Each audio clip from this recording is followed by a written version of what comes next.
Alright, hello everyone, on Twitch and on YouTube. If you could type in the chat and let me know that the streams are running, that would be nice. I just saw, for whatever reason on my end, like some internet issues that the stream didn't start right away. So that'd be nice. Hello Vico Cornell on over on Twitch, and hello Malfunk Eddie on YouTube. So hopefully this is working. Hello Potkney. Yeah, Potkney, can you confirm that the stream is up and running? That would be nice. As you're a sub, so you won't have the ad break right now. Hello, Wuzu93. I'm assuming you're saying hello because you can indeed hear me on YouTube. So hopefully everything's working. It's visible, and presumably also it's audible because you heard and responded to me, so I'm gonna hope we're good. OBS tells me that I have 0 dropped frames, but it took a while after clicking start to start streaming. Maybe just a problem connecting to the Twitch server initially. So hopefully we're all good.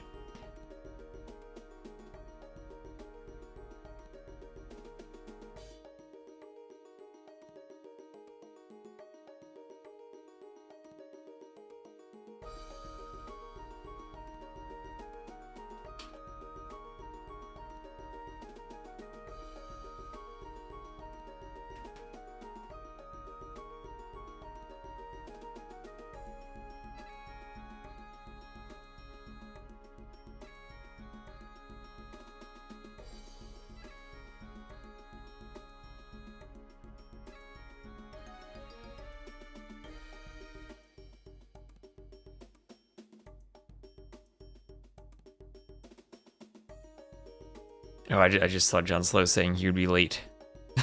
He has to co-cast earlier, and I said I might be late. And then I got here on time, and now I see that he's late.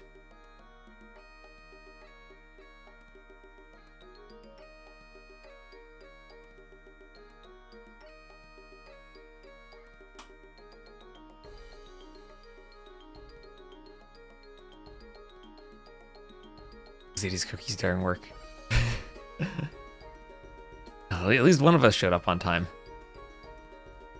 I hate it when the bugs eat my cookies.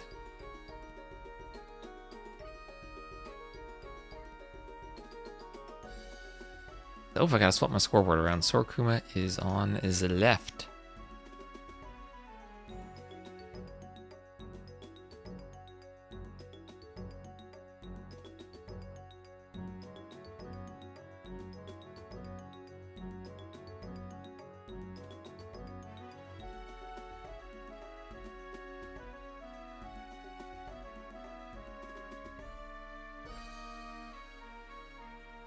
So Triple Tunnel will be game 1, then we'll have Arena and Palisade Socotra, two walled maps for Sorkuma, then Skakuza and Acaray for Classic Pro.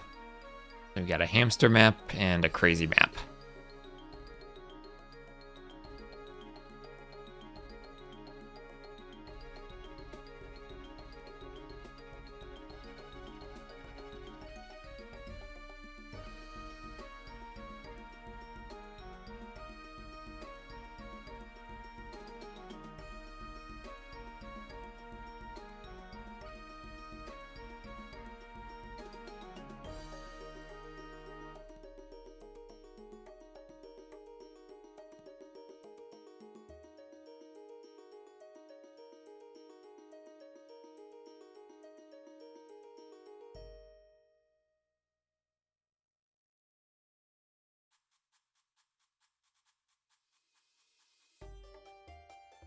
So we get 2 sets today, and when we're done, I immediately have to run because I'm at a crazy couple of days IRL, and I'm behind on a lot of the map scripting I wanted to get done for this week. So I'll be doing that immediately after the stream.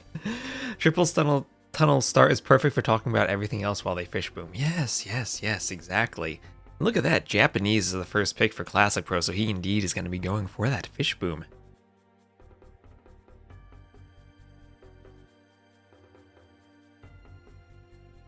Should I stream with a webcam today? Maybe I should. Let me turn that on. Give me a minute. I haven't shaved. You can see in a couple days I've been so hectic IRL. You can see my unshaven beard. Let me see if I gotta turn my camera on. Hopefully I don't need to restart OBS to turn my camera on and get it to pick it up. Give me a minute.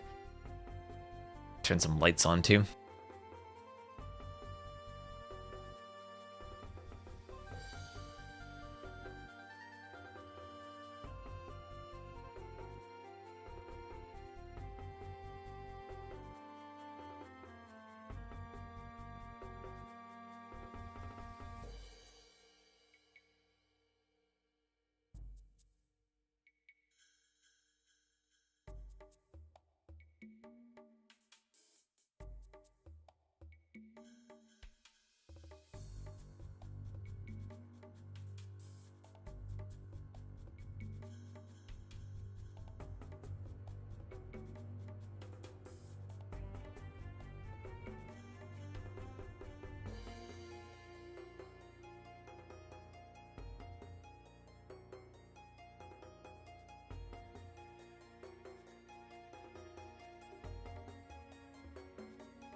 Okay. Pressed buttons. And I think OBS is gonna pick it up. That's what my scene.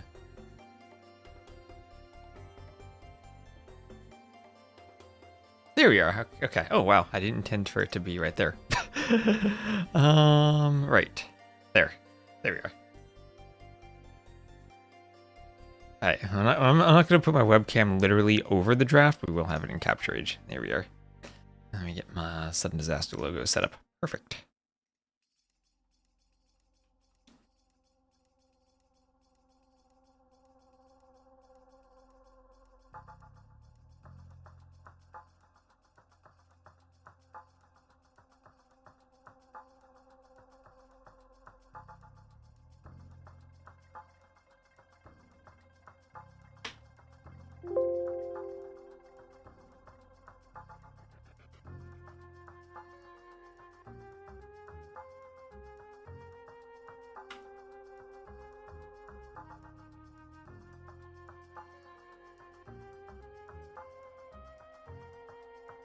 I have so many folders open.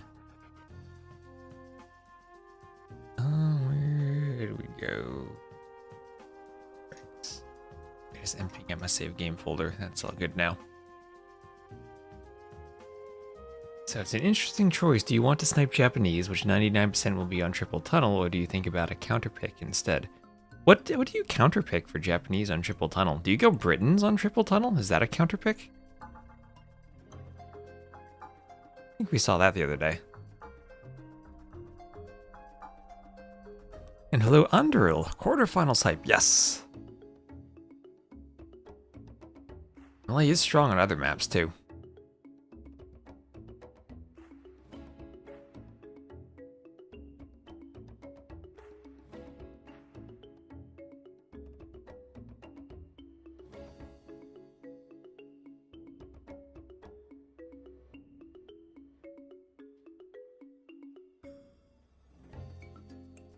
I mean, it does feel like Malay-Japanese is the matchup for triple tunnel.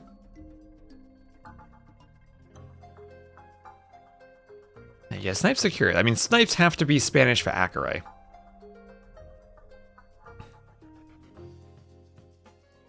But I'm not sure what Sorokuma will snipe from Classic Pro.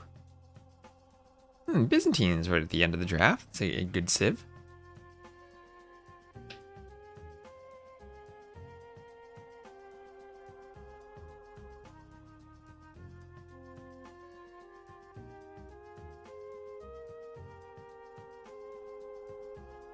Is this Spanish and Japanese both sniped off?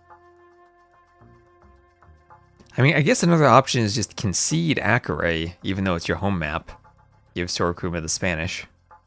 And play something somewhere else. Yeah, so the Maya sniped off. Interesting. Okay. No Malay, no Maya. I was not expecting the Maya snipe there. But maybe that was the attempted counterpick against the Spanish from Classic Pro to go Maya and Plumed Archers against Conquistadors. And now, I don't even know what you do against the Spanish. I don't think War Elephants... do War Elephants have enough HP that you could just make maybe 4 of them and YOLO at Sorokuma's TC? And try to Elephant ram it down? Probably not. That would be a fantasy, but I would love if that were to happen. And hello, Jem Vanderloof.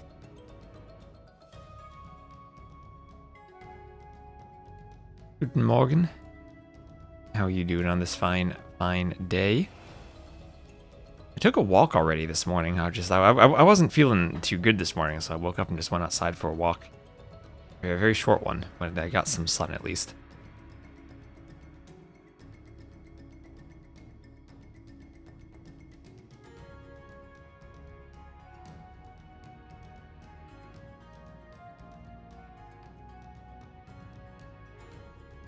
I don't know which side to root for. I don't know what's going to happen here. I mean, Sorokuma, Classic Pro, definitely not players you usually think making it to the semifinals. Well, they've both had very good runs.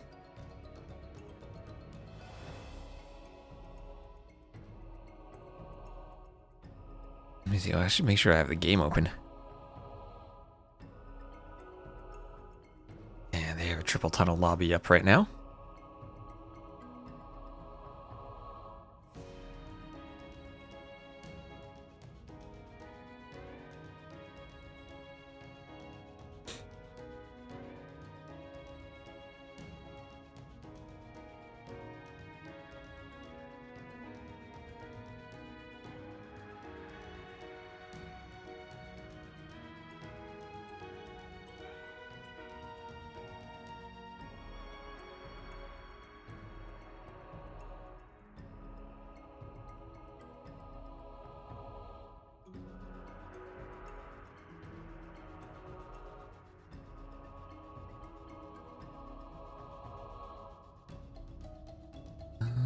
Let's see. I don't have my Twitch stream itself open. I don't know why that's open. Managing browser tabs is really tricky. You ever have that issue? You have too many tabs open and you don't know which ones you're actually using? And you gotta go through and check them all one by one because you gotta make sure you're not closing the ones that you're actually using. You just want to close the junk ones. You think blue is better? Well, we don't know what color they're gonna pick in game. Sorokuma is just arbitrarily on the left side of the scoreboard. Yeah, exactly. No Acaray Civ that stands out to me for Classic Pro. I mean, Bengalis might work. How do Rathas do against Conks? I mean, they have much more HP. Well, Spanish will be for Sorokuma. Yeah, for Classic Pro. My thinking was that Classic Pro was going to use Maya for Acaray and attempt to go plumed archers against the Conks. And I think Sorokuma banned them and now threw a spanner in the works. And he might have to play... I mean, of unique units, Rathas are the only one with a chance at fighting conquistadors. Right, I mean, out of Samurai, Cataphracts, War Elephants, Manaspas, Tiger Cav. Manaspas and Tiger Cav would just be micro down. I think Rathas are the only one. I mean, Rathas do have significantly more hit points than Conks, but Conks have such a high attack.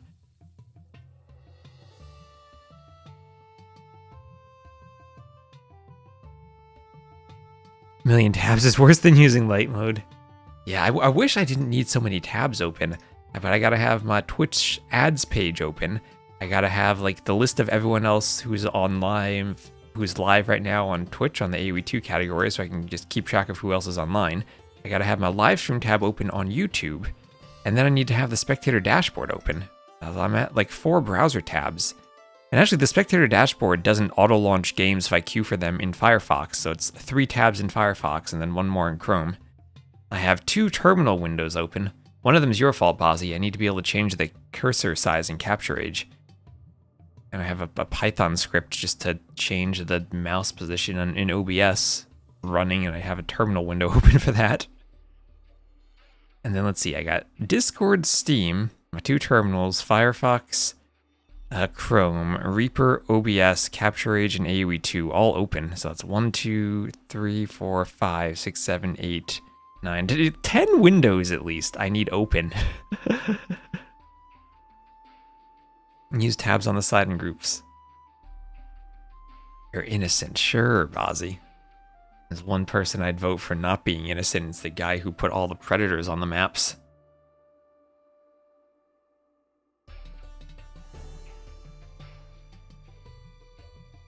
But you know what? It's not Sarah's fault. I'm not gonna blame Sarah.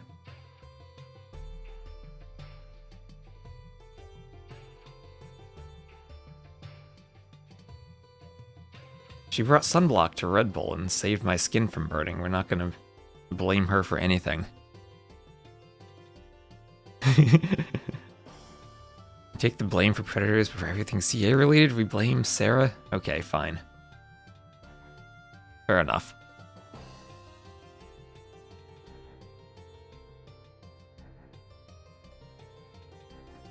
Alright, and we are launching. We do have the newly required 2-minute spectator delay.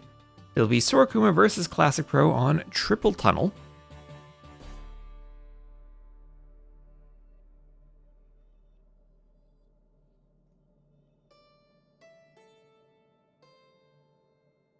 Oh, more people still signing up for the Stronghold Frenzy. I'm excited to see that. Oh, I'll have to show off. Show off the handbook I did. Wait a minute, wait a minute. We got 1 minute to load in.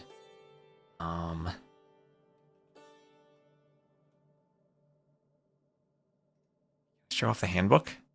This is some very basic web design I've done. That's not the scene I'm looking for. Boom, look at this. Stronghold Frenzy 2. Zoom in. Join the Discord, watch live. Ooh, put some fancy links there. Added a calendar to it. Look at that, a calendar. I'm just being silly. But yes, everyone, until October 3rd, sign up for Stronghold Frenzy. We'll have community leagues for everyone. So sign up if you like clowning and you like walled maps.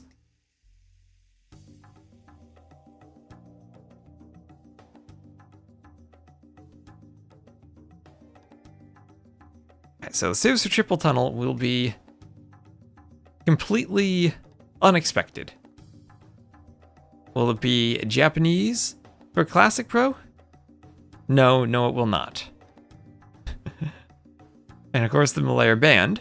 So that leaves us with a Civ matchup of Persians for Classic Pro and Turks for Sorokuma. Persians versus Turks. Sudden hamster.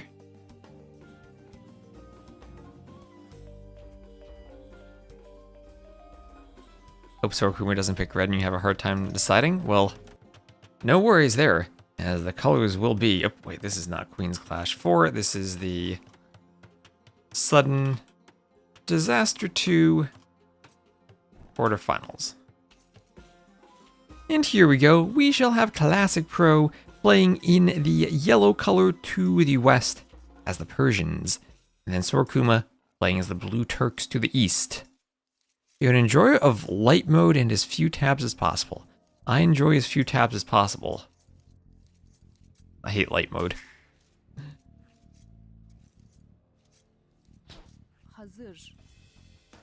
I put my system settings to dark mode and am ceaselessly disappointed when websites support merely one color scheme and it is not dark mode. And Boar taken under the TC from Sorokuma. So Turks, Persians.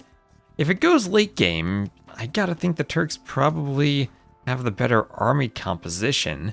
They do rely a lot on gold, and gold is not that much on this map.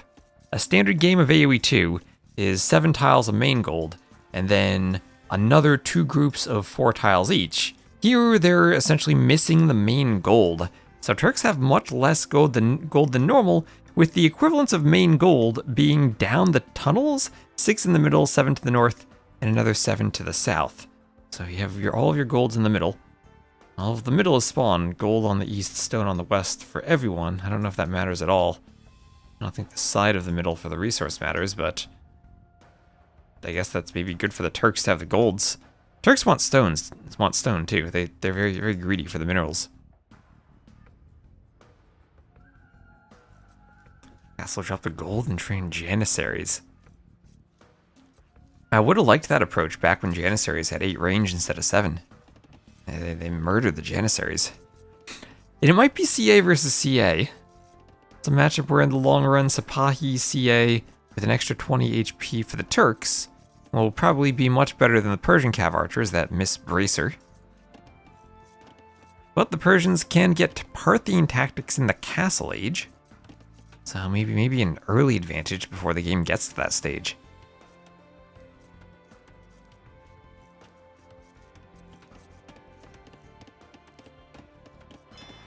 I'll have some pawns over here. And fish booming in the back. Sorokuma going for the dock, as is Classic Pro. Maybe I'm a bit worried about Classic Pro's dock positioning, blocking off the back side of the beach in case a Vil were to run around and go to the back for more docks. Still can walk counterclockwise from the north side of the pond and do more docks, but now you have to be extra careful you don't block yourself in. Guess it does serve as something of a wall, though, where archers to come through. Get over to this side and try to raid your fishing ships. Does block it off a bit. And now Boar luring a boar with the scout for Sorokuma. Now, this is trading HP for food, and he's luring 2 boars at once. Now, that is a bold move.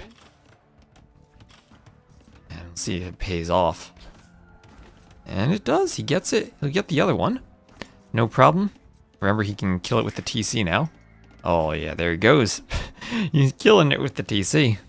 No risk involved in this mechanic anymore. And the scout now, only 10 out of 45 hit points. Looks like it was luring the boars. And that is maybe tricky for the Turks to deal with, because remember, they do get that free light cav upgrade upon hitting the castle age. And now the scout, who might potentially turn into a light cav, is injured. Although maybe he'll just go scouts anyway if he has a good fish boom and open scouts. Different ways you can play the map. We have seen some forwards and aggression. I think it might be a fast castle map. Fish boom into FC. But not necessarily always how it's played. Then loom here in the TC.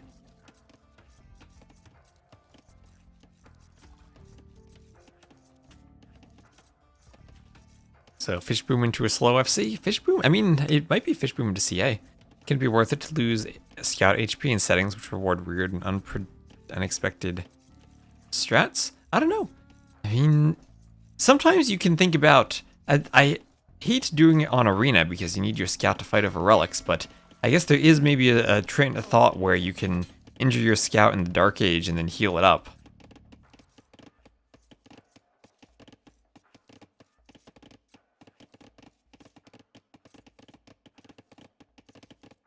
Now the Vills hit the scout and the scout has to run away.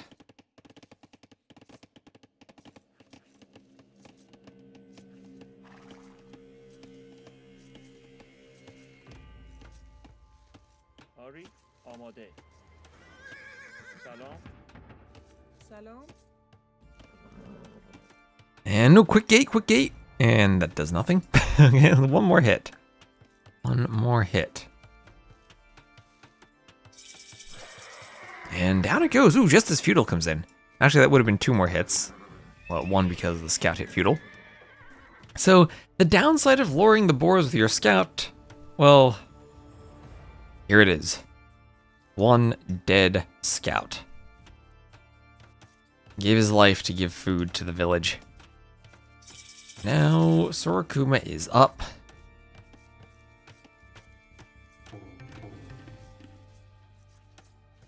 And what shall he do? Maybe just the spear defense then against scouts. He did, I think, scout the stable and see the scout opening. Ooh, he actually didn't. He didn't. Okay, never mind. Okay, interesting. Maybe he's just assuming that it's scouts then. He will wall and defend with spears, and if he assuming that, that is the correct assumption here. Maybe there's something else about the build he's scouted. Maybe the lack of gold being taken. I think again, let's see, the gold's on the other side. Did he scout that? Didn't scout the second gold, so he doesn't know that no gold's being taken. Interesting, so they will have a second dock there for Classic Pro. No second dock yet for Sorokuma, but he does have 6 fishing ships.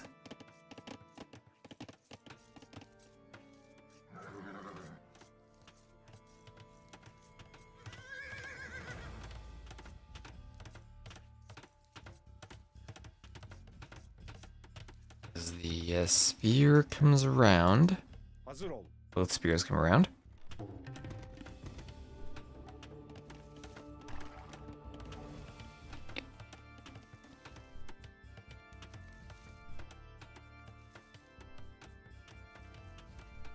That's the need for a second dock. More fish traps. Second dock means you get out more fishing ships more quickly and then can have more surface area for surrounding with fish traps. So your ideal economy, especially on one town center, is to have as many fish traps as possible. Because remember, this is sudden death.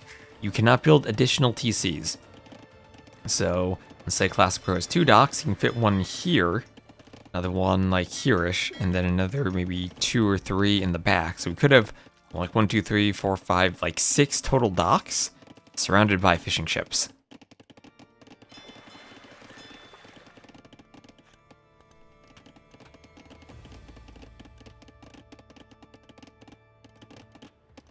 And you build the fish traps 1 tile away, and the fishing ships drop off instantaneously. No sailing. So market blacksmith for Sorokuma. Okay, okay. Turks could go straight to Imp and try to go bombard cannons against the TC. That could be a play. That could be interesting.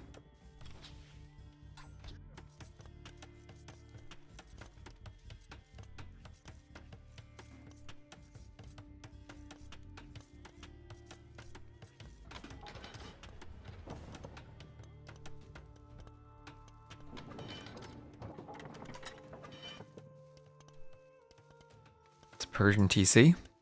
Might be too slow. Well, we have stone, so maybe I'm wrong about that. Maybe it'll be a forward castle into Janissaries. I think you'll need quite a few units in front of that, though, to make that possible.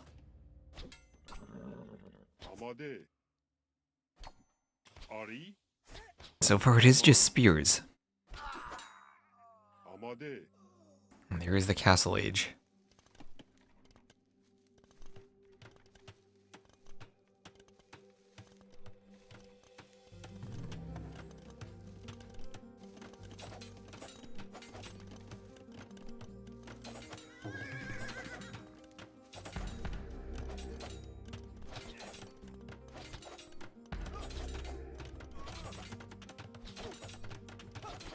Tower going up.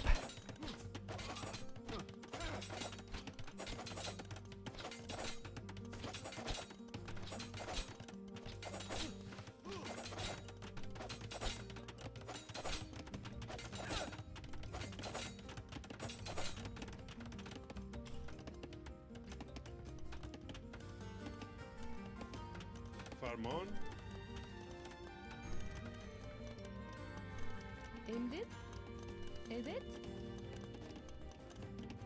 And Ville's gonna come over and stone wall. Okay, stone walls from Sorokuma. But I am maybe a bit worried that the stone walls go up in a position where a castle still could land on the TC. I guess that's maybe Sorokuma, he'll need to castle the front. With this army out, there's no way he's castling forward. And thank you, JV Rubel, for using your Prime sub. Appreciate the support, thank you very much. This house needs to be repaired as the skirms do some skirmishing. Trying to take out the scouts.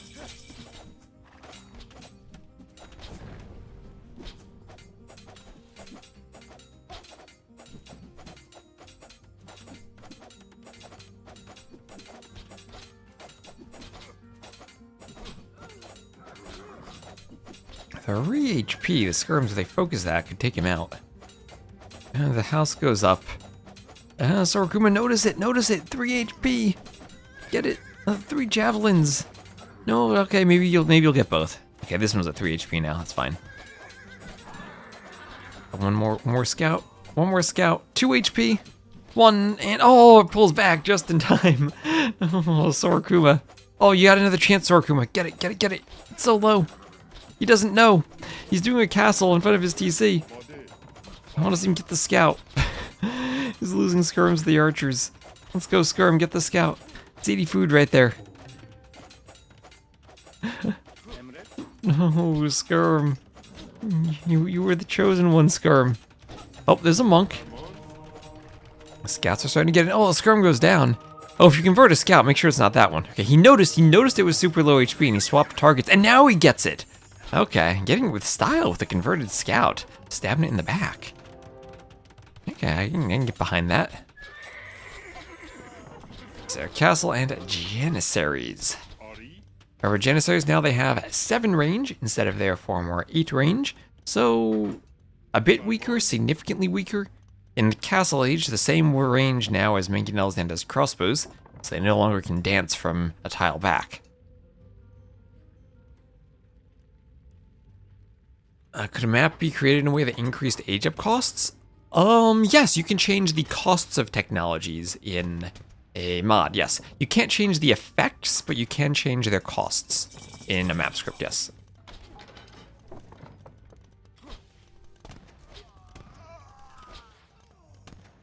Allow more feudal and castle age fights.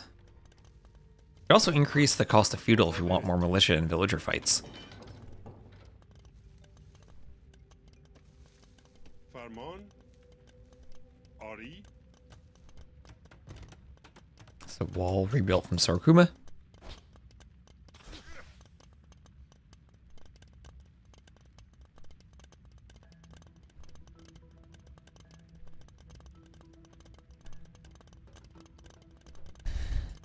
I have bow saw and gill nets on the way from Classic Pro. And you asked why multiple docks. Here's why. 14 fish traps surrounding both docks for Classic Pro, compared to only 10 here for Sorokuma. So it's a few more fishing ships more for Classic Pro. And we see part of that is, or that is a part of his 9 to 10 villager lead. I mean, that and a faster working TC and less idle time, boom, he's pulling ahead in eco. And yeah, even in the res collected, we can see he already is ahead. And Monk doesn't quite get a conversion.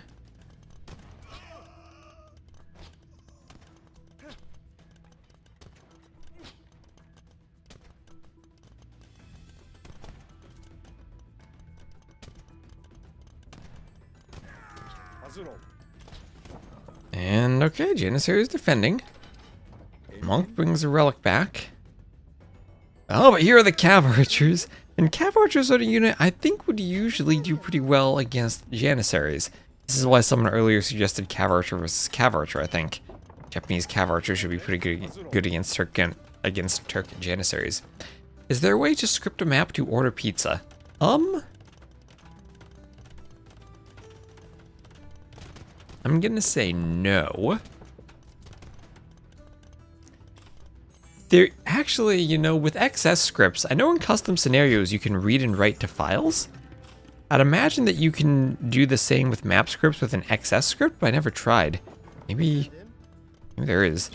I think there's a way you can have AI scripts read and write to files, which could have them, like, order pizzas for you. So maybe not a map, maybe a custom AI. You could actually order a pizza if you have the right program running on your PC to read output from the AI. It wouldn't be the AI itself that orders it, that would be calling to another program. You'd have a trigger for the game to read something out loud and make the phone order AI for you? You mean make an AI order pizza for you on the phone? I don't think I want my phone ordering AI. That sounds like I'm just gonna get a bunch of spam calls from AI voices. So here come the Janissaries, enough of them now to fight the Cav Archers. The Cav Archers do have bloodlines, but they do not have ballistics. Classic Pro was thinking of clicking Imp, so he didn't add in... well, he did add 3 ranges. It's not like he added 4 or 5 ranges for pumping Cav Archers. And that might let the Vills and Janissaries come forward, but they might also just run forward into lots of Cav Archers. And Rain is old. That's okay.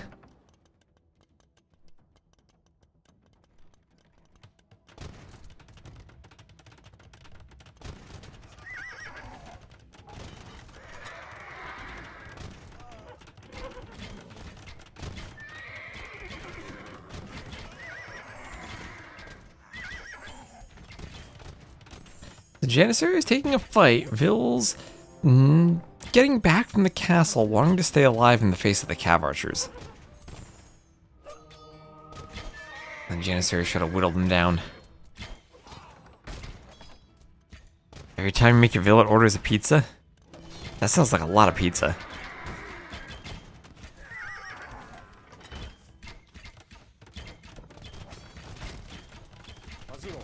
So Janissary is still there, still fighting the Cav Archers. One knight has gotten in. The Vills really do want to finish that castle, but even if it goes up, we have Imp already for Classic Pro. I wonder if there's a way for him ever to Mindstone, do his own castle, and trip it down. Or if he has to go for a different type of push, there will be Trebs and immediately bombard cannons for Sorokuma, and those will be pressuring the town center.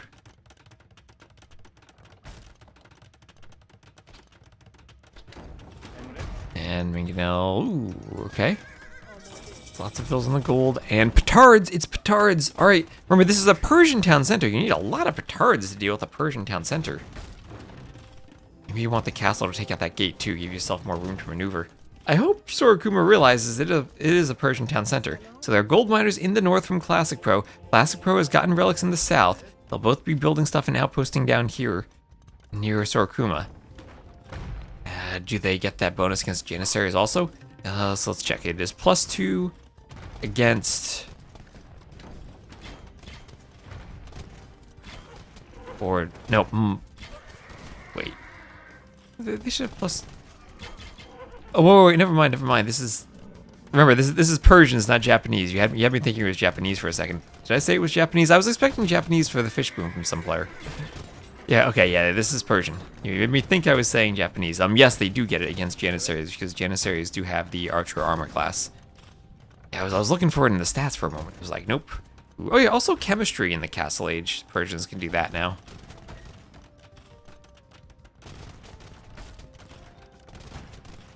I mean, in the Imperial Age, he's doing chemistry. He's doing it right now.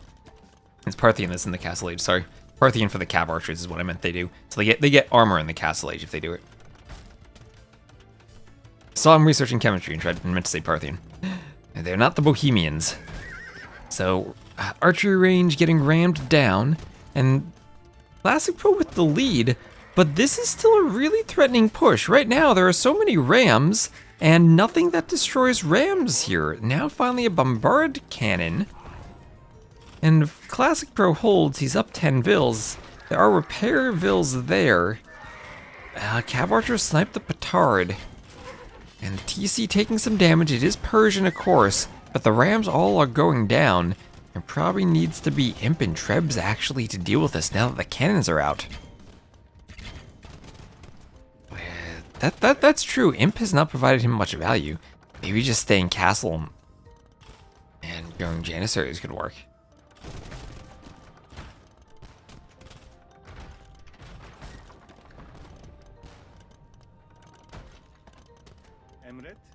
Classic Pro just had a really solid defense even though his TC was getting rammed, and now he's up to 4 cannons and some hand cannoneers. 20 more CA. Well, then here's the value you wanted. Bombard cannons.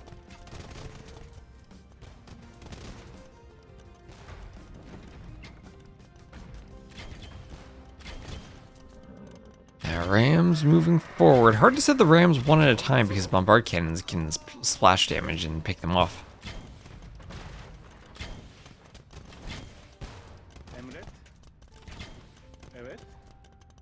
Janissary is running as the ram takes some shots from behind. And Sorokuma, 5 cannons now. He's pushing out. He is held. And maybe it's time for him to start thinking about doing like a workshop on the front just to push the castle.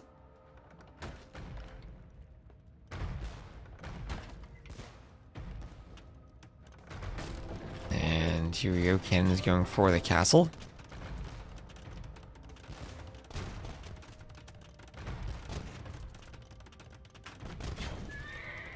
And Cav Archer's going down. Alright, that is a lot of cannons. We're now up to 7 bombard cannons from the Persian player. Okay, no siege engineers for them, but that's 7 cannons. Alright. Had food for Imp for a while back, Sorokuma? Maybe, because you do usually think of Turks as the player going Imp. But it's only a ram push. No trebuchets, no cannons. No artillery, especially. That's the Imp tech.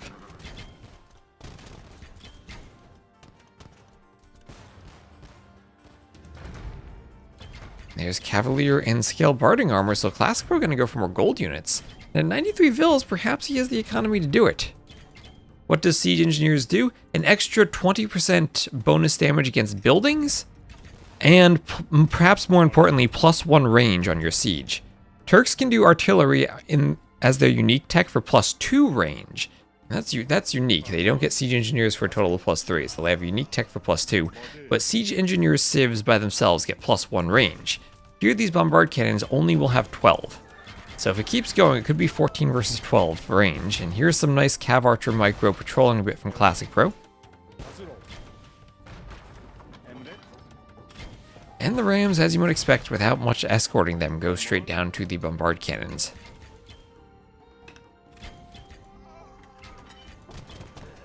Yeah, cannon should work fine. The Cav Archers, I think, are actually what's working the best against the Janissaries. But cannon support is nice.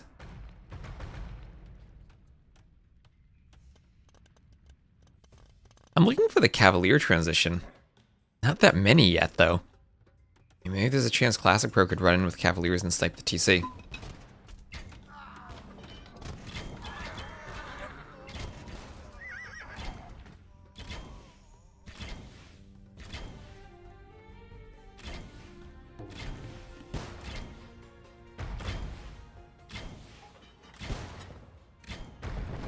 It's tricky though, because if you're the Turks, your options here I think are hussars or heavy cav archers. And your own heavy cav archers will be better. But they need more upgrades, and you would need to amass them. And right now Sorokuma has neither upgrades nor a mass of them. And he's just going to call the GG. Alright, the cannons are going to be there. They are soon to have a value on his TC. And it will be Classic Pro who takes a 1-0 lead over Sorokuma. Well done. That was a good push from Sorokuma. But Classic Pro just manages to hold, and by the time he gets out all of those camels, there's not much Sorokuma can do about it.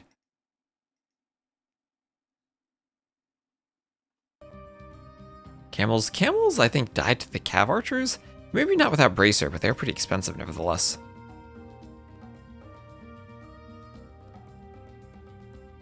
So there's Classic Pro. Winning our first map with Persians over Turks. So Turks the last save for Sorokuma. Hopefully he's not too disheveled by losing with them.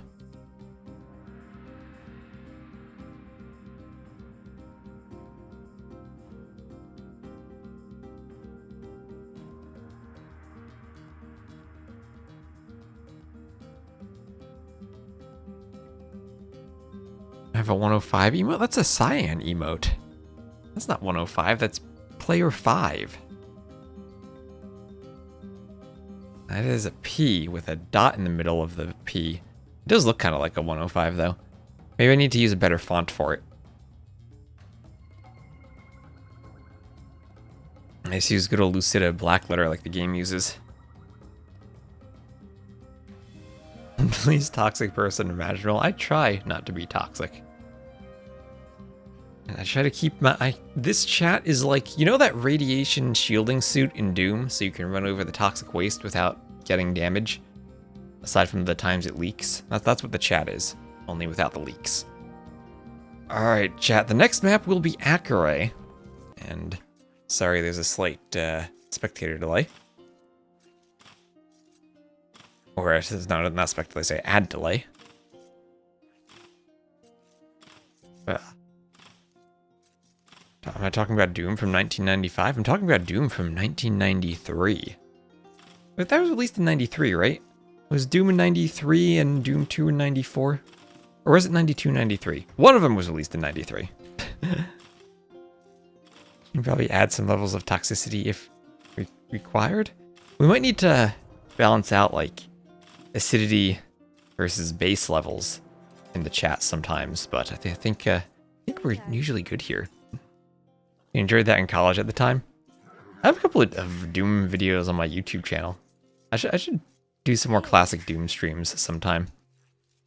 So, I guess we were correct in thinking it is Bengalis the only option on this map against the Spanish for Sorokuma. Maybe the question for Sorokuma is whether he uses the faster building villagers of the Spanish to YOLO a forward castle, or if he would rather just play conquistadors. And I imagine conquistadors is what we're going to see. Chat vibe differs usually from John Slow. we have a lot of overlap in chatters too. I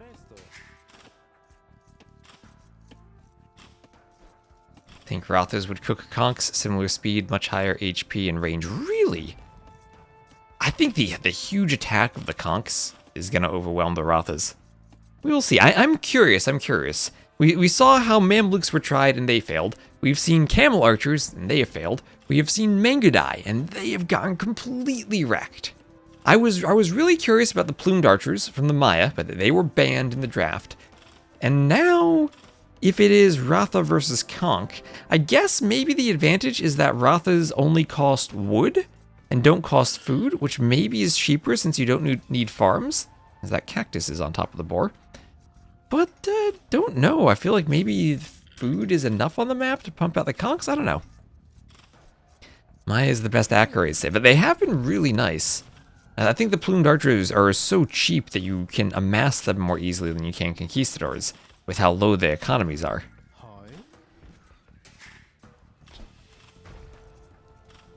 And we'll see. Maybe the Rothas can do something tricky here. Please don't read that, Silver League players. Otter giving Silver League a chance. Yeah. If you do another one of these and I'm involved a bit earlier on in the planning process, hopefully we can get a more prominent Silver League.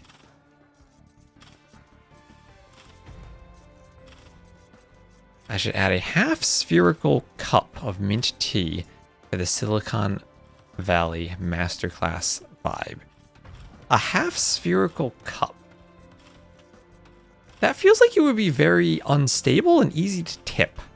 Like I've very much learned that whenever I have a beverage near my keyboard, it needs to be in a bottle with a lid that is closed, because I have in the past destroyed a keyboard by spilling water on it. And I'm not going to do that again. It's a bowl? Yeah, but bowls, they're not half spherical. They have a flat bit on the bottom. About to play your first set tonight? Well, good luck. As we'll have feudal on the way. 18 villager feudal for Sorokuma. Is this a normal build for this map, or is this an attempt to YOLO a forward castle? Only water, not coffee? Yeah, no coffee today.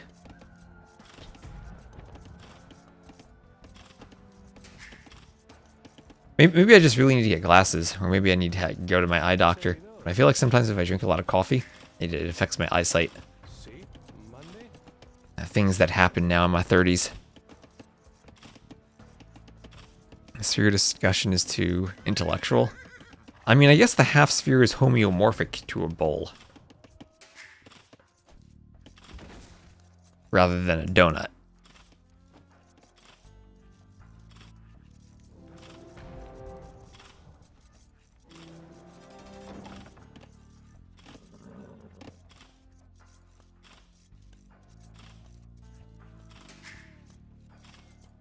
So feudal there for Sorokuma.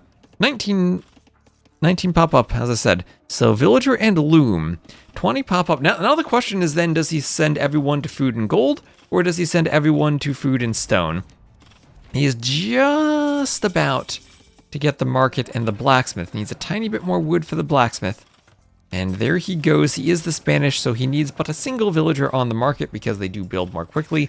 One villager on the market will finish in the time, within the 50 in-game seconds it takes for the vill and loom. Most civs need 2 vills, but the Spanish can get away with 1. And he is about to go up, but a bit lacking on resources. Everyone dropping off gold will need to drop off once more, and he's still 10 short. He needs to drop off food at the TC, and he's selling stone for gold. Okay, so selling stone for gold, not going to be YOLOing a forward castle. It is just going to be conquistadors. And as I said, maybe you're pumping the conquistadors out so quickly that there's enough natural food under your TC and with your berries that you're not going to fall behind the wood player immediately. And ooh, okay, classic pro. Quick walls the villager to keep her safe on the wood line while trying to keep the scout atop the hill. And pick off the villager. Do these vills have loom? They don't have loom. No loom and the scout gets a kill. All right, Sorokuma raiding the wood line.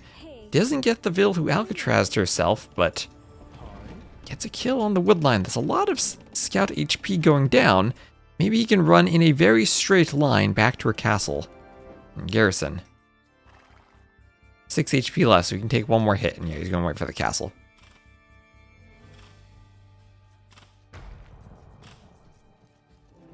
Yeah, that would be... it sounds like a reasonable explanation, H to evil.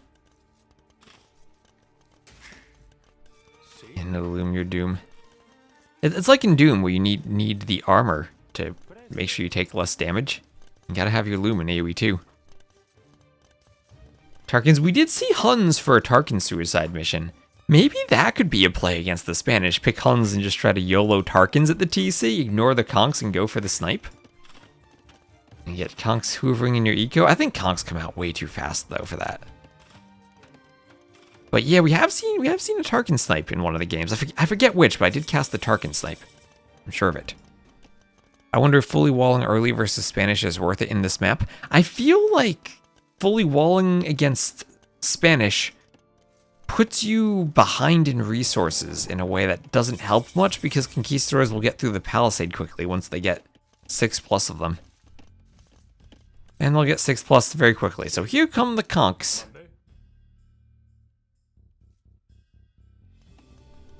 Here they come indeed.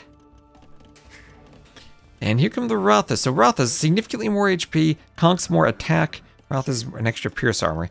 So that'll be 16 attack, 2 pierce armor, 14 attack versus 6 attack with 1 pierce armor. And then 7 Ratha attack. Yeah, but Bengalis do have the extra villagers. They are +2 now. A bit less idle time for Classic Pro. Idling now is because they went up so fast and they're looking to pump out army.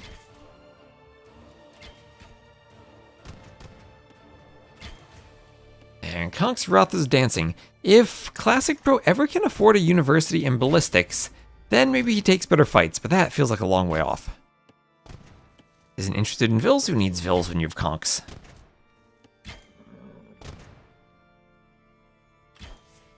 I don't think I've seen the Spanish lose on this map yet. Correct me if I'm wrong and I casted something where they did. But I think they've always won.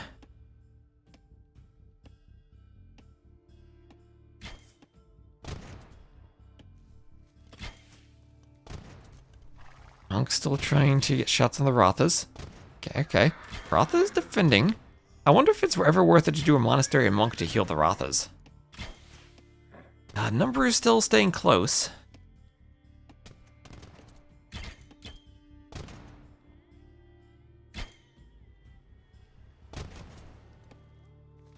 Alright. There. So, conks downhill. I guess that's a disadvantage for the conks too, if the Rathas are atop the hill. Rathas atop the hill, conks still running around. Monday.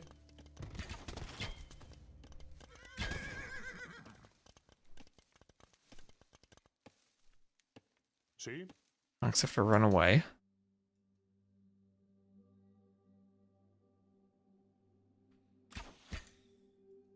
Monday. Presto. Monday. See? And there's padded archer armor on the way for Sorokuma. Conks beat war wagons? I think so. Ooh, is that my internet dropping? I hope not. Okay, whew. That's just the players lagging, not me. Topology mentioned. Yes, hello, Pavel. Hello. Might be slightly behind in the VOD if you're just saying that now, but yes, Topology. Always gotta mention Topology whenever it's appropriate. Which is hopefully all the time. See?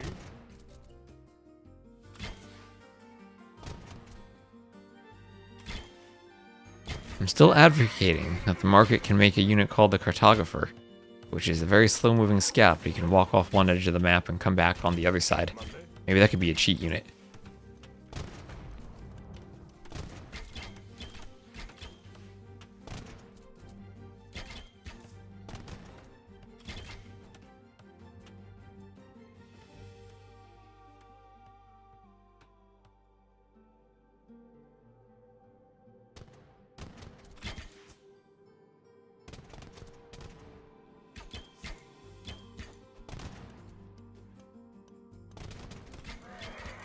Presto.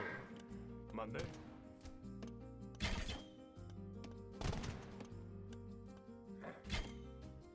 See?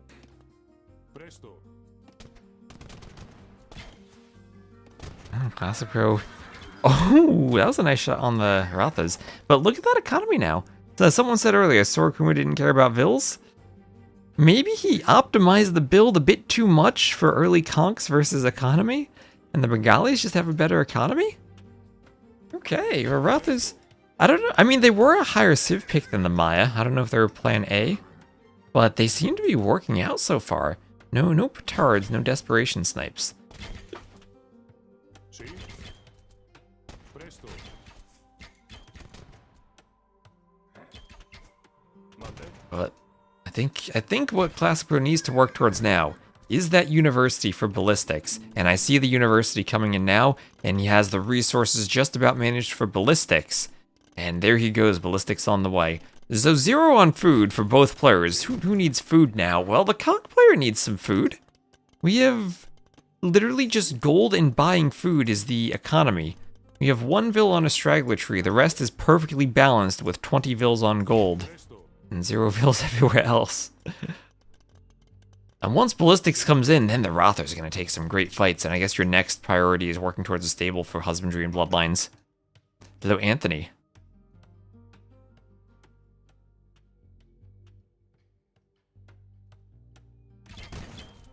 Yeah, the Saracen economy.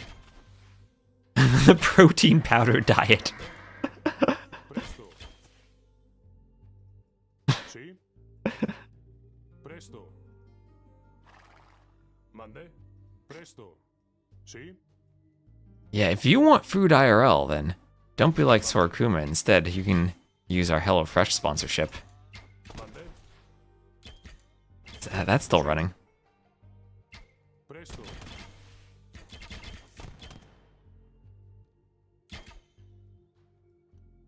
Mande. Colonial Spanish is only hungry for gold, and it is the blue Spanish like in the Montezuma campaign. So it is appropriate. 20 vils on gold, 0 vils elsewhere. Now that is how you manage an economy.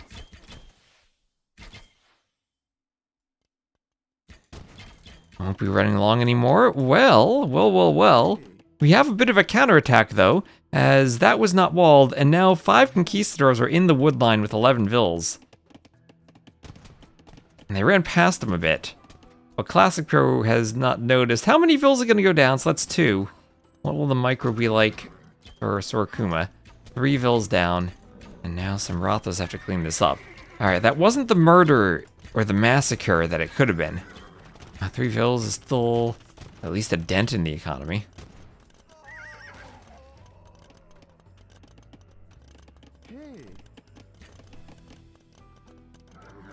And Rothas come forward. Sí. And I have a conch on the way for Sorokuma. Yeah, nobody has the food for petards, that's true. Sorokuma buying food. And what is he going to spend it on? He still has conchs. Could he spend food on petards and run them forward and snipe the TC still? I mean, the Rothas are hoovering around the back of his base. Maybe that gives him an opening.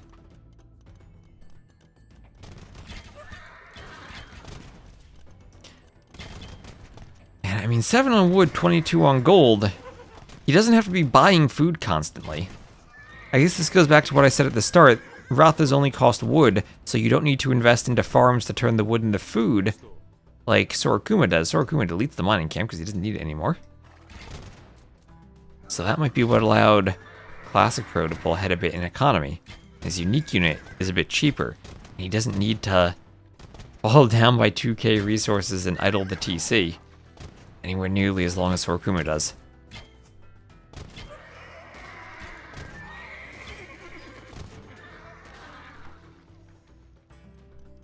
Why do the walls around the castle slowly disappear? Oh, because the castle shoot them. They are Gaia player walls. They belong to the Gaia player, so the castle shoots them. And these walls did not disappear because they are within murder hole's range of the castle, and the castle can't target them yet. Once you right-click a wall, the castle destroys all the walls it can target. I guess that's maybe a trick. If you right-click something in murder hole's range, you can cancel out attacking, I think.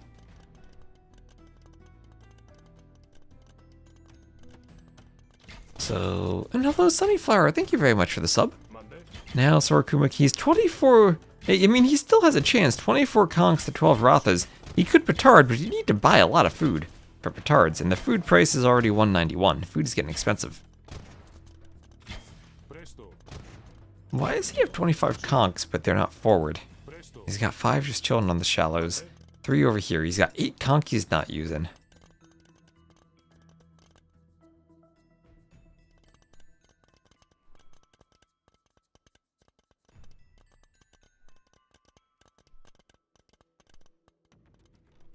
Until you shoot something else. Yep.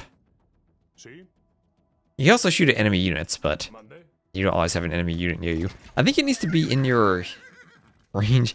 Busy managing eco. I guess it is maybe tricky. I mean, he's mined out 1 gold completely. This is the entire economy of Sorokuma. 21 vils on gold right here. If the Rothas get a raid in, those vils die. herbal medicine for Sorokuma. Of all the things he could click with 21 vills on food, or 21 vills on gold, herbal medicine? Is he going to garrison and heal the conks, I guess? Okay, herbal medicine. He wants to heal faster.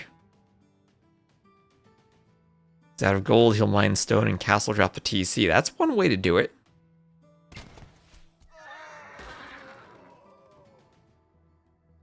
It's the only way to do it. I mean, Sorokuma does have a big score lead here. Super far down in res collected, but look at that KD, 39 to 10. The conks actually are massacring the Rathas, even with ballistics. I thought ballistics would make this a good fight for the Rathas, but even with that, they can't fight the conks. I think they really do need a stable in husbandry and bloodlines. I guess you could say the same for the conks too. Oh, look at this on the hill.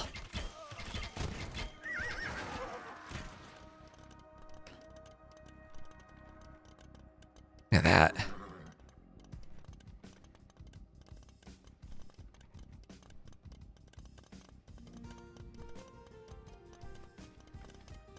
Sorokuma buying food.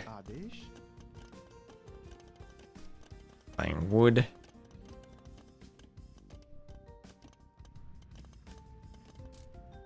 And just a palisade, so conks will get in again, and Classic Pro needs to be careful of those vills on the wood.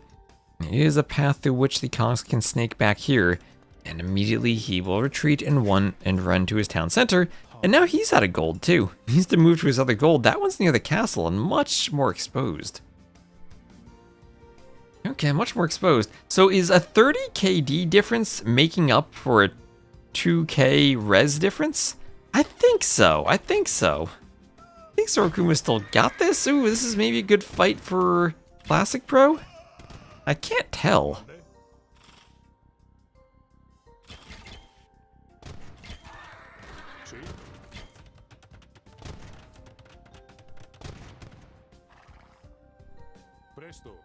Yeah, this is honestly the most even game of Acaray I've seen. We're slowly dropping in vill counts if the Rathas or conks can get kills. And both players, yeah, there we go, there's a dead vill. Have to be careful not to have any outlying vills that get sniped off. There's only one wood in the bank for Classic Pro right now. And he needs to drop off at the TC then before he can even buy more. He doesn't have the gold. We need a mining camp here, sooner rather than later.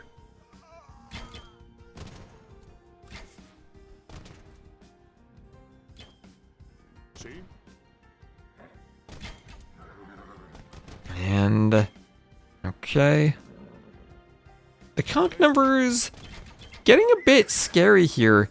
And now the Rathas, you know what the Rathas can do? They can go into melee mode and attack the TC.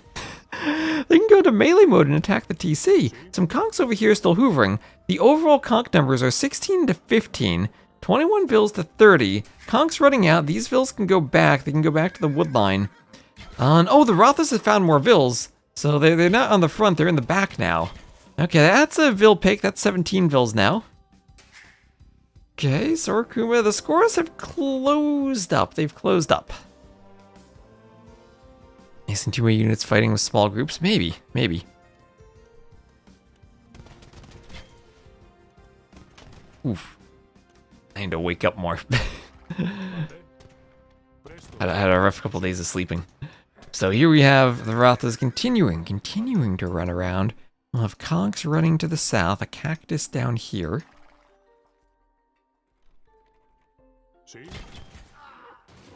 And Rathas going down, conks taking them out. Peak, this is peak AoE, I gotta say. So 18 conks to 16 Rathas. Not all of them are in the fight right here. Sorokuma trying to dodge ballistics.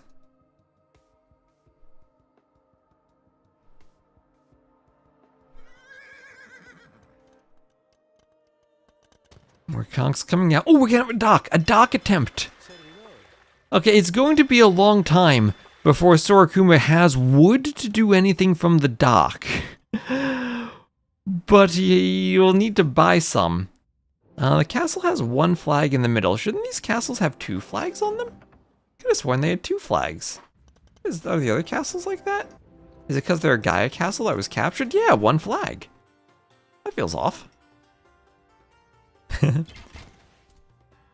How's the uniqueness of this map? This map for these settings in particular is very unique. But I'd imagine a normal random map game would play out the same way. If you have this many conks, I don't think... Is there room where you'd FC TC the back? Is there room where you'd be Kumans and TC the back? Go for like a mini 2 TC boom, then fast imp with Kipchaks? I don't know. I guess the fast imp doesn't buy you much there because you're only getting... Because you don't get bracer for the Kipchaks then. I don't know. I don't know. That's the fun thing about maps like this. We've discovered that they're unique, and oh no, the Rathas have discovered these vills.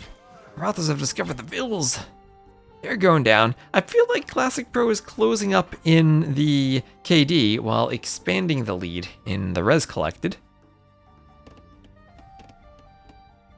Here's the dock. Still no fishing ship. Right now it's a glorified mill for the shorefish villager. And against the water, most of the Rathas have been repelled. And Rathas here, 26 to 19. If all of the Rathas group up and take one big fight, I think they might just be able to jump to the TC and go into melee mode.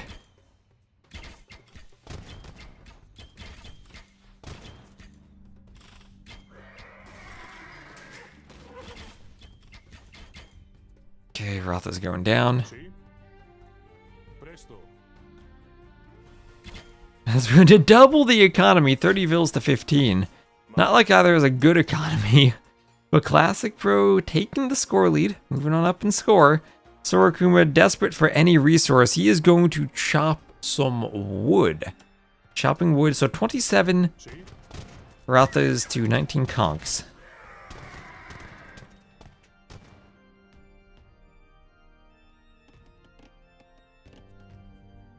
Rathas going back. Still a lot of Rathas down here. Is he gonna heal them? Oh, he can raid the wood. Does he see the wood? He will see it. He will see it. He can get a raid on the wood line. Oh, that's devastating. Now the micro to micro down the vills. Oh, how many vills will be left? 12, 11, 10, 9. 9 vills left. 9 vills, 9 conquistadors. And a dream of sniping the TC. But look at Classic Pro, he's done a great job walling himself up, so Petards, if they try to go through the Rathas, they will be sniped.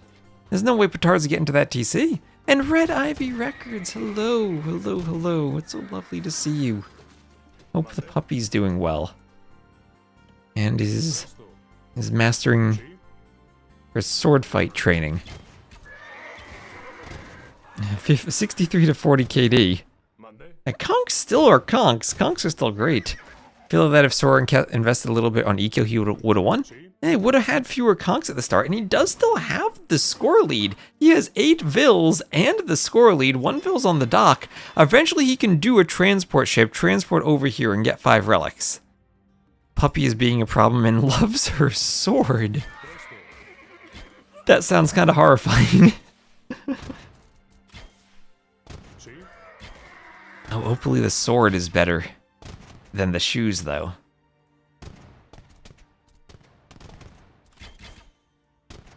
Oh man, Conquistadors versus Rathas. What is this? What are these numbers? 31 to 8 villagers. 16.5k to 11.3k res collected. Classic Pro might want to sneak 1 vill to dock soon. 'Tis better than shoes. Yay! That's good.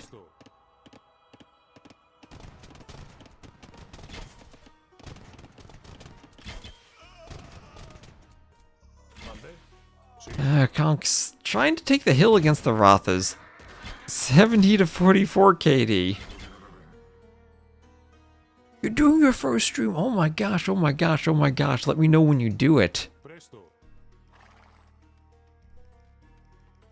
So husbandry on the way. What is this? We have a stable? How did we get economy for a stable?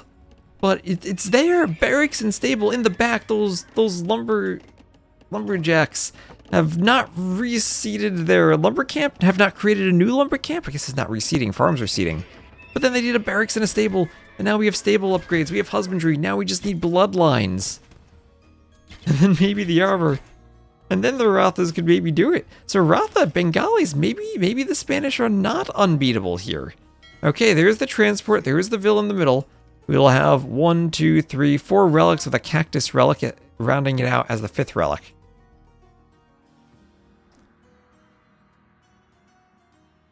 Totally lose your units when raiding them, be defenseless. Doesn't have the units to make more. Yep. Can totally lose your vills. 6 villagers. Doesn't have the eco to make vills. Monday. But he has a dream. 13 conks and still, I mean... Remember, the TC has no villagers in it. You don't have to be afraid of it when you don't see any farms. Classic Pro can always melee mode destroy the TC. But 2 conks getting in on the wood line. Even 2 conks are kind of deadly. See?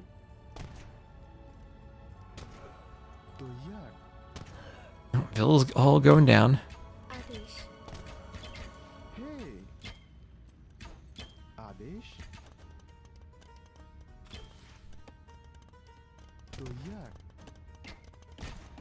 77 to 50 KD. Okay, Classic Pro. Melee mode and end the game. 5 vills left. The Classic Pro, it's sudden death. The TC's there. It's not shooting at you. There are no vills left. Go for it. Oh, you'll realize that eventually, right? He has to realize that eventually. He has to. And so there's not enough wood for a monastery. There are 2 vills on wood. These 2 wood for Monday. a monastery, just about. It's 173. Servidor. In long distance, mine a tiny bit of wood. Still on only 5 vills.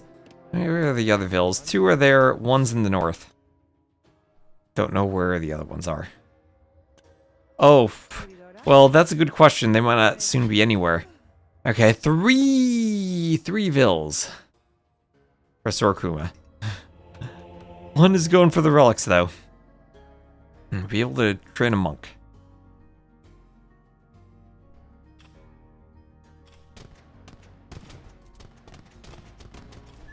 And no more conquistadors. Conquistadors have to somehow kill all these Rathas, despite ballistics.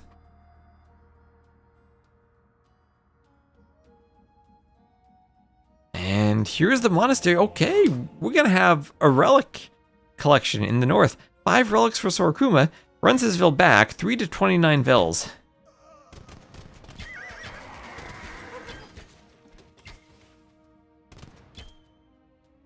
Monday. Okay. See? Okay. And monk getting relics. Okay, so this is like having another 6 villagers if you get 5 relics worth of gold income. So that will double the economy for Sorkuma, basically. And Classic Pro still just needs to attack the TC, and he's won. Oh, Sorkuma can't do anything from here. Oh, they're petards. You don't need petards, just melee. But he's doing the petards. And hello, idle villager. Hello, idle villager. 21 Rathas, you get 25 in total.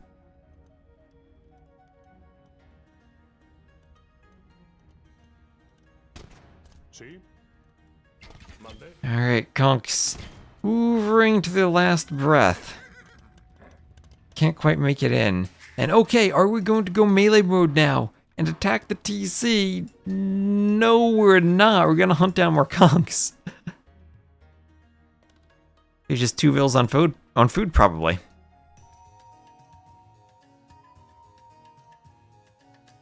And petards. 5 petards.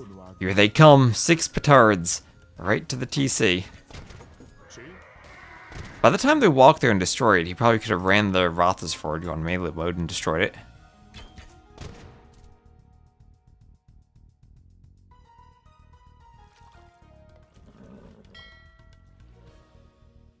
Okay. At this point, I think Classic Pro is just toying with his food. Here they come.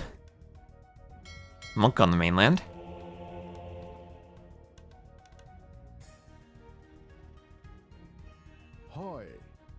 And here they come. Is there anything to stop that? No, there's not. Presto. A few conks and that is it. Again, the Rathas just can finish the TC. For the petards, should the petards somehow not do this? But they should.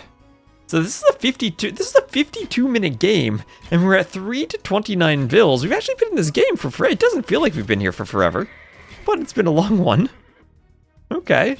But they're the petards. Classic. Oh, he's worried about Conk sniping the petards. He doesn't want to move in with them. Doesn't want to move in with them. He has 0 repair vills. Is he going to snipe petards? Oh gosh, he's going to snipe 1 petard. He's going to snipe... Will he get a second?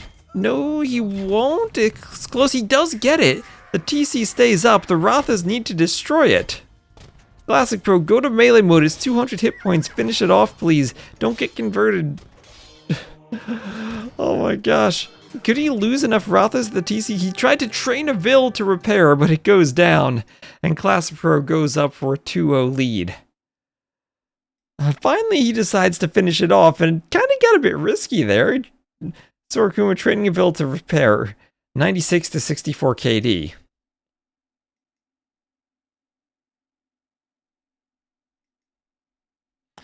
That's 41 total Vills. 35 max for Classic Pro. GG. Well, I hope you liked that game, because that was something I've never quite seen before.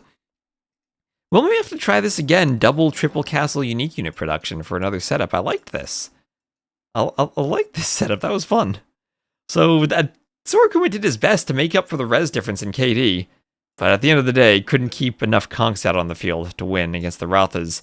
Even though he took better fights, couldn't consistently win hard enough to take the game. Just got here. You might want to use the YouTube rewind feature and rewatch that. That was a crazy game. Oof. Now that's one for the books.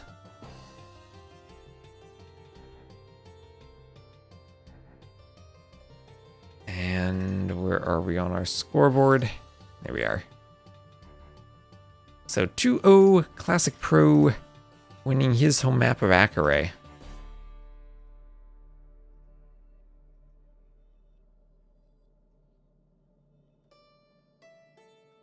That's Bengalis over Spanish.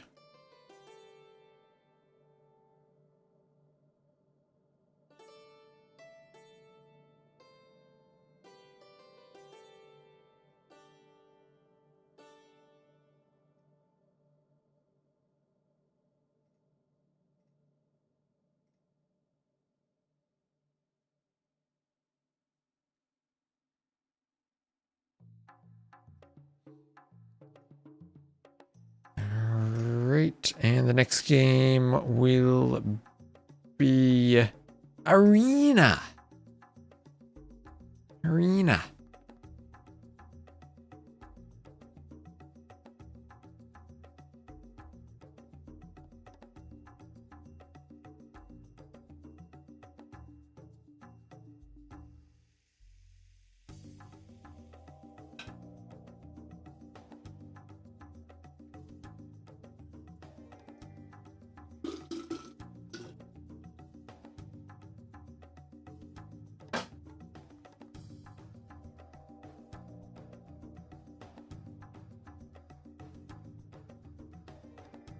Alright, grab a sip of water and stay hydrated. And again, thank you everyone for tuning in. I think literally everyone is streaming something right now, so I appreciate at least we have some pretty good viewership on YouTube. So we'll see. I think there's a midweek madness set going on today too.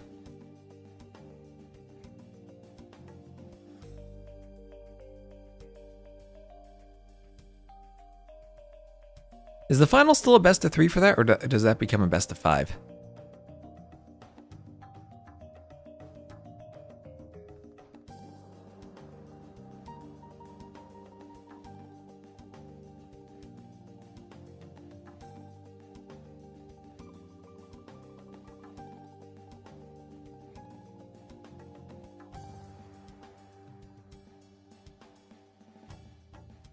Five, okay.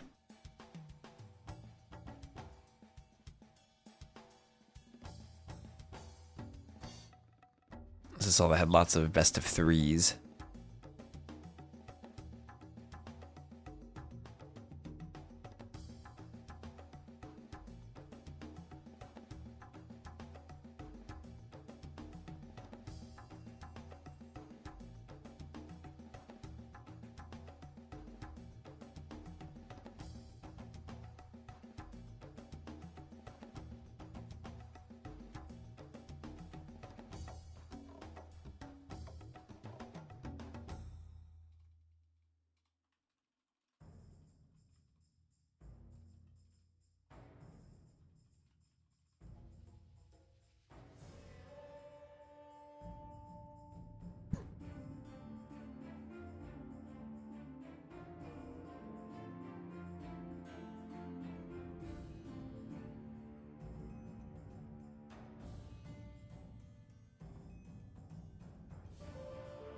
Oh, thank you very much, Sunnyflower, for gifting out some subs. I appreciate that. Helps us get towards our chicken cosplay goal. I don't know if we're going to hit that, but thank you very much for the gifties.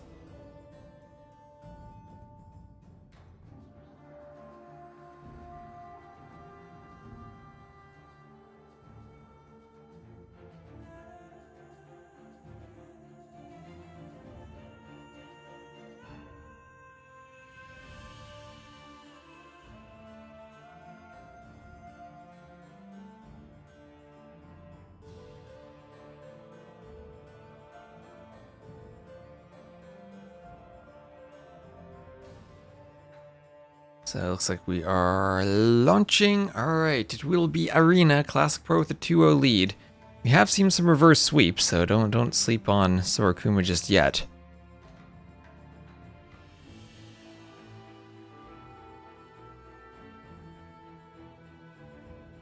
And it will be the Way versus the Portuguese. I don't think I've seen this Civ matchup yet. And thank you, Rockbert, for using your Prime sub. Appreciate the support. Thank you very much.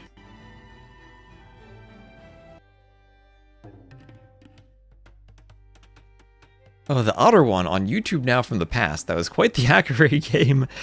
Doesn't even begin to describe it. So here we shall have Sorokuma. He will be playing as the blue Portuguese to the southwest. And then Classic Pro will be the yellow Way to the northwest. They're kind of close to each other. As far as this version of Arena go, DE's Arena, I think generally puts players very far apart and has a really large middle. Very different to how I usually do my Arena. And it will be, they're not chickens, but they're hares, which are essentially just chickens themselves, with, I feel like, a higher FPS animation that is so high compared to other things in AoE 2 has to make them a bit uncanny. They're kind of cute when they scratch their ears and hop around slowly. They're just kind of slow when they hop around. I missed, what did I miss, Haranar? What did I miss? Oh, what did I miss?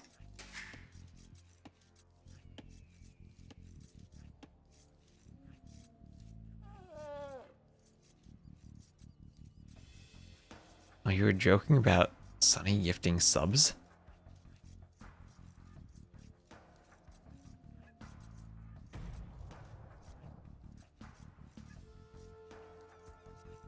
I didn't see any chat message.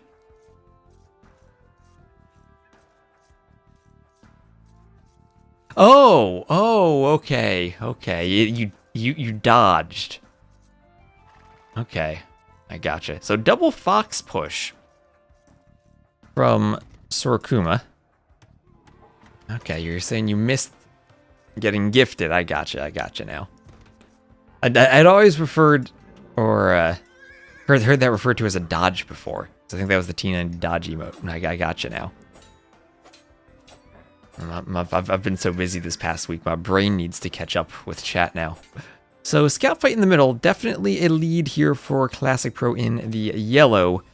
And Sorokuma will have to disengage should he want to keep his scout alive. He'll probably take one more hit and then have to hop into his gate. I'll see what distance he can make between the scouts. Only 12 HP, so unlikely to pick an unloomed Vil. But ooh, another hit, and he's gonna stay in the gate. Okay, let's go, Classic Pro. You better YOLO Vils forward and go through the gate. That would be a horrible idea, but I'd love to see it.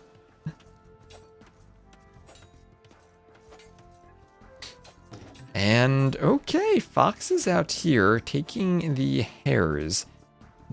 Do I want to see a funnel, but we might not see a funnel.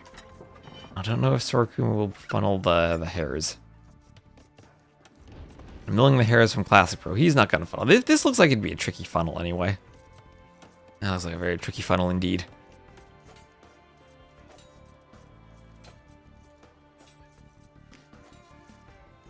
What is the most aggressive map in AoE 2? Black Forest. Black Forest flank. You're Vil fighting from the start of the game. Like the first decision you're making is how many Vils to send forward to Vil fight. So scouts go down. And Dev had fun making the hares. Just look at that compared to like the turkey or the goose. The hares, he's just so like wiggly and animated. Would Bengali monks work versus conks? I don't... the problem with anything other than unique units on Acaray is that you need the eco investment to construct the buildings to make those units. And if you want to do monks, then you're going to need 350 wood as an upfront cost to build the monasteries, and you're then building the monasteries only after you hit the castle age, so you have a resource investment and a timing investment into them. Meanwhile, the conquistador player is going to have 6 conquistadors hovering around your base by the time you get even a single monk out.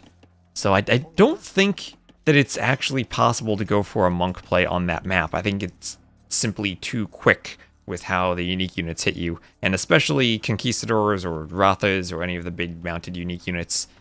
And I guess you can throw plumed archers into that category too. When I said BF, you thought I was joking. Oh, I'm being serious. Black Forest is the most aggressive map there is. I mean, think about Socotra. You're sending 1 Vil forward to lame. On Black Forest, you're sending 2, 3, 5, 10, 20 Vils forward to Vil fight.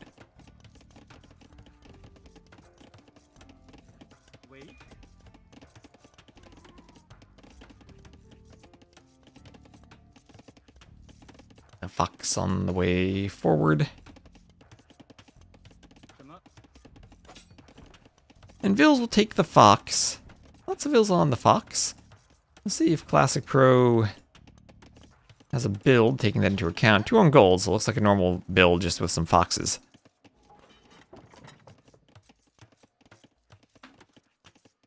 Arena fast imp Portuguese. I don't know if Portuguese can really fast imp on 1 TC. But that could be interesting against a Tiger, or against a Shenbei Raider play. Because the Shenbei Raiders are just going to go for map control. They're not going to push you right away. So I suppose there is room to fast imp.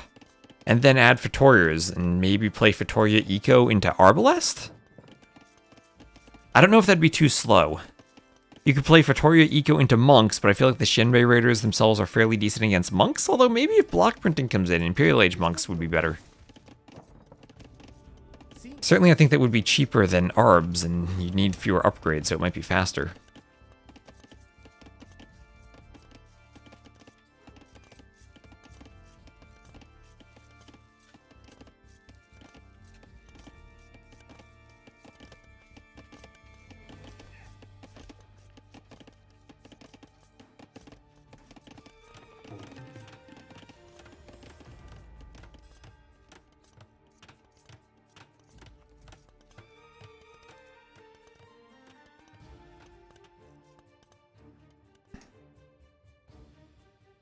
Tori is the best unit in the game, in your low elo opinion.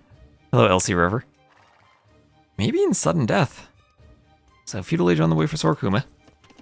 Vils on the food on the outside, come back to the TC. And we shall have Loom on the way. So Loom for Sorokuma, along with Vils on stone, make me think that this castle drop just might be going forward. And honestly, even if you just castle drop here, you have a gold and a stone you could take.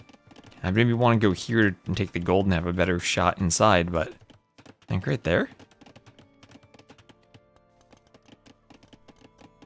Okay. What are we gonna get from Sorokuma? Where will this castle go? He's doing a barracks. And I think that means he will add spears.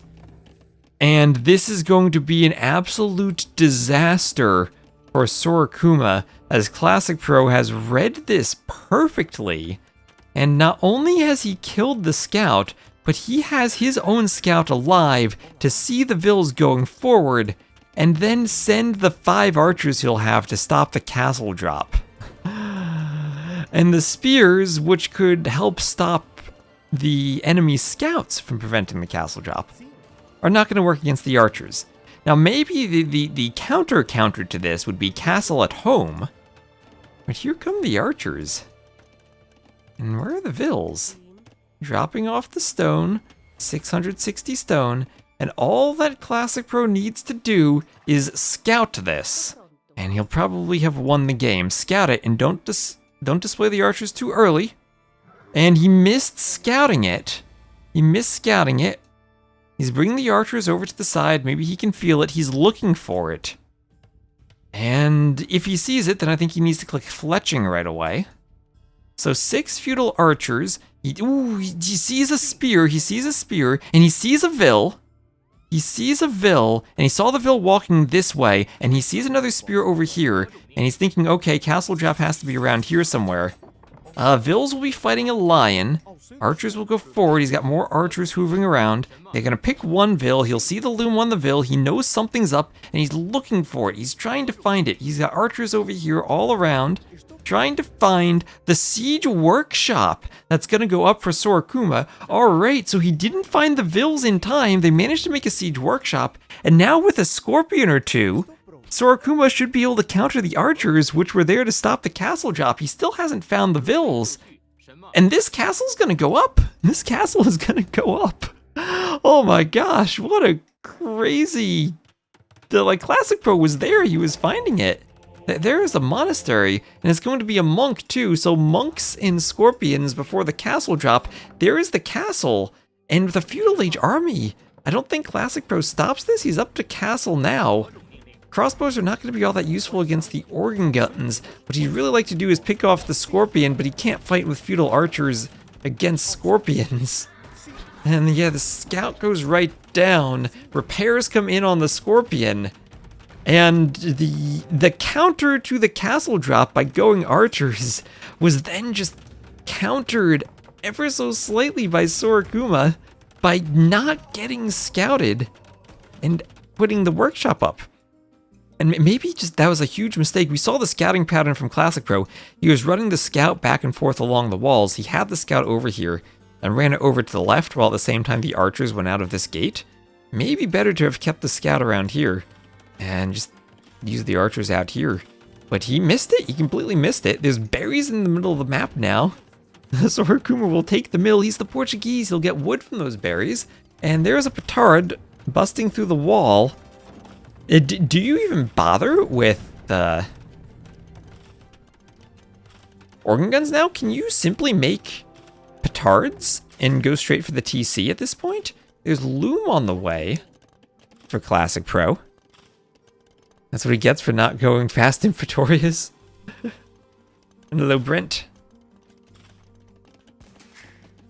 Surprised to see him up 2-0 on Sorokuma. However, it's sudden death. Anything can happen. But it has been going very well for Classic Pro so far, and there is a workshop forward for Sorokuma. And the loom on the way.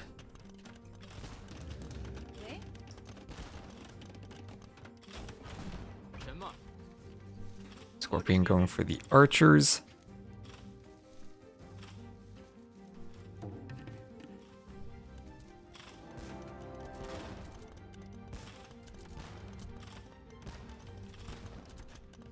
Looks silly now that the castle drop worked.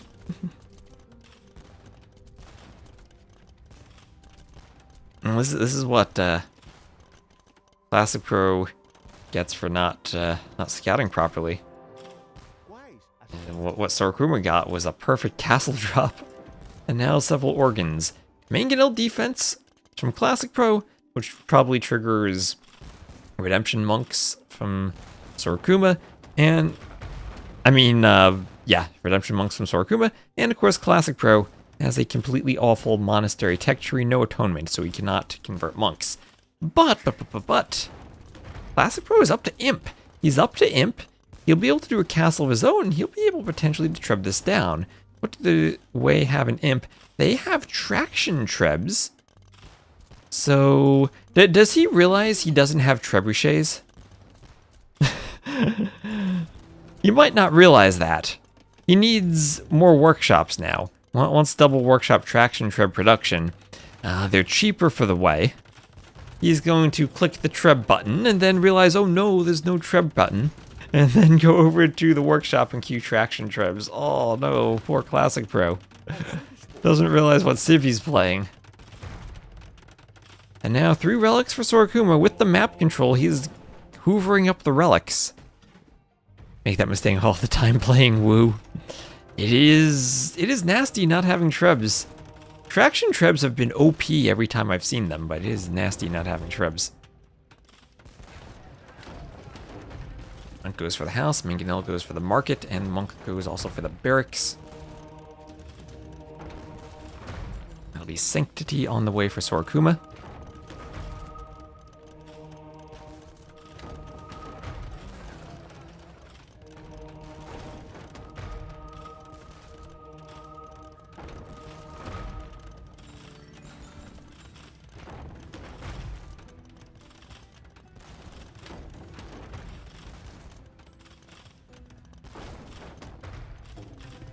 Let's see, Monk's want conversions on houses and on the range. So converted barracks deleted. At least that castle stops petards. And now he's up to Imp, and oh look, he can't queue anything from the castle. The Mangonel's freaking out. And there are the traction Trebs. A unit that, oh! A unit that might not come out in time. Remember, Monks are the best siege unit in the game, and Sorokuma's about to convert the workshop. Oh, but the range upgrade fletching clutch comes in just in time. And what was that castle shooting at? Oh, he didn't even need fletching. That monk was far away. It was just shooting at the workshop earlier. Okay, defends the workshop. Whew. I was gonna say, that castle was really close for not being in range, but it was in range. Alright, whew, he gets the workshop. He'll get the workshop. That would have been devastating. But okay, he has a lead. He's the down in villagers, but only by 3 or 4 villas because of all the eco upgrades he has is the way. Now, he's Imp, he has more eco upgrades. More eco upgrades available now and go all the way up to crop rotation. This is the market, but 2 traction Trebs are out. Needs maybe 1 tiger cav to deal with the rams. Oh, okay, but there are petards. There are petards on the way. 8 petards along with 3 rams. The castle needs to kill petards here. 8 petards destroy a castle. The castle gets 3 or 4 petards down. By the time they get there, though, that petard can't pathfind. And okay, those petards did not pathfind to the castle. They're going around the straggler. And that was a huge waste of petards from Sorokuma. The Trebs are in the back. The castle stands. He tried to go full castle age push rams and petards. That did not work at all. That one straggler was so messy for the pathfinding. And now there's a Shenbei Raider out, and the traction Trebs can take the forward workshop, take the castle. 4 relics in the monastery still for Sorokuma, somehow misscouting the final one in the corner. But that did not work. I know his own vills blocked them. He wanted vills to repair the rams. And maybe needed the vills inside of the rams. You can put the rams in front of the petards to absorb the castle fire and protect the petards, but they're not there with also the vills messing up the pathing. Oh, wow. Still, I mean, it's a monk push, and we all know monk pushes never stop. But that was a pathfinding disaster and a half for Sorokuma. He'll go Classic Pros away now, especially if he can kill monks. And these things always kill monks.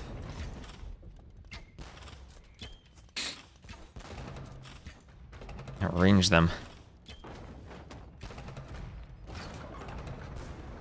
Destroy a traction Treb with his own traction Trebs. There's Fervor on the way. There's a market out there. Oh, why is the market out there from Classic Pro? I don't know, but it is. He'll need another one after that gets rammed down. That'll be his 3rd market. Traction Trebs can go for the monk. Monk has to dodge. All the traction gained for yellow. So, Imp timing now for Sorokuma. And Sorokuma does have 4 relics. Is there a way he goes Imp, adds Vittorias, and then holds long enough? And it's not like Classic Pro is the greatest eco. But comparing that, give him another -5 vills just for going Imp, and that'll be like 55 to 43. Doesn't look like Classic Pro is idling right now. He at least has 9 farmers.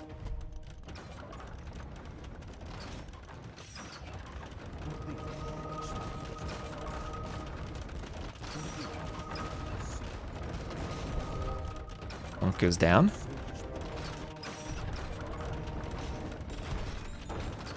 And traction Treb converted.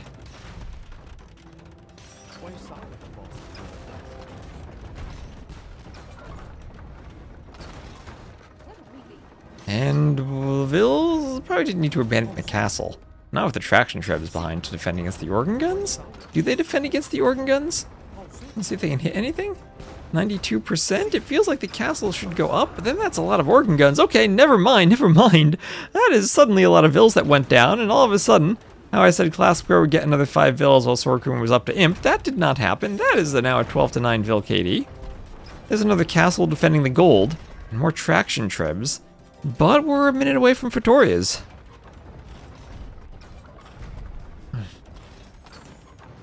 A minute away from Vittoria's. More monks on the way.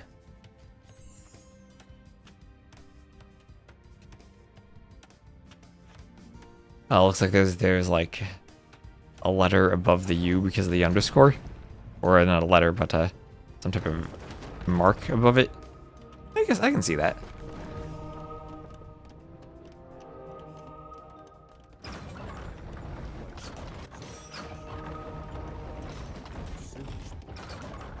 Oh, remember, monks are broken now. The group charge on the Mangonel, then swap doesn't work.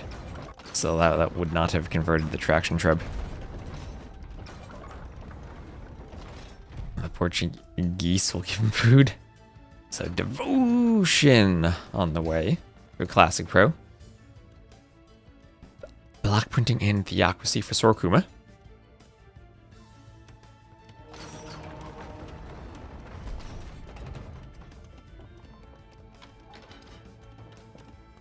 I think Otter plays later. For his Silver League, if that's what you're talking about. Maybe he's doing another tournament, though. Nilly man. And this is the post-pathfinding patch.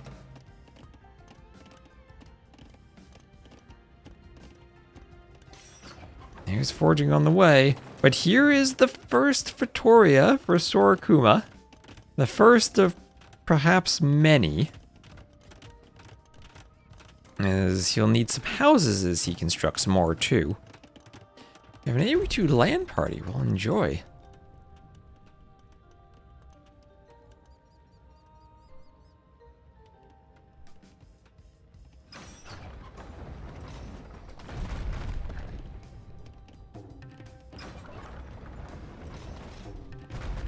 Trebs take the houses.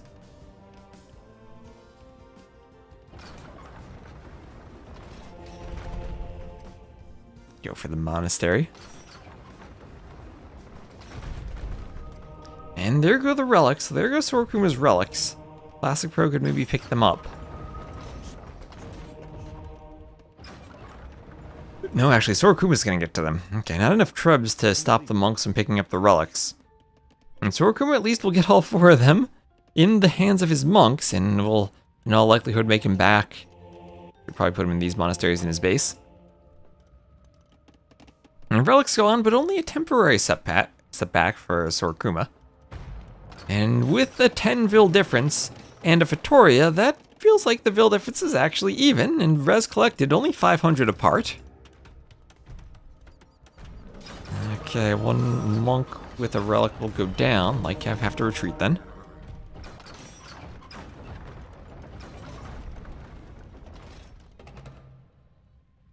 Traction shrubs, I do too. I don't think I've ever actually played against them, but I agree from what I've watched. This unit feels very OP from what I've seen of it. But I always have the relics forward. Relics are always in the middle on this map. Or if you mean, why are they in the forward monastery? Because he built the monastery in the forward when he did the initial workshop, and then he had the monks there to pick them up, and he didn't do these back monasteries until a while later. Maybe he could have thought to run them back earlier. But there's constantly been stuff hovering around here too. It never was really all that safe.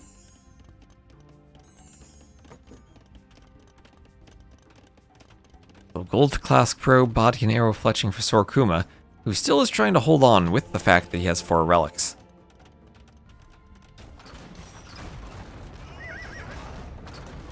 Oh, Traction Treb's trying to kill a Scorpion. Okay, Bodkin on the way. That doesn't affect Scorpions, if I recall, right? No, that gets picked off. And the Traction Treb damage outpost for output versus buildings to be very disappointing versus Trebs and units they wreck, though. Yes, versus Trebs and units they absolutely wreck. Yeah, you need a lot to threaten a castle, but against monks and stuff, you can shoot them from afar. Force the monks to retreat. Oh! One conversion on the Mangonel, but light cav are there. Everything misses.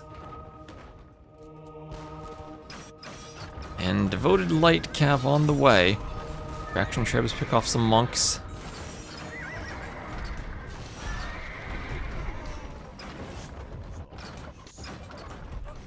Oh, Traction Trebs pick off a scout even. Monk wants a conversion, that's going to turn. I bet the Traction Trebs defend him. They do. These things are crazy. They're crazy good against units.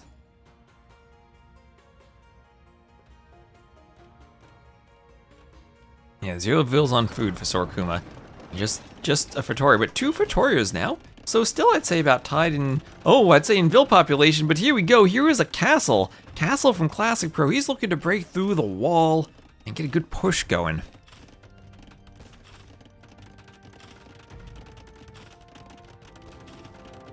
And you'll have petards and also a pretty straight line to the TC.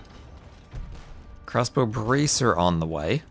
This wall is completely destroyed. The middle segment, or an inside segment.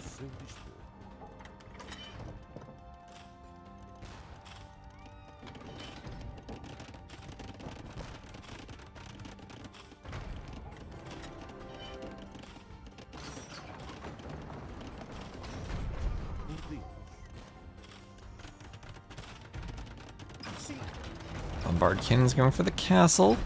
A few petards inside. Remember, only 5. 5 petards to destroy a TC. The Portuguese player has done neither masonry nor architecture. And crossbows fighting the traction trebs. How's this gonna work? Poorly for the crossbows. Dang, these things are insane. What is their...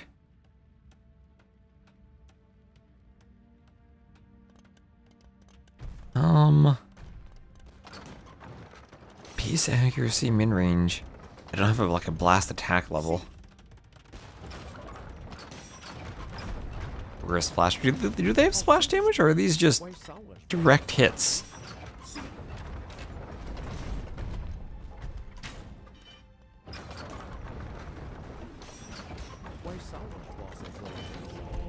That monastery will go down, that's for sure.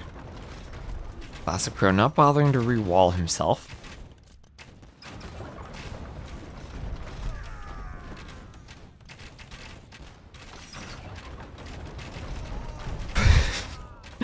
Oh man, what are these things? Why are there 7 of them? Taking out crossbows. And there's so much pierce armor too.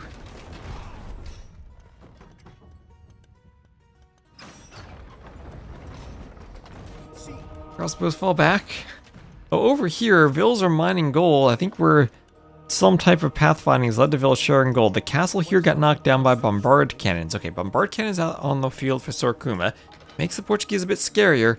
How many Fatorias are we at? 3 Fatorias. So Sorokuma, I think with a bigger economy now than Classic Pro, he's actually ahead in res collected. Could he do this? Could he do this? The traction trebs would need to destroy the TC. Or open a path.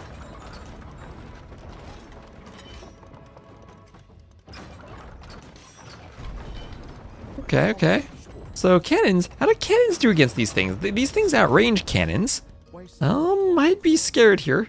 I'd be scared. The Portuguese do have 12 base range, access to siege engineers for 13 range, and then access to arquebus, or gunpowder ballistics, but they're still going to be a range short of the traction trebs.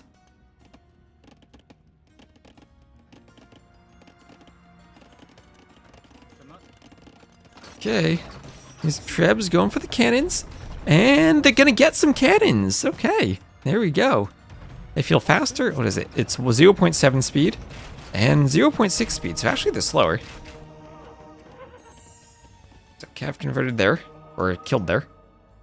Light Cav on the map. Vils just want to hoover. Monk gets a 5th relic on the way. Okay, those hoovering light Cav paying off. We'll have a castle foundation placed by Sorokuma in the middle of the map, inching his way forward. Such a weird combination of speed and range that they can kill all these counters. Kind of. I feel like they should die to bombard cannons, the way normal trebuchets do.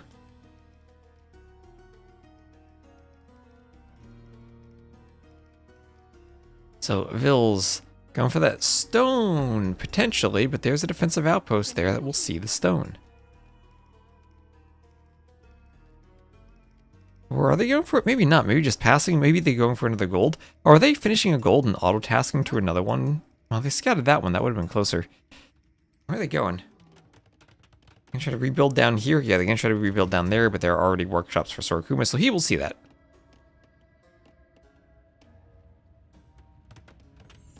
Kind of snowbally. It feels that way.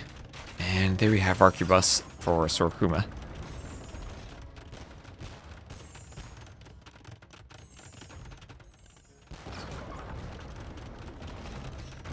Okay, dodgeball.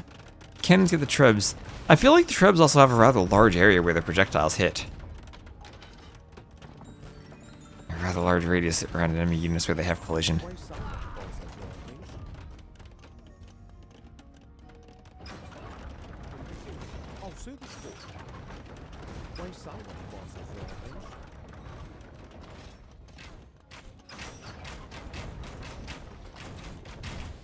And there you go, conscription for Sorokuma. Score is still relatively close. Classic Pro up by 20 Vils, but still that's 20 Vils versus 3 Fattorias. So cannons getting Treb. Ooh, all those Trebs landing down there. Nice, pretty graphics, but nothing that they're connecting with right now.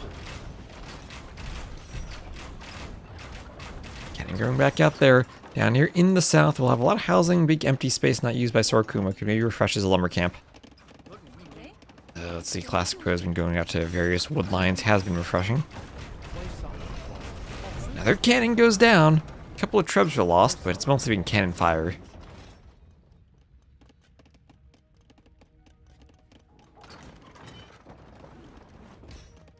Are those outposts, 3 outposts in a row?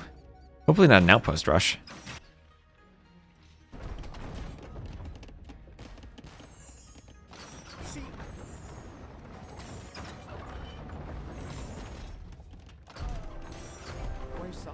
And now Arbalest from Sorokuma made the unit swap, and that's going to lead to the best unit in the game, the Skirmisher.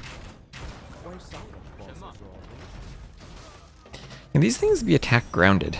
That could be interesting.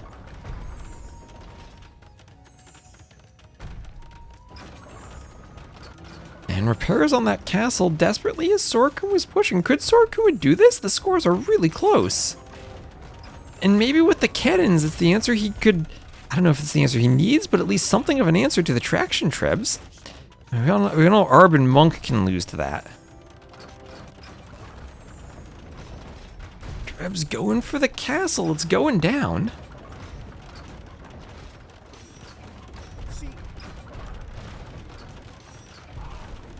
Okay, cannon's going down. Trebs coming forward. They'll hit the cannon. And there's the GG from Classic Pro, and Sorokuma with the Fattoria economy will collect 3k more resources and hold on to win the game against Classic Pro. The traction Trebs were not enough. Sorokuma down by 22 Vils, but with all 5 relics and 3 Fattorias and a 4th on the way, he was cooking there. And well done by the Portuguese. Dang. So it's a 104 to 71 KD for Classic Pro, but 13 to 0 KD, Monk conversions in favor of Sorokuma. Sorokuma had the better eco.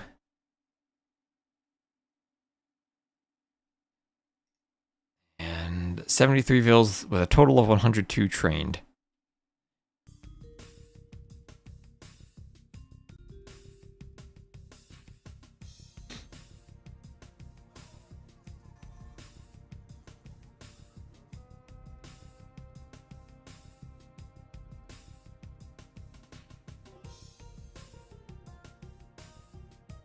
There we are.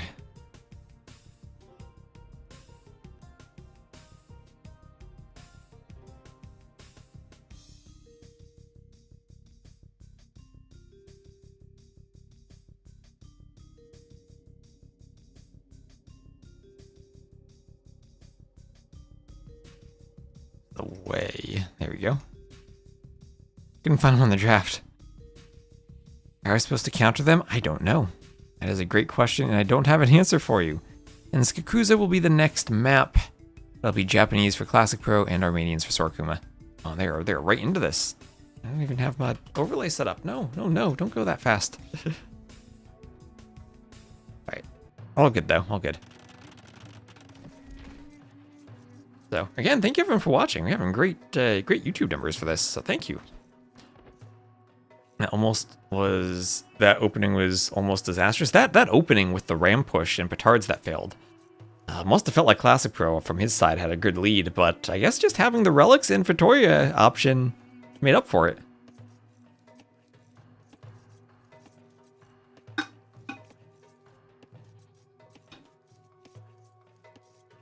I'm trying to hydrate between games.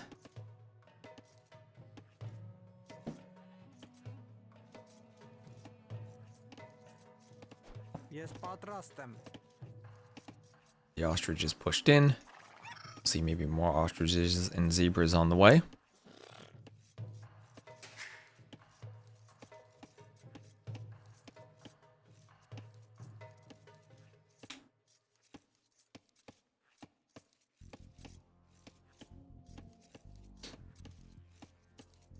Adbreaker's just going straight for it. They launched the game really quickly. You can probably get away with...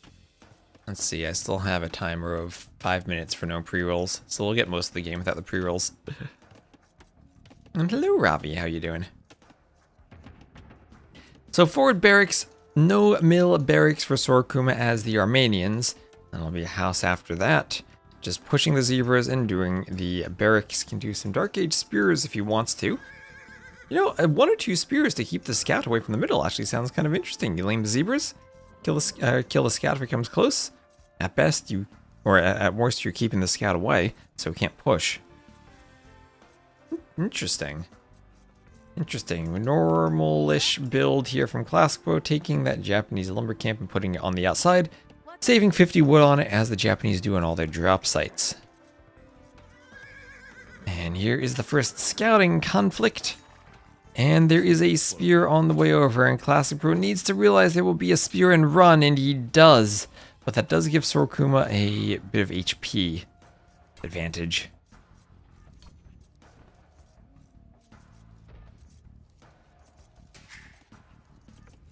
Spear will lame the zebra, but it does have food on it in this patch.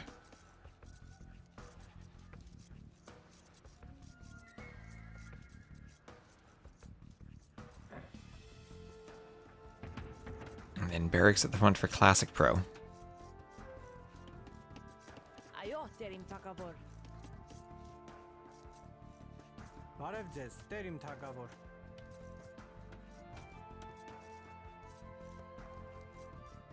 Oh, look at those ostriches. Look at them. They're running in place.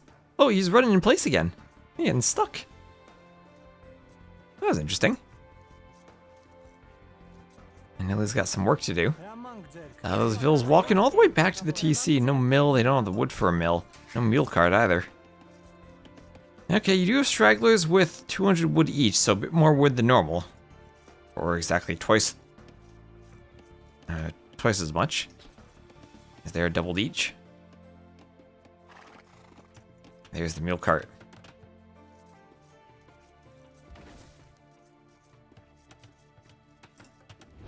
And there'll be a mill for Classic Pro on the zebras and the ostriches. As the scout's running around and the spear is coming to poke the scout.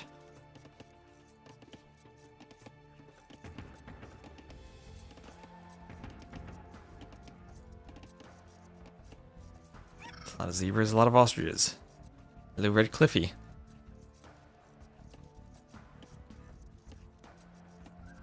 Tab around for a second, just check something.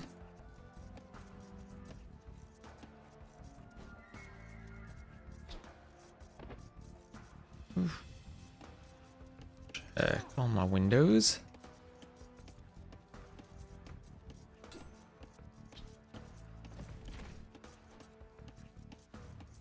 Right.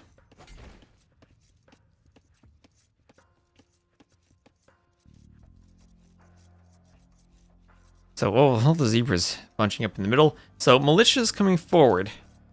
Which fully upgraded champion wins? Japanese, Dravidians, or Armenians? So Armenians have more hit points. I guess that's even more hit points than the Vikings get. Japanese attack faster, Dravidians ignore armor. Then I guess you also have the Burmese with their extra attack, and then the Aztecs with Garland Wars for even more extra attack. Probably the Goths with their discount.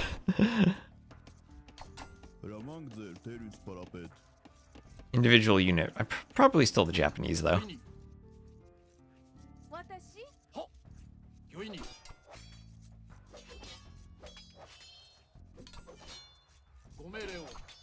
So spear versus militia fight, and it seems to be going fairly well for the spears, getting the HP down from the militia. And Classic Pro might fast castle behind this? He's in the Dark Age for a really long time.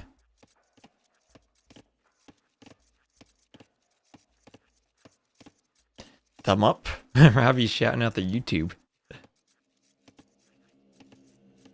Does the YouTube VOD do the thing on a stream where if you say the word like or the word subscribe, it highlights the buttons on YouTube? It does that for videos. I don't think I've ever really paid attention to that. But it does it.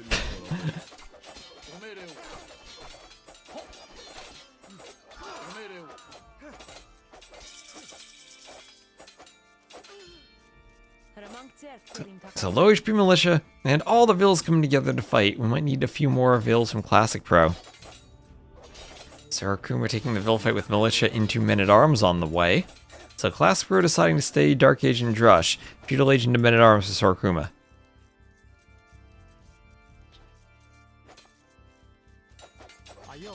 And okay. Vill fight here, Vill fight here. Love how fighting brings people together. Yeah, Darmok and Jalad at Tanagra. And I gotta fight the monster. Don't fight each other though.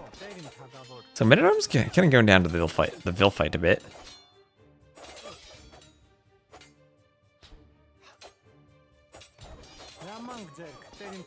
Okay, 3-2 Eco KD. More idle time for Classic Pro. And he's now up to Feudal. Have you towers or range transitions end this before Feudal comes in? TNG reference, yes. Dark Age, Man-at-Arms could have been strong. Thankfully, they don't have that until Feudal. They can only do the spears in the Dark Age. And then they can do Feudal Age longswords. I think I'm correct about that. I think they didn't move or remove militia entirely.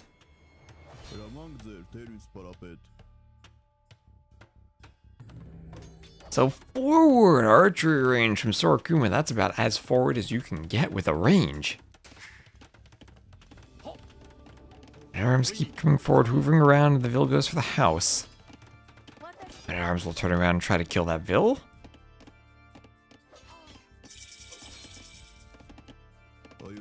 Okay, houses up, Men-at-arms still hoovering. How many feudal men-at-arms does it take to break a TC? A lot, but the real question is how many feudal longswords does it take? It'll be longswords versus men-at-arms. Oh man, this is really a new patch game. Longswords versus men-at-arms.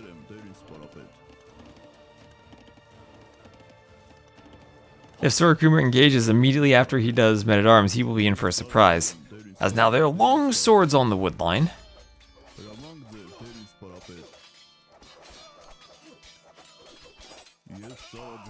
And long swords survive. They take out the men-at-arms and they'll push the vills back. The long swords are working for Sarakuma. Is this Sarakuma's ticket to a reverse sweep long swords with Armenians? Feels like he's in a great spot now. Archer's on the way for Classic Pro.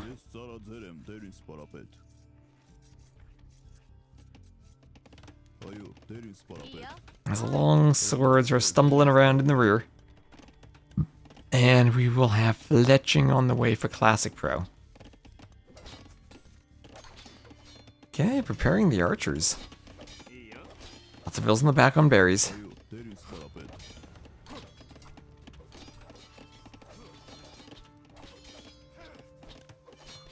And what's back there? Oh, that's just the long swords, okay. That's what we call a sudden disaster. Town Watch on the way for Sorokuma. And eco-wise, 2-vil lead for Classic Pro, but middle control for Sorokuma for the hunt still. Has not had to seed a single farm. We have lots of farming. 60 wood each coming in.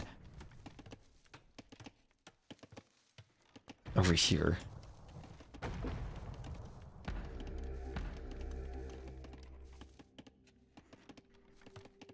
Watchtower on the way up, that'll protect the gold. Neither player looks close to the next stage.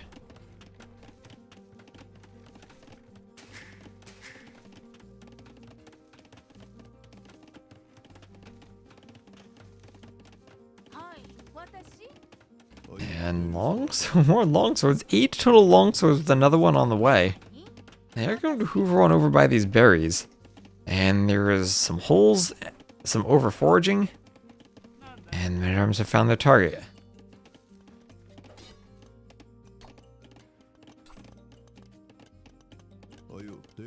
Okay, off the berries.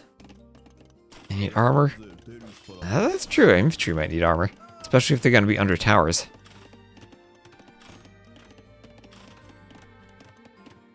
So nothing really to threaten this wood line here. Tower defends it from the longswords, unless the longswords wish to dive the tower. That can be a big risk, though.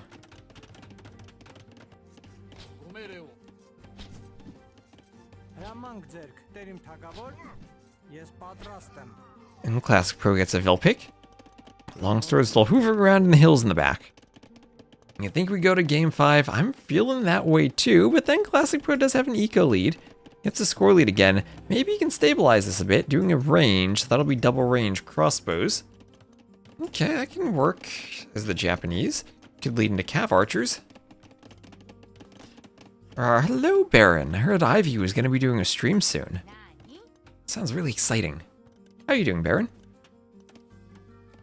What's back there? Just 2 goats. Oh, there are a couple of skirms and archers in the eco. Skirms there to repel those raids.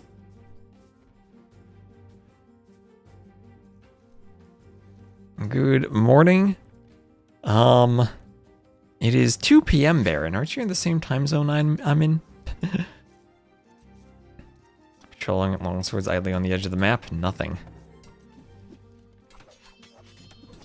Did you hear that? She typed it in the chat earlier.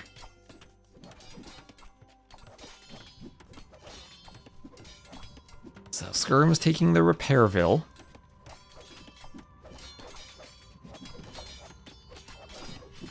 PM is not morning. Fair enough, fair enough. Well, I gotta get my time zones right.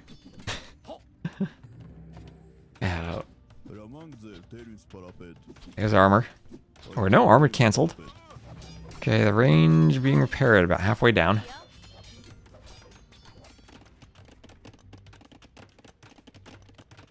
So Classic Pro trying for more houses.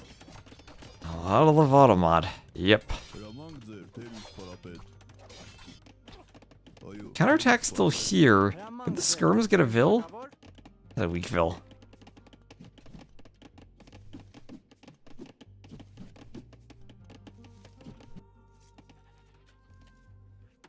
Okay, men-at-arms continuing to work their way through these buildings.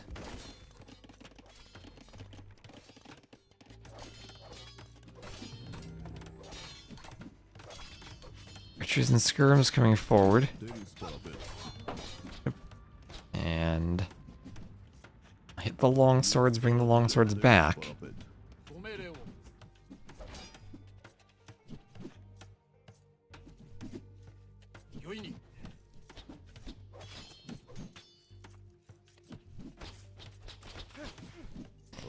Skirms still fighting each other here. More skirms go down. Can I show the APM? Not in the free version of Capture Age, unfortunately. We could look at the, I guess, the rec on AoE2 Insights at the end of the game, though. If you remind me. It's not the only tool for showing APM. So skirms in the north.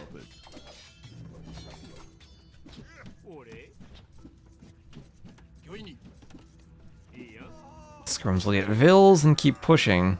Sorokuma feels like he's in a good spot, about to go up, but then same for Classic Pro, both about to click up. And there's Sorokuma, 4 more gold. Ooh, what is that? Up within a second of each other. You can look on the previous games on AoE2 Insights, yes. You might need to click buttons to generate reports and stuff. And thank you, Temp VHGG for the follow. Gotta love double temps.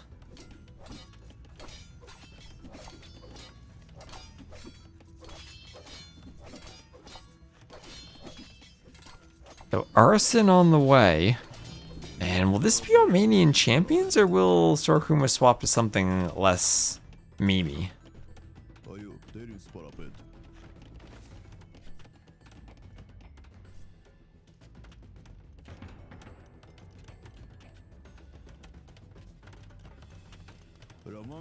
Alright, so Castle Age still on the way, and Bloodlines here. Long swords going for the house.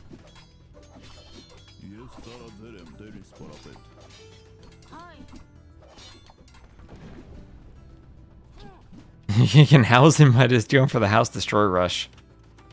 Honestly, close to it.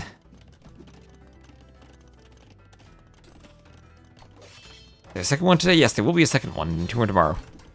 Remember on Japanese CA got bonus damage to skirms? Japanese CA were really good back then.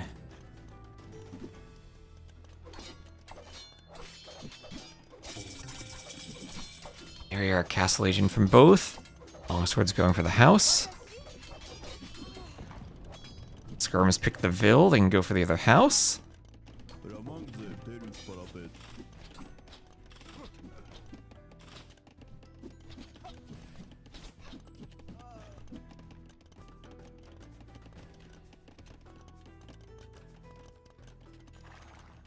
And crossbow on the way from Classic Pro. Elite Skirm Bodkin on the way from Sorokuma. And, oh, okay, Fortified Church from Sorokuma. He's looking to push. Will he do Mangonels, Scorpions, or Rams? Or all three. A Ram push on the TC could be nice, but probably a few too many Knights out for that to work just now. And he's going to go Warrior Priest to try to convert the Knights. And where are the two-handed swordsmen? That's my question. Where are the two-handed swordsmen? So, Relic Rush, yes. And then, oh, in the back, here comes some crossbows, chased by skirms, though. Chased by skirms.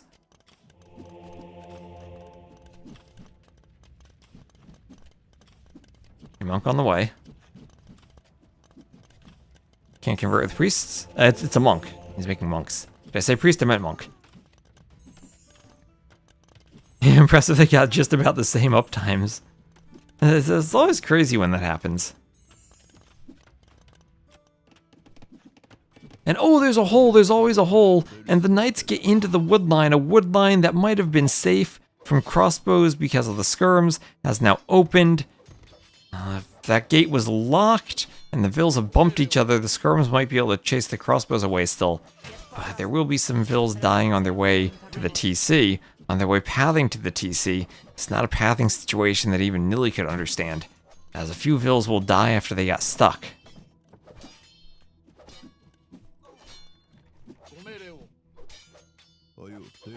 And Knight wants to kill Skirm.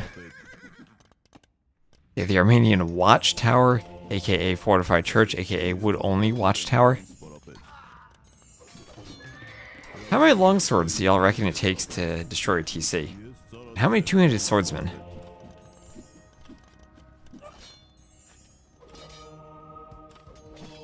Knights coming in on the skirms. The longswords are still there. Okay. Skirm's still cleaning crossbows over here. Monk wants a conversion. Swaps to the high HP knight. Picks the other one with skirms and deletes.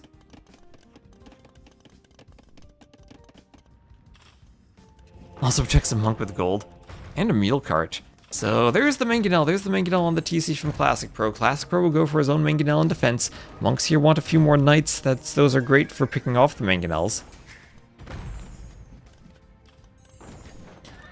And almost the stone for a castle from Classic Pro. Is there some way he YOLOs a forward castle and petards before his TC goes down? I don't think so, but maybe there's hope. Knight going for the Mangonel, lots of Vils going to repair.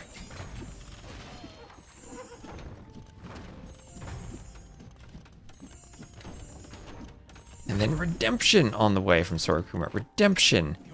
In the back, Skirm is going for the crossbows.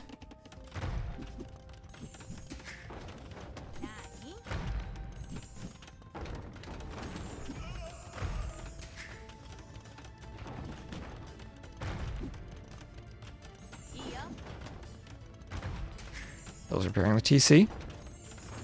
I think two-handed swordsman's better value than Redemption. Just snipe off mangonels.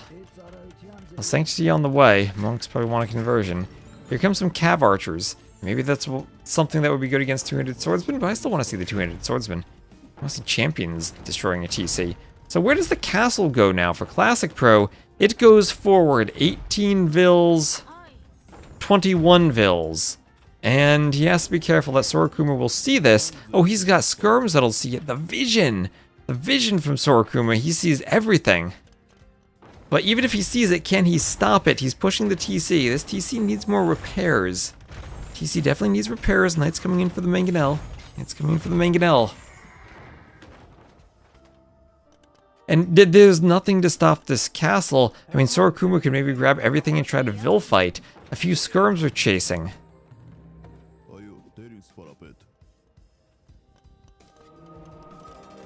There it is. Monk wants a conversion, and Vil's going to do an anti-castle gate to try to block the foundation, but there is the new foundation, not too far away from the original. Longswords are popping out from the barracks. Oh, the longswords are going to find the Vils. More Vils are coming to Vil fight.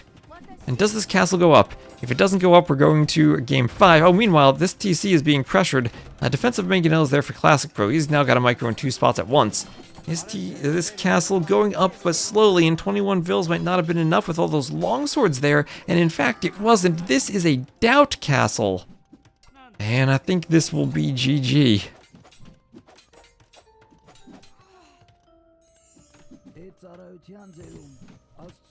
Monks have more Vils they can convert.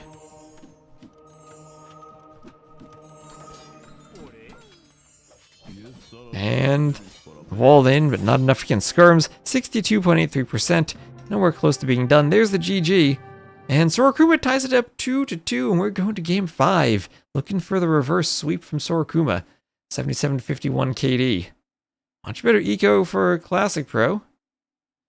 Despite the eco difference, KD much better for Sorokuma.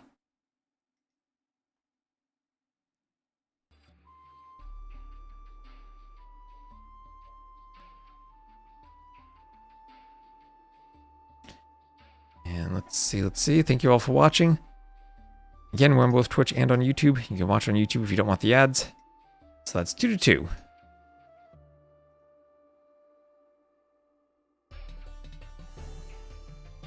That leaves us with Palisade Socotra, a home map for Sorokuma.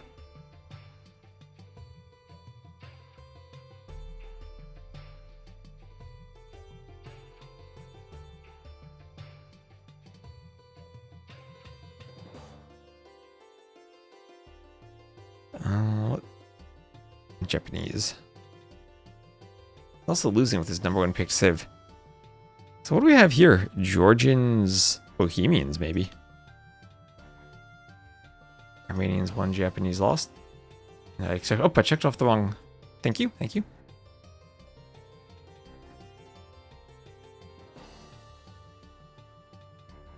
Alright, and the next game. I didn't leave the previous one.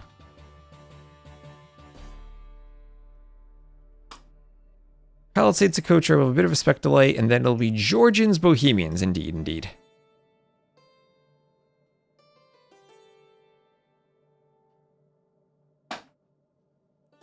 Stay hydrated in between the games. This set's gone on for 2 hours, doesn't feel like it. Maybe I'm just so tired it doesn't feel like it.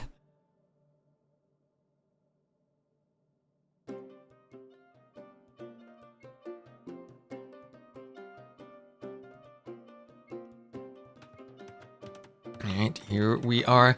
Palisade Socotra will have Sorokuma as the blue Bohemians to the south and Classic Pro as the yellow Georgians to the north. Let me tab over to check the YouTube strat. Hello, these are Rex. These are lives, and these games are live. Fortified churches might be the most OP thing in the game right now. They are very strong. Very, very strong. So immediate elephant lore from Sorokuma, going to avoid being lamed. YouTube is so infested with ads now except for live streams. Well, that's why I turn the ads off on the YouTube live streams, because I was absolutely sick of ads on YouTube and elsewhere on Chrome recently. I've switched to Firefox. And so all the support we've been getting for subs on Twitch or memberships on YouTube definitely helps keep things going while the ads are off. I feel like it's a much better experience for everyone if you don't suddenly get an ad while I'm in the middle of trying to talk to you or answering a question. And that's why I do the pre-roll ads between Twitch, so we don't have pre-rolls during the games, or the ad breaks in between the games. And he's the auto ad manager, gives me a better revenue of ad split, but also interrupts with ads. So no interruptions as much as we can prevent it. So Scout here, will it get that villager? That Vill does not have Loom. Classic Pro went forward to lane without Loom. Sorokuma, to be fair, does not have Loom himself either. The Scout's close to going down. The Scout on 3 HP probably needs to go back and be saved. The Vill tries to quick wall himself, gets it on the second attempt. And with 4 HP left, will stay alive, stay forward.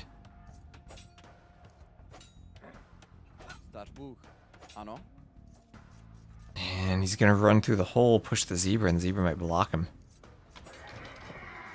Oops, Scout takes the other Scout.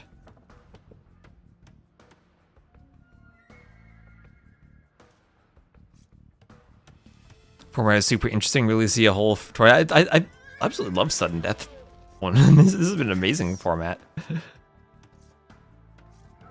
Give us some really quick games, and you can give us some really different games. Lots of possibilities for sneaks and comebacks, and there's so much more you have to be aware of when someone invests their eco to try to YOLO your TC in a way that you're not quite used to from a normal game.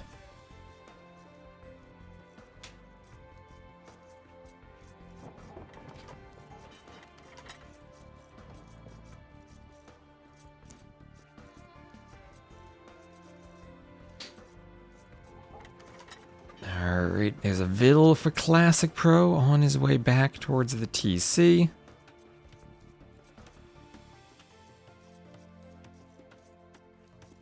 can set it to not play ads on the live stream. Yep, on YouTube I can. On Twitch I can't, but on YouTube I can.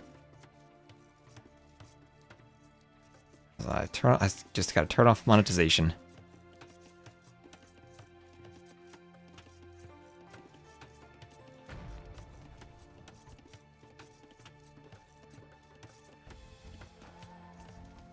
I guess I have a little hole in the middle of them. I guess that can happen. Love to build a tower in the middle of that. Be extra defensive. Break from the standard skirms into skirms. I mean, we do see a lot of skirms in this tournament. Let's not pretend the skirms have abandoned us. They're still, along with monks and fire lancers, the best unit in the game. YouTube Premium. I remember, like, 8 years ago or so, I had a YouTube TV sub to watch the NBA Finals. But it was really expensive, I just canceled it. It's not like I ever watched anything on it. Here's Feudal Age for Classic Pro, so he's the first one to click up. Same thing with, like, Netflix. I don't know, like, every so often there'll be something on Netflix I watch, but, like, I'll binge one series and then cancel it. I don't leave the subscription up.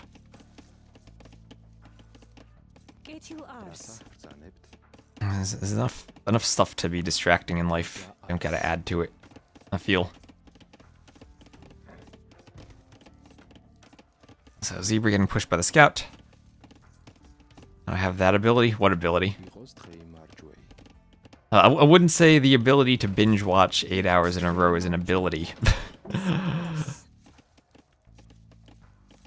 I guess the only actual TV series, like, quote-unquote, I would have would be from Amazon, because I have an Amazon Prime subscription.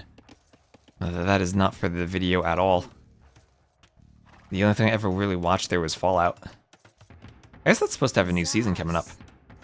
So, Barracks is in the middle, and we'll have some aggression from both the players. Not too much laming the Dark Age. This Vill did run around 0-0 Eco KD, And we just have a lost scout for Sorokuma. Other than that, pretty nice. Hello, zoom out. Rather than forgetting until 3 months later. You just gotta remember to be quick about it. Oh yeah, I had the Paramount Plus subscription to watch Star Trek Picard. Those first 2 seasons were awful.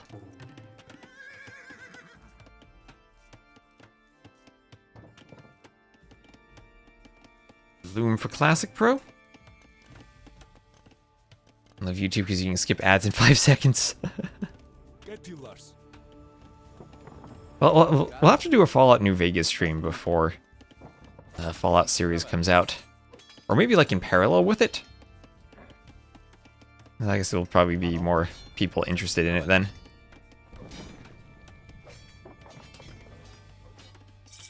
And oh, don't lose the Scout Classic Pro. He lost the Scout. As Sorokuma continues walling up, we'll keep the militia out. And there is the range, and could this be skirms? Could this be skirms? It is the new patch, but maybe it still will be skirms from Classic Pros. He's doing Men-at-Arms. What is a Grand Tour? I've never heard of that.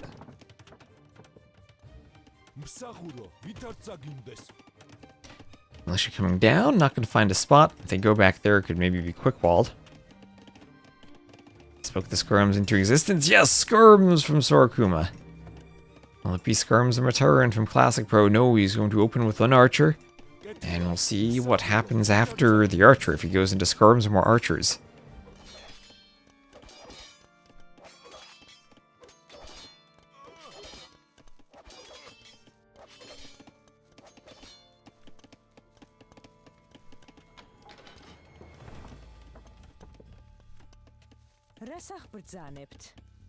And Town Watch on the way from Classic Pro.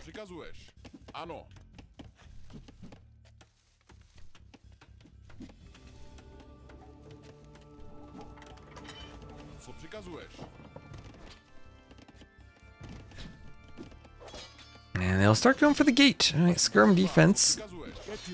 Skirm should keep this out, keep the archers at bay. And there's a blacksmith for Sorokuma.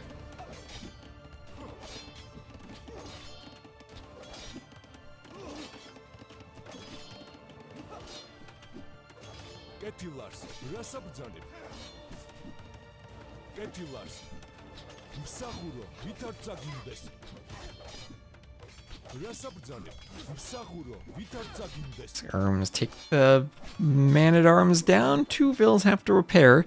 Might need to lock the gate, but manages to repel this anyway.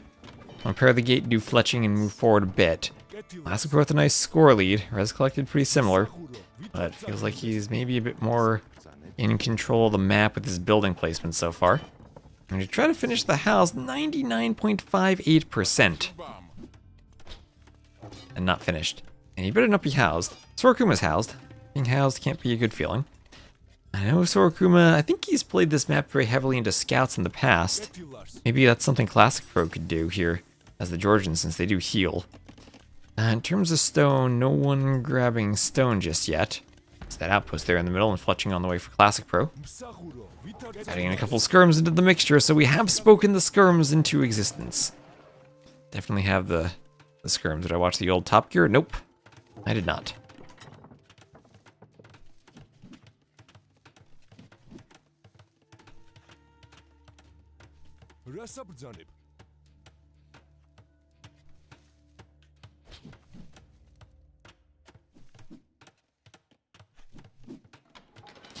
Yeah, there's wheelbarrow done. Wheelbarrow.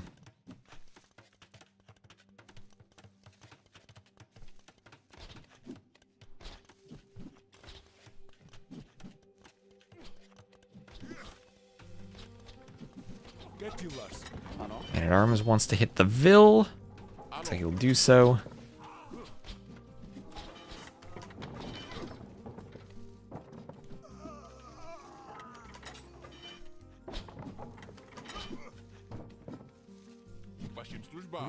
And Scout forward, Scout. So it is Scouts now. Scouts from Classic Pro.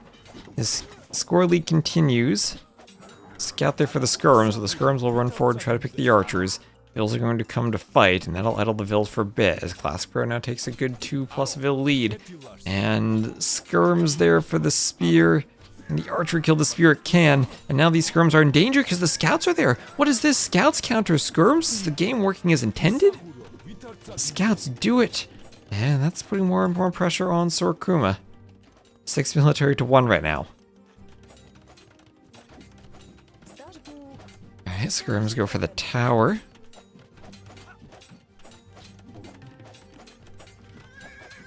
Our scouts over here. And mining camp going up for Sorokuma.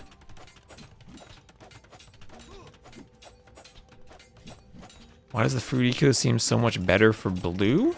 Let's see, 12 farms, 13 farms. Feels kind of similar, but it is much higher. And I think the answer is that Sorokuma did not invest into any scouts. And since he didn't go scouts, he's going for the faster castle age. And his Bohemians, he's not going to have any stone, and his answer is going to have to be chemistry crossbow, I think, with a tower on the gold. Yeah, it feels like that's the difference then. The food is from not spending it on scouts. Scouts are expensive. And, I mean, it's a couple hundred food, right? That Classic Pro's invested into the scouts there, so that affects the castle timing. And there we go. Castle Age on the way from Classic Pro.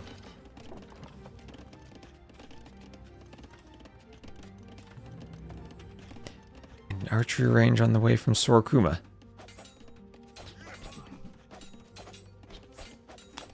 FC hand cannon, now that would be something.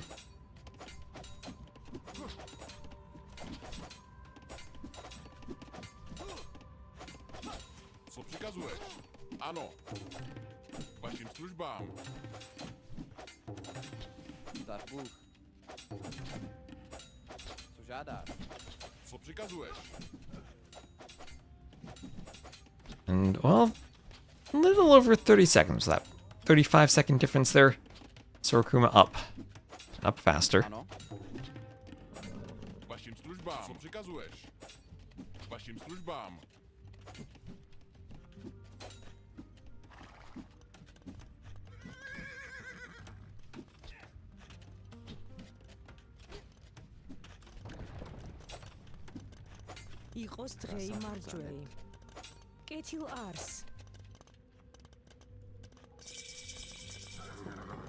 And Sorokuma up to the castle age. Well, Bodkin on the way.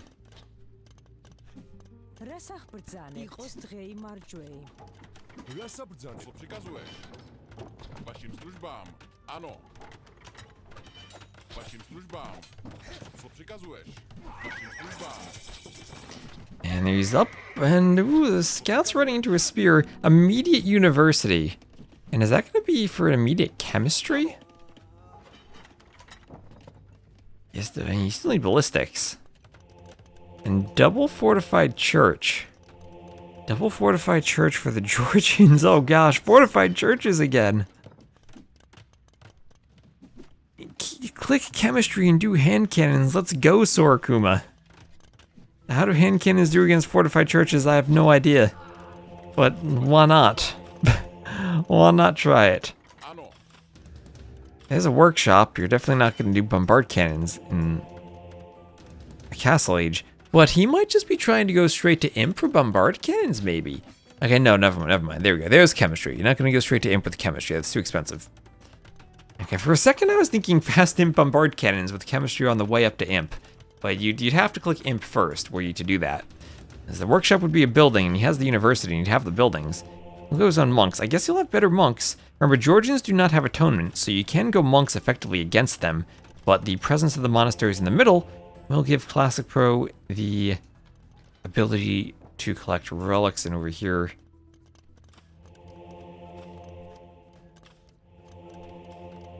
I think there's a relic somewhere still.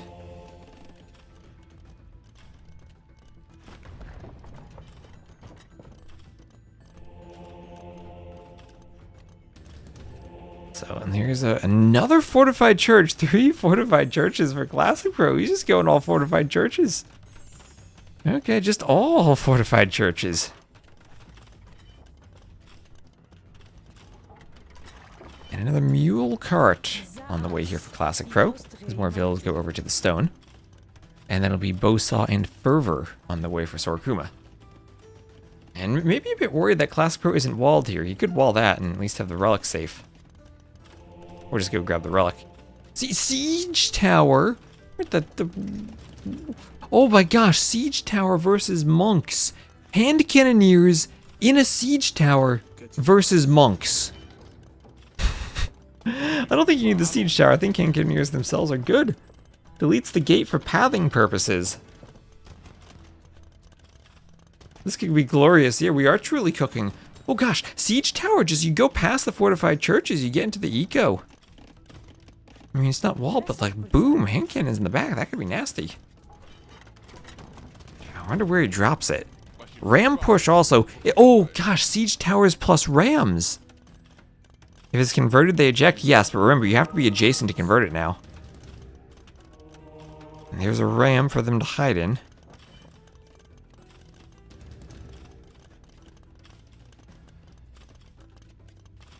And ram push, I think you might need a third ram. But that's 9 hand cannoneers inside the rams, and hand cannoneers should be able to deal with Bengalis. It's 4 fortified churches, though. And I don't think you ram push 4 fortified churches.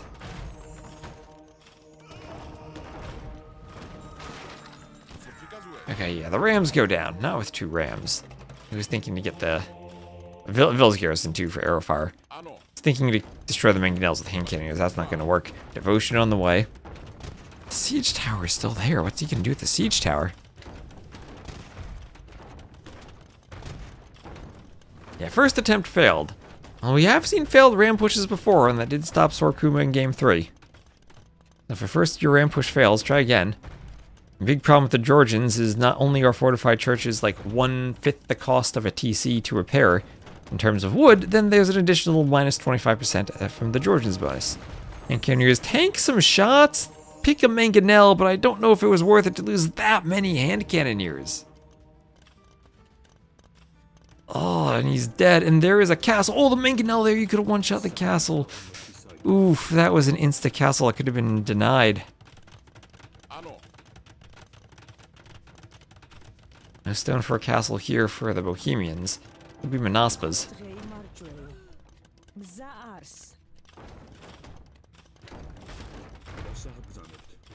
Okay, so siege tower. Though the reloading after the siege tower makes this so much less smooth.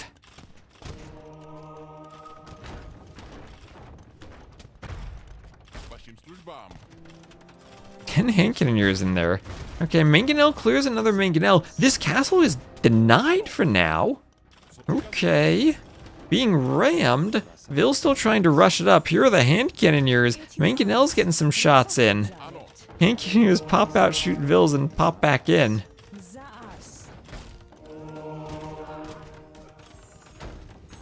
Okay. Siege tower, hand cannons in and out. Siege tower goes down. Hand cannons need to kill some monks here. They're under a lot of fortified church fire. And the castle goes up. The castle goes up in the end. Enough Villes were there, not enough mangonels in the back.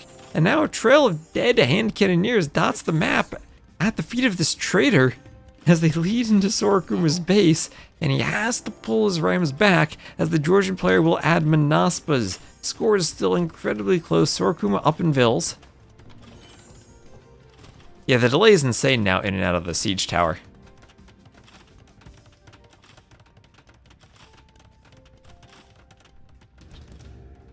And another workshop over here for Sorkuma, another workshop.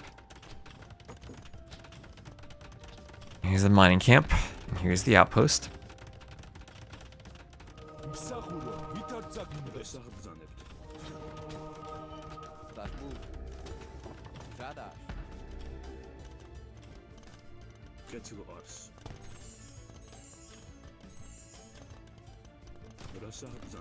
And can the monks get conversions? Can the hand cannoneers stop them? The low HP ones.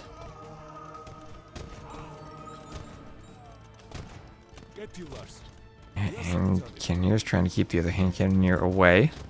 Workshop forward for Sorkuma. Oh, Classic Pro has lost quite a few Villes so far. That's 10 dead Villes, down by 5.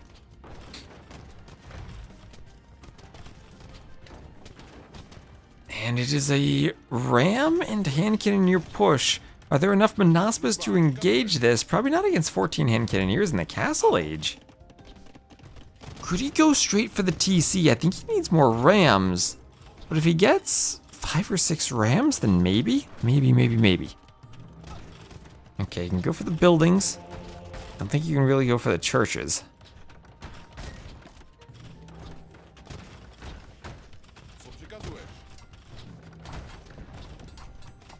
Range goes down. And Cannoneers are here fighting the Banaspas.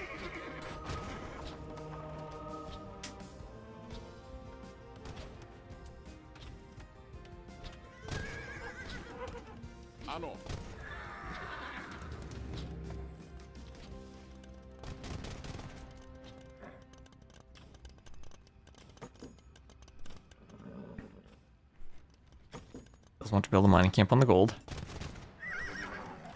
And Cannoneers coming to fight the Manaspas. They're running around.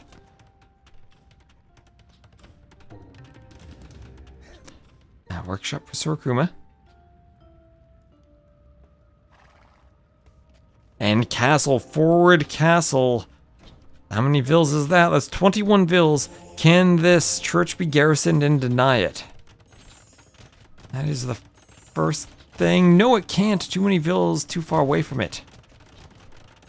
Ooh, Sorokuma now taking a score lead. He's up in vills. And these were costly castle drops at the same time, though there's another castle coming forward for Classic Pro. A bit behind in the timing, but he's got more vills going forward. Both these players are going now to be castle ages in the castle age with forward castles and castles on their base. So it is now petards. It is petards for Classic Pro. He's going to have double castle petard production against single castle petard production from Sorokuma. Feels like Sorokuma maybe, just maybe, has a bit larger of a defending force. Might be able to pick off a couple petards from outside of the TC. I don't know if meal carts absorb projectiles, but maybe send them in.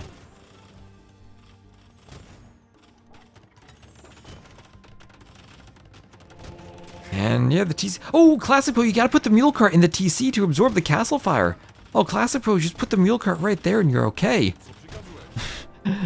20 vills going for the castle. There need to be petards on the way. So where are the petards right now? We have 3, a total of 6. More for Classic Pro. Gotta keep an eye on both sides to see what's going on. TC being repaired there. I don't think he knows how the Georgian mule cart works. And here come the petards, here come the petards. Hand cannoneers need to snipe petards. Petards are going down. 1 makes it to the TC. More go down, 3 more on the way. That was not a good send of the petards. They were not together all at once. And only 1 basically makes contact with the TC. That was a huge waste of resources from Classic Pro. Classic Pro, who could put the mule cart to absorb castle shots. Yeah, he needs to mule up the TC. And he's running out of wood. 0 vills on wood, 0 vills in his inventory. Or 0 wood stockpiled, 0 gold for buying wood. And this castle with 19 vills inside of it will finish off the TC. And that'll be it. And Sorokuma will be victorious, and he will win 3-2 with a reverse sweep over Classic Pro. It looked like it was going to be 3-0 in that arena game after the Ram push failed, but Classic Pro couldn't figure it out in the last 3 games, and with more petards on the way, he didn't quite get the petard push to work, and he has to have insane nerves while going for that, and it seems like he didn't know you could use the mule cart to absorb the arrows. Oh, and Sorokuma does it. Ooh. I've never actually seen the castle finish off the TC, but it does it there. Forced him out of economy. 100 to 68 KD. Better eco in the end. Whew. Hey, now that was a set of sudden disaster.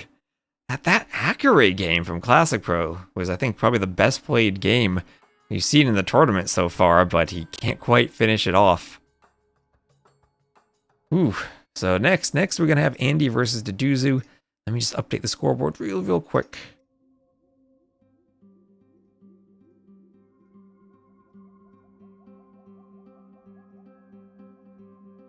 And then take a quick break.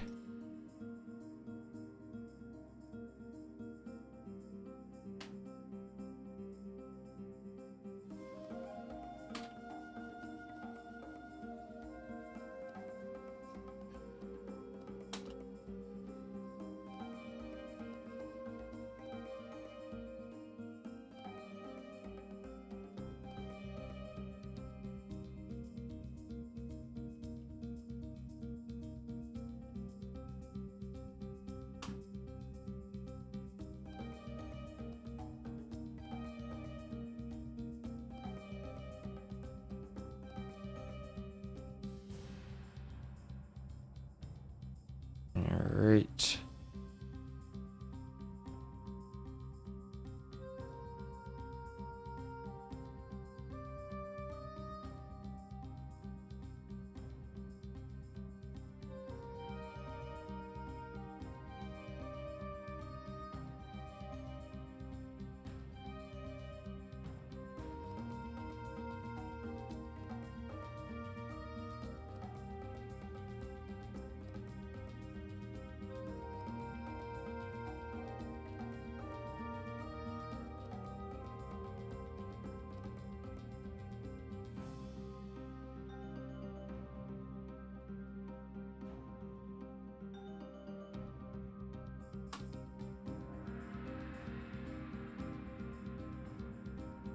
Alright, let's get this updated. Let me find the drafts.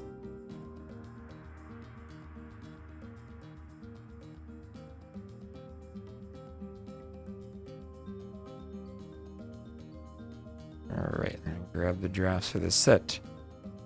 Andy, no, Andy Stone, please. Andy. Not Andy Niaz. Andy Jijuzu, there.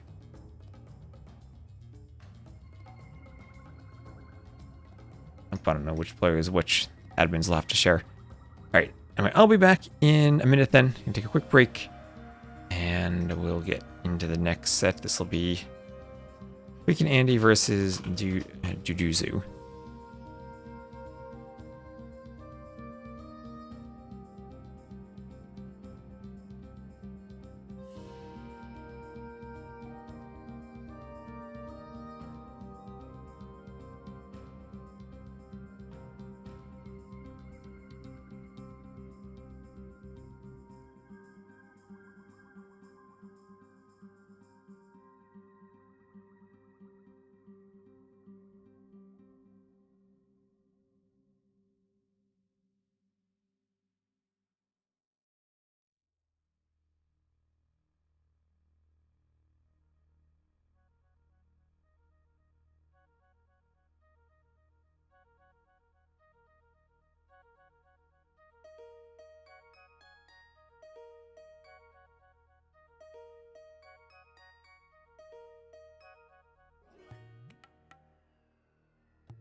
Alright.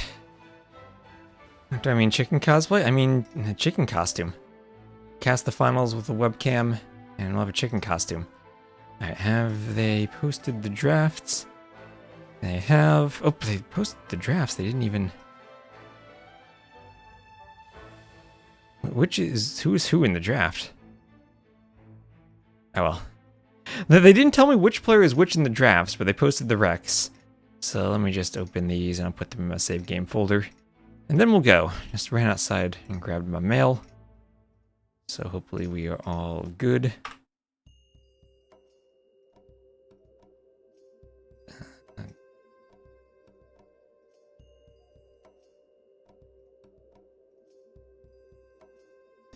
Menu's not updating.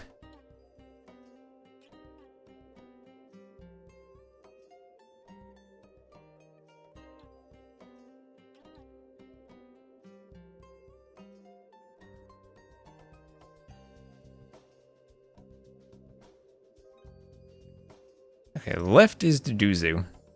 So let me just swap this around real quick so we're accurate.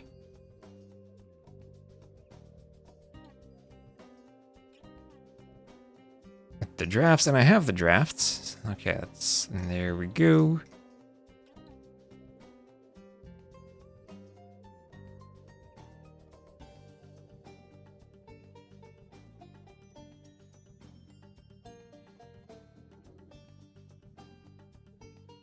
Can I hear that? Hear what? Next time you know. Actually, I'm out of game. I don't have my headphones on right now. What am I hearing?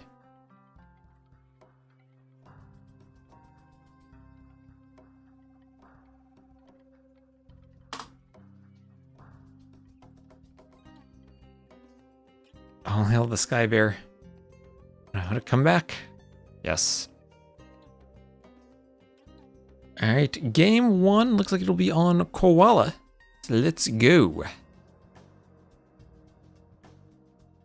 And thank you, Jailbar, for using your Prime sub on the stream in between the games. I appreciate it. Thank you for the support. And now we will have Duduzu as the Blue Georgians to the northwest, taking on Andy as the Orange Georgians to the south. Fortified churches versus fire lancers feels like what we're doing. AOM music? Yes, there is AOM music in the background.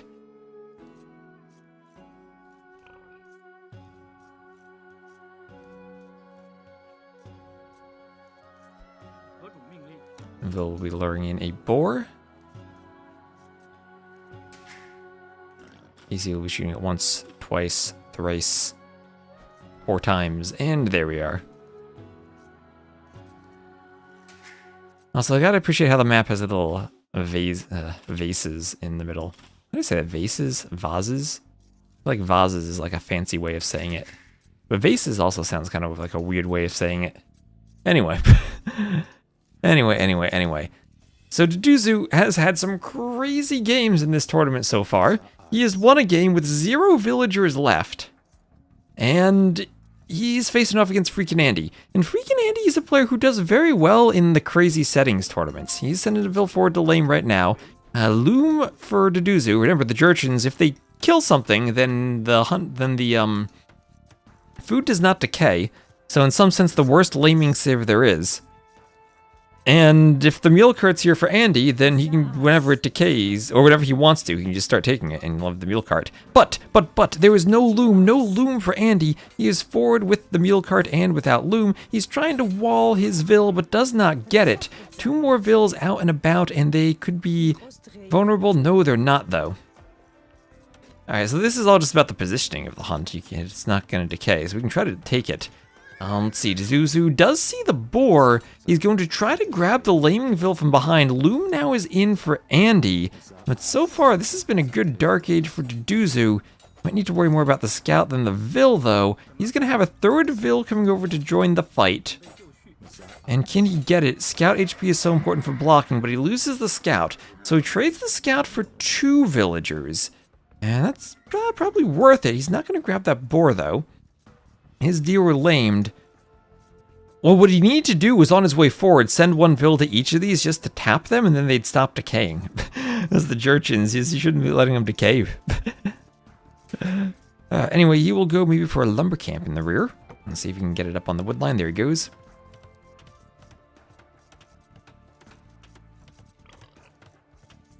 Sheep hoovering around, or pigs hoovering around in the back.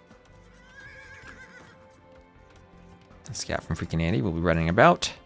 And his second boar will be on its way in. It'll be a 2-villager lead for Deduzu, though, after those 2 kills. Not much idle time for anyone.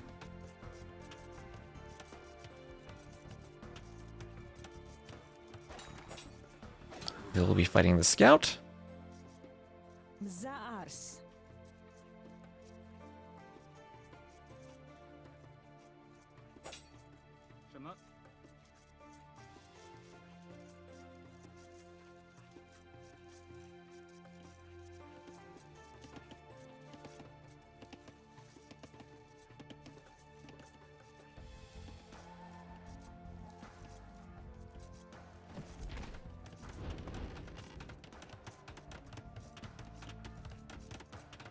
And the middle goes up on the berries. So that is a kind of an awkward mill with the house there. I guess the house might block farms later, but at least it can be used as part of a wall for Deduzu. Oh, Andy. Andy's going to be forward. Look at that. Andy with 2 vills forward, sneaking on this Ibex again.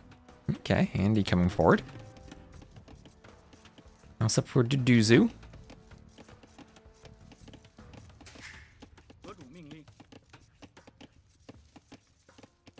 As, ooh, we are 3 hours into the stream already. That first set took a while. I guess that happens when it's 5 games. We've had some sets where I feel like I've casted them in under an hour, but maybe that was just in the earlier rounds when we had some 3-0s.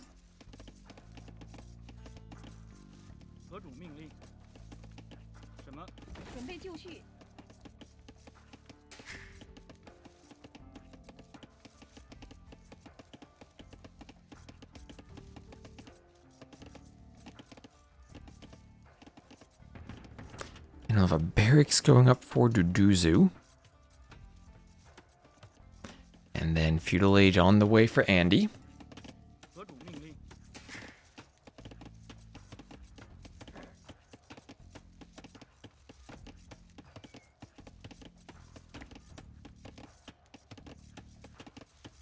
I need to get like eye drops or something. Oh, what is Deduzu doing?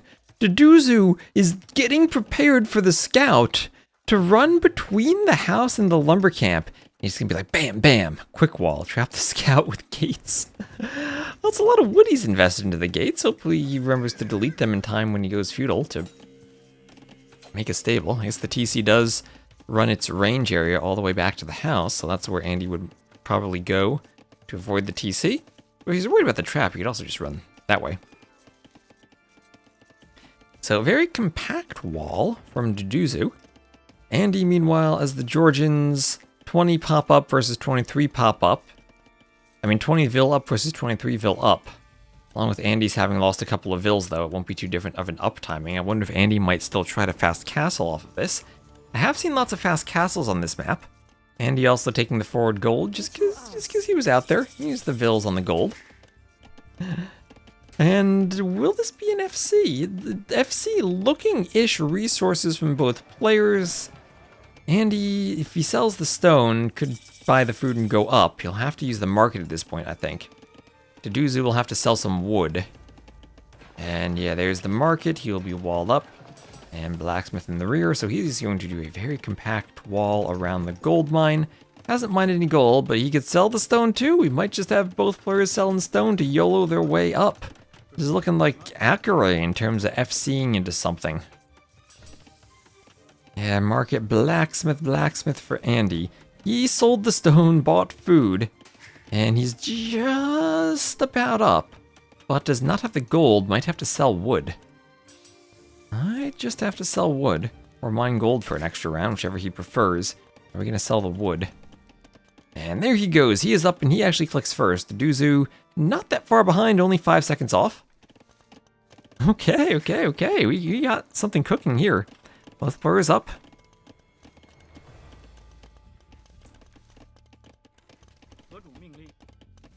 And a double bit axe for Andy.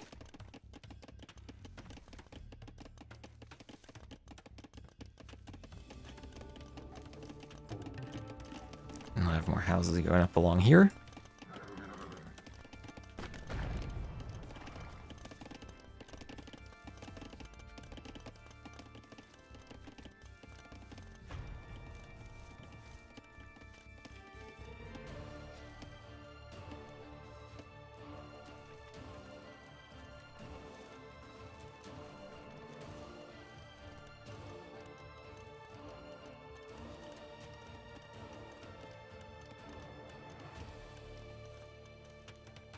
And what are we going to get archery right? So grenadiers, maybe, from Duduzu. Will grenadiers be enough to stop the fortified churches, though? Because Andy's already on the way forward. And he's just going to plop a fortified church right on these relics. And then he'll do another one at home. And then he can mine this gold with the church while also grabbing 3 relics. Or you can just do it back and then farm around it. Or around the mill near it. You even do a church here, then lumber camp in the middle. Set your, or meal cart in the middle, set your eco up properly. And Spear is thinking of blocking the foundation for a bit, but yeah, you don't stop these things from going up. Look at how quickly that is constructed. 1 vill goes down, Andy doesn't care. He'll lose a vill, this will go up, he'll garrison and probably kill stuff in revenge. There's an archer. He'll lose some HP, Scout will lose some HP. And here's a monk for the relics. Now, what are we going to have? Grenadiers and rocket carts. Has to be from the Georgians. Now, the problem is that you can repair these things forever as the Georgians. You're not even going to notice the wood you spend repairing it. And he's still keeping the scout alive. And oh boy, another fortified church. These things are crazy. And there's the monk picking up the relics. He could also do Sanctity and Redemption, and then start manganelling the TC. Yes, this feels ludicrous. He's going to have 6 relics now because of the fortified churches. This is insane.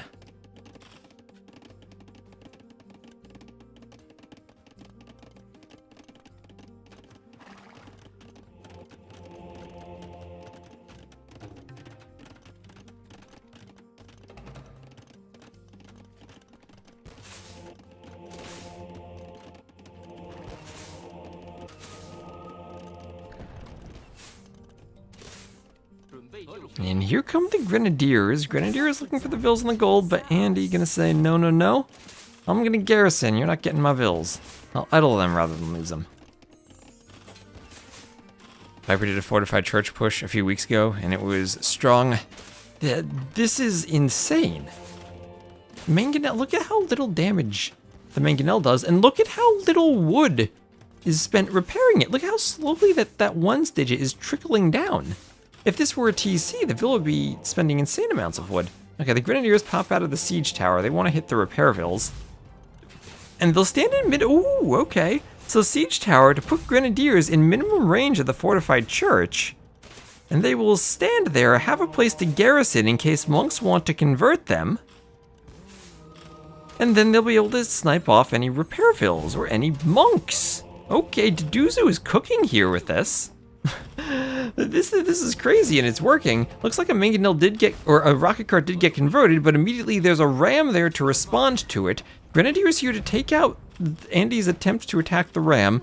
More Vills coming forward for Duduzu. He's going to repair the ram, attack with Vills. Going to fight this with Vills like it were a tower rush. And gonna hope maybe that monks try to waste conversions on the Vills. Grenadiers should be able to take out the monks there. Okay, that's 1 monk going down, 2nd going down, so close to going down. Vills attacking the fortified church still, another ram coming from behind. This is a lot of idle time on the eco for Duduzu, and he already has fewer Vills. But this is going to be a fortified church that can be removed. So much repairing. Siege tower, I'm sure the Grenadiers want another round there. Monks want conversions on the Vills. Okay, they're starting to get them. Could this be repaired? Could this be repaired? Scout goes down. Grenadier converted, and Deduzu calls the GG. He sent his entire eco to fight that, and he was out of, okay, not the entire eco, half of the eco, and he was out of resources, and he calls the GG. These things are insane. God, that was incredible from him with the micro on the Grenadiers and the siege tower. But Georgians repair these things forever. And 8 on wood is even too many for Andy. And he's a safe eco at home with his own church. What'd you think of that, chat? What'd you think of those fortified churches? Fletching and Bodkin? I think you also do need murder holes eventually for these things. What if they mostly cover each other? Maybe you can avoid that.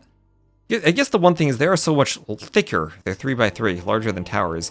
It's actually harder to cover the entire outside of another one with your first fortified church. Especially without the range upgrades, but Andy will take that. And take it quite easily, I have to say.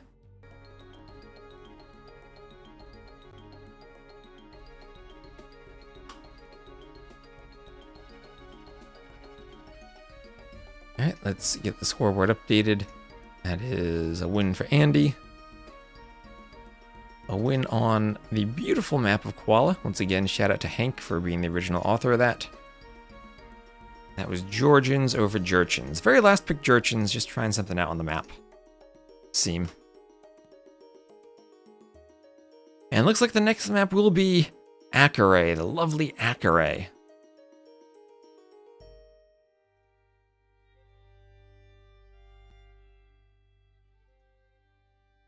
Let me just get a drink while we load into this. Deduzu's, what the heck? Changed his name?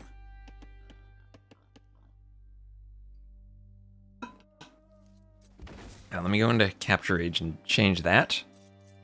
Let me swap the scene real quick so I don't accidentally leak in Capture Age. Okay, so with a 1-0 lead, Andy will be to the west as the Portuguese, and Deduzu will be to the east as the Magyars. And Magyar Hussars should absolutely wreck organ guns. Oh gosh. Andy can start breaking out of his walls, perhaps, if he wants to.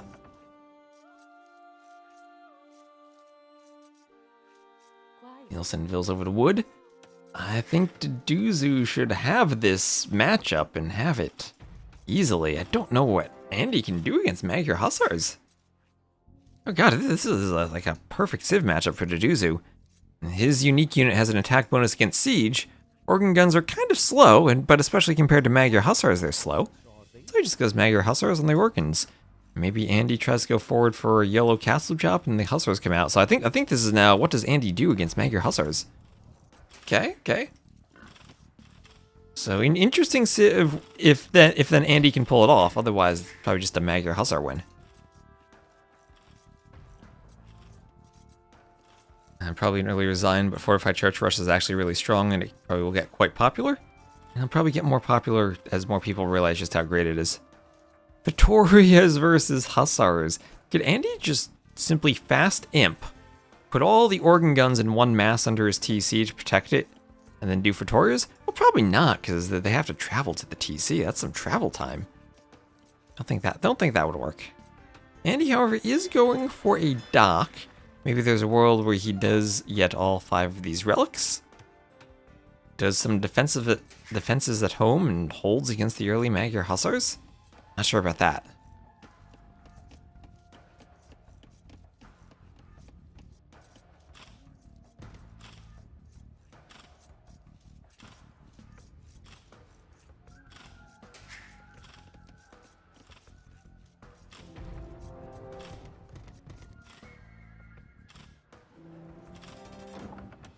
And Deduzu scouting the dock. He will dock himself. Okay, both players docking. He can't reach that shorefish, can he? Or can he? What's going on with the terrains here? Wait, what? Okay, I'll check back once the dock is finished. Deduzu 4 on wood, Andy 7 on wood. So more on wood for Andy. Maybe going heavier for fishing ships with more wood? Don't know why you'd need that many bills on wood this early in the Dark Age. Unless he perfectly has planned out a build. But nowhere close to clicking up to feudal.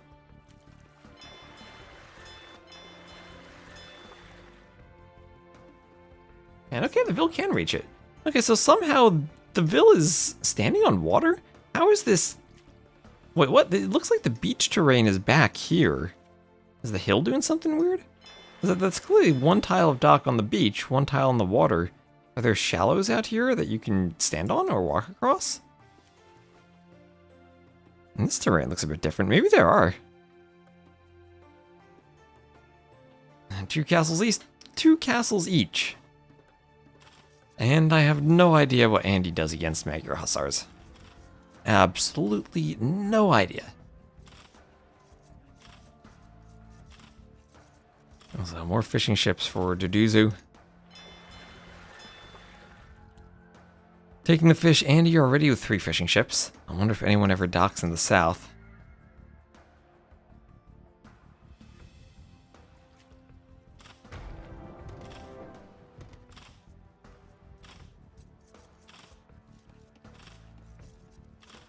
Szolgálatára. Parancs. Jó napot.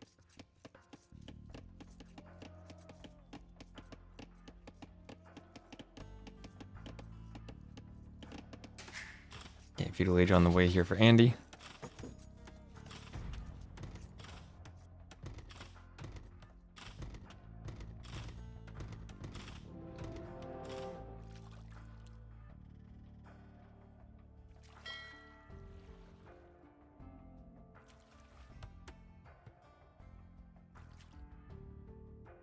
And there's feudal age on the way for Duduzu.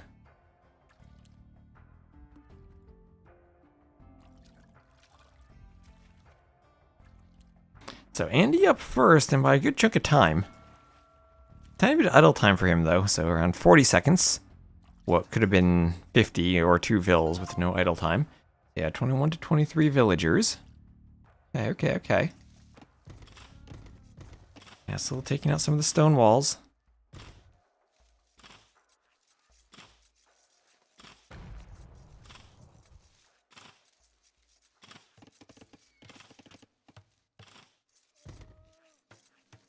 Walls, of course, change architecture as they're damaged.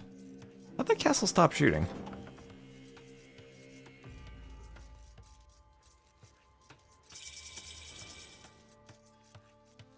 Yeah, so Andy up to feudal.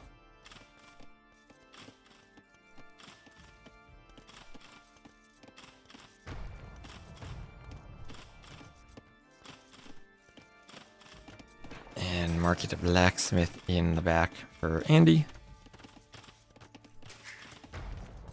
And feudal age on the way for Duduzu. As we'll have a market and a blacksmith going up for Duduzu. And then we'll have double axe and castle age on the way for Andy. Castle taking out the stone wall. You can have both sets of stone walls.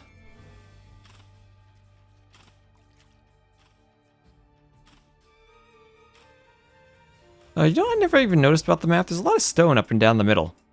And gold around the riverbank. It's never really come into play at any time. But it's there. So fire galley for Andy, fire galley for Duduzu. We're going to have a water fight as both players are up to the castle age. Double bit axe on the way for Duduzu, already in for Andy. Andy fitting in the gold mining upgrade too. You can target a deer or something out of range of the castle. Right.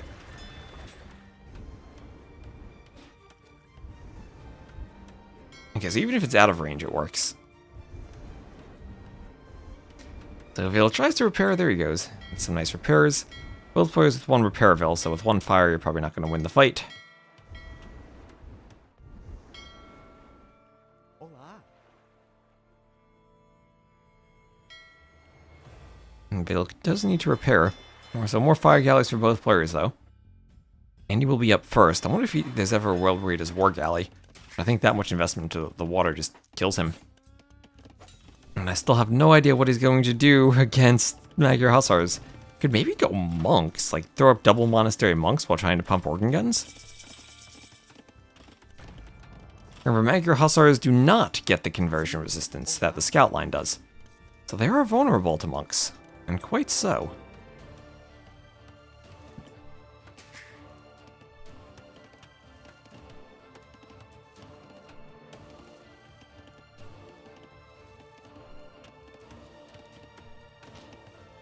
There is the Castle Age, and there is the pair of Magyar Hussars. Are we getting organ guns? Yes, we are from Andy. Already organing.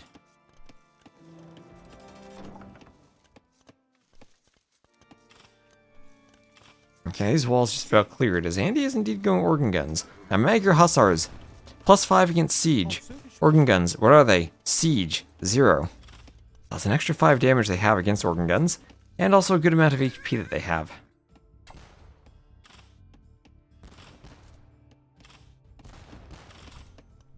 Organs trying to take out some of the Hussars. Ooh. Hussars go down, though. Okay, gotta be careful with them. Can't just run blindly into arrow fire. And yeah, I think Andy doing the only thing he can do, camping under the castle and the TC with the organ guns, maybe getting repair vills involved. On the water, Andy trying to win.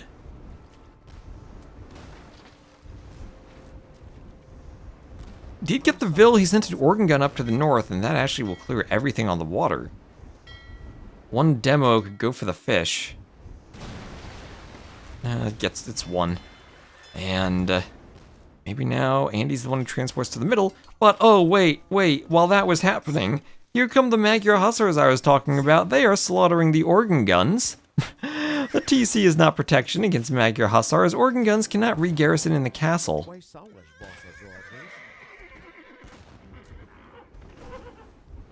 I could go for the fire. And think about making monks. Well, Andy there's the monastery, but I think this is too slow after he's lost organs already. Down to 4 organs, 6 Hussars out.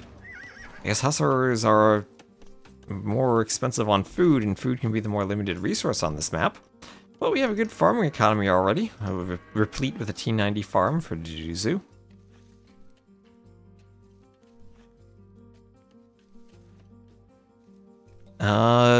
Yep, it does apply to siege and ships, yes, also to monks.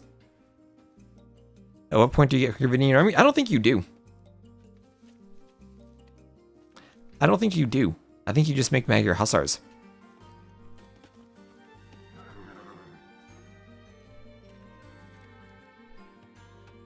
I still think it's strange those castles have 1 flag. So Andy getting monks out, and he cannot move out. He just has to defend. He moves out against Magyar Hussar at this point. Pretty much dies.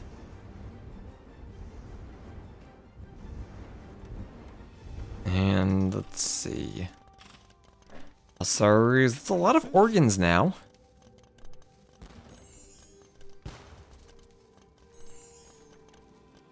Organs running past, chasing the Magyar Hussars.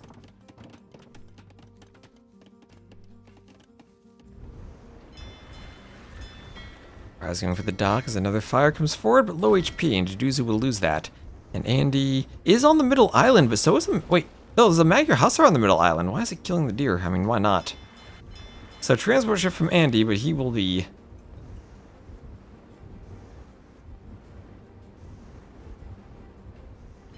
Okay, there's a transport. No Vill nearby, though.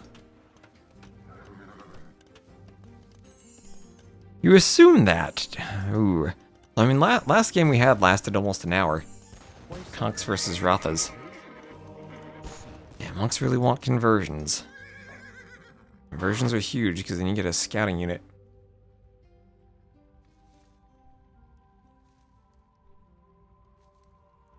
Second armor on the way, no fletching even yet for Andy.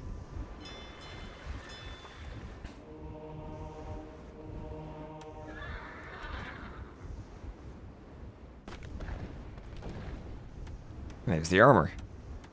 So Monk Villa over Andy getting the outpost up.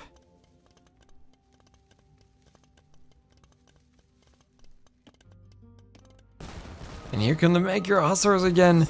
There are quite a few organs here, but the Magyar Hussars do so much damage. They do so much damage to the organs. Magyar Hussars going down too, but as the organ mass is thinned, that damage will start to taper off. And Vill's attacking Magyar Hussars on the gold. Magyar Hussar coming in from the other side, another Hussar coming in.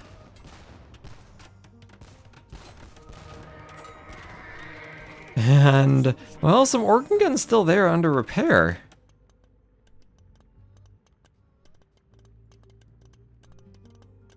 Okay, and there is Sanctity.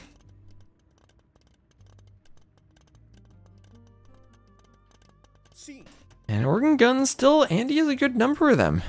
Andy's a good number of them. Szolgálatára. Okay, well, and before the gold runs out, it might not be the entire map, but the gold spots in your starting base can run out. We did see that earlier. And if that happens, then the player with 5 relics, as Andy is picking up now, will probably have a decent advantage.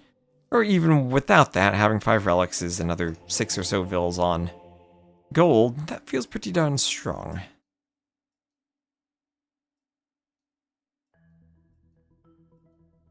Where's the transport going? At the same time, organ guns are fighting. Fighting the hussars. Hussars getting in on the organ guns. I think this is what they wanted. They're gonna get the organs, and I think the hussars clean everything here. Having that attack bonus is so nice for this map.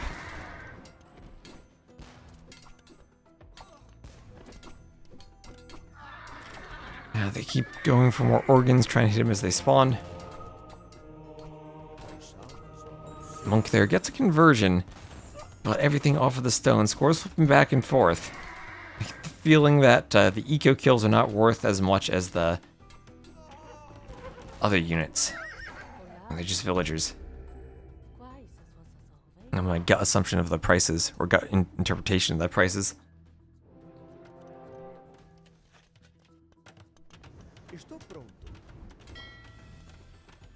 Is the transport ship faster than the hussars? Husbandry is on the way, so they will get faster. Right now they are at 1.5, and the transport ship moves at 1.45. So I'd say the hussars are slightly faster.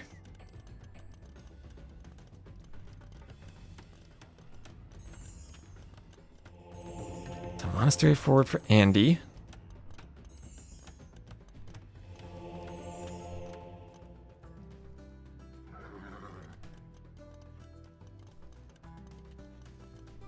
Are the semis and finals this weekend? Yes, yes. Semifinals on Saturday, finals on Sunday. And more monks transporting down. Nice use of the monastery to keep transporting from Andy. Lots of APM, but helps out if you get monks to convert these things. And now another monastery here. So what did I say at the start? Monks and maybe that was an option? Here it looks like an option. They're getting onto the transport ship. And the transport will sail away. Now with husbandry, 1.65.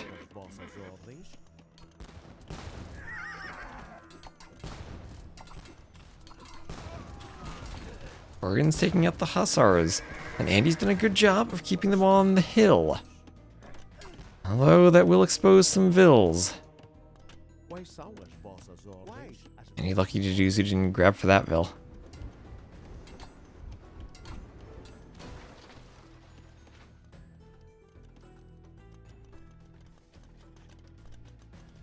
Yeah, just sure remember, the monks are 80 gold.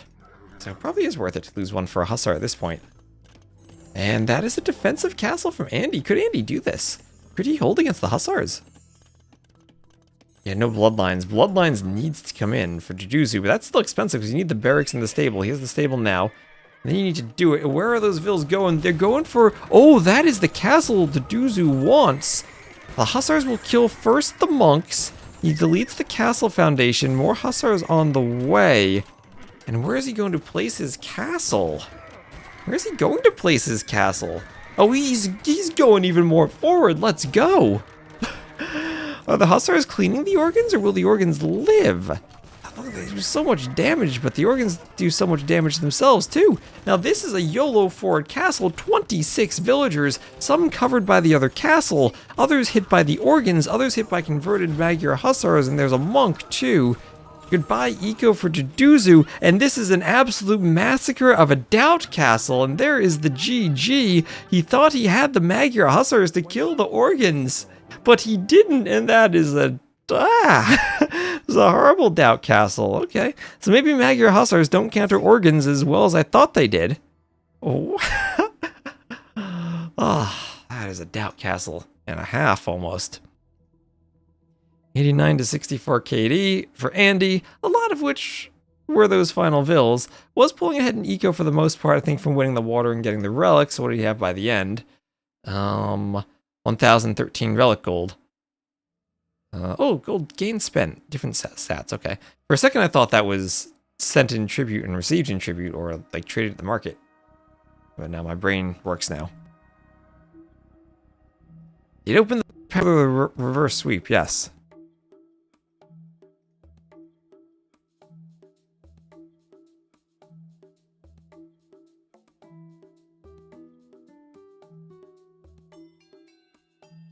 So 2-0 for Andy. Is one on Acaray.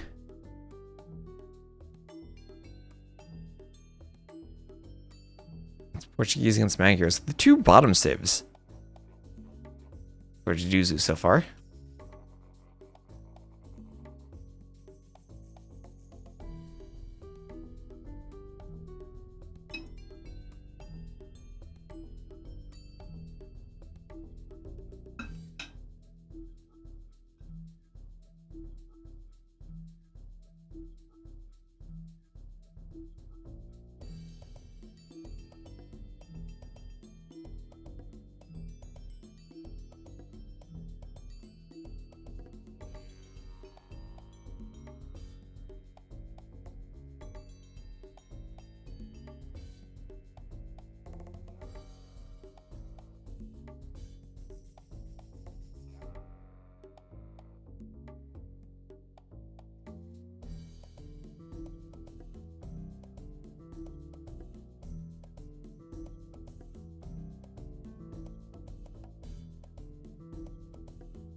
Alright, so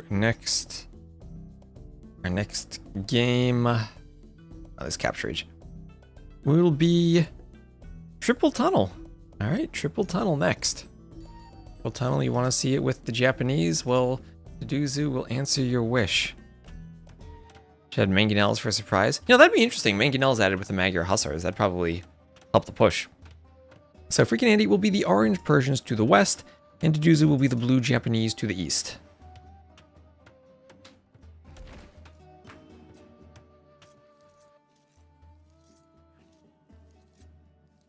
And Triple Tunnel, of course, does have the pond for fish booming. 1, 2, 3, 4, 5 fish in the back. And 1, 2, 3, 4, 5 fish in each pond. So nice and balanced. Some macaws flying by, looking for some docks. They like to watch a good fish boom too. Always pretty seeing the fish boom with the fishing ships and the fish traps all set up by the docks. And we will have Persians with the faster working TC and the faster working docks against the Japanese, who will have very efficient fishing ships and also really good halbs to counter most of what the Persians can do late game. Late game composition, I think I like the Japanese. Some type of halb heavy cav archer. Definitely affordable on 1 TC. Andy will be taking a boar from the south. Duduzu looking for a boar in the north. We'll have to do some quick walling to get that boar in. And this boar just blocked by the scout from Andy. Block it, make sure you can get it back to the TC. All well and good there. And yep, it'll be a modern Rage Forest style wall here with the palisades.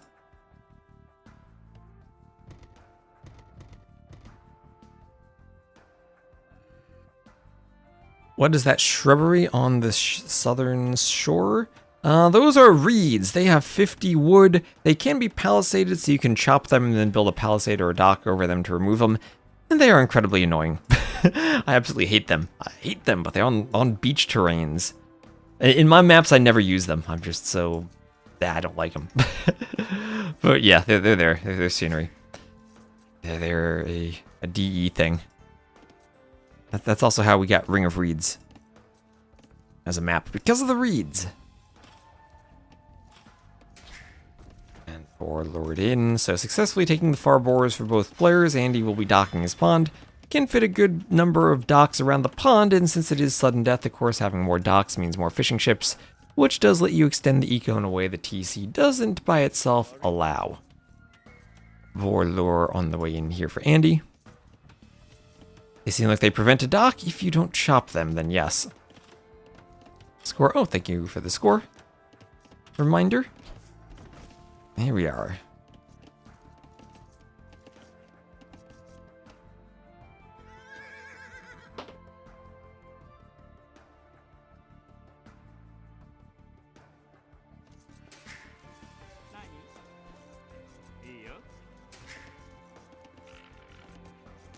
Loom on the way for Duduzu. As the boards lured in.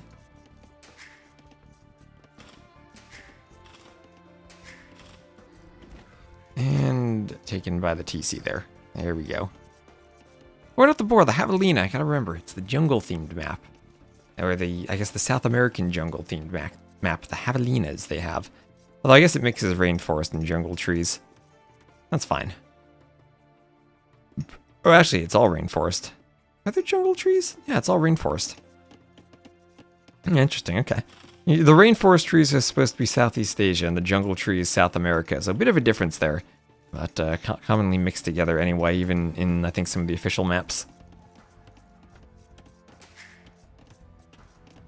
If you're Persians, I wonder what you do here. Duduzu obviously is not the type of player to go down looking. He's going to be adding a barracks and being very aggressive here with one forward Vil already.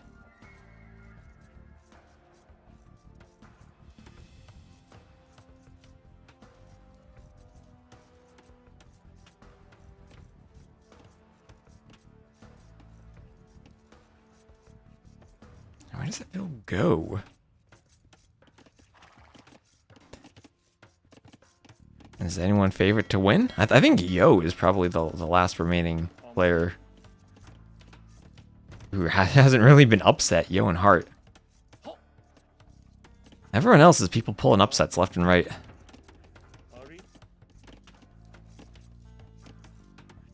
So Andy will be a bit slower. I wonder if he can fast castle this, but maybe a bit risky with the Japanese militia on the way. So opening with the militia and with the scout, we'll look to kill the Vil. And trying to get there, more militia on the way. He will prevent the wall. So were Andy trying to wall and fast castle? This is a disaster because the walls do not go up. This is the final one for today, but tomorrow again we're going to start at 16 GMT with 2 sets. Still some unbuilt palisades there. What is that pathing for the militia? Going for that Vil? Okay, he gets the Vil. And this is now almost walled out. There's a house. Nice quick wall from Andy at the last moment to get the house up. Blocks this tile off. Militia and the scout. Now men-at-arms might pressure this. But they've already done a good bit of damage. The 2-0 Eco KD for Duduzu. And he'll be getting a forward range. And he also will get a range at the front of his base. Not forward, but at the front of his base. Watchtower up for Andy. We'll have another tower up for Duduzu on the berries.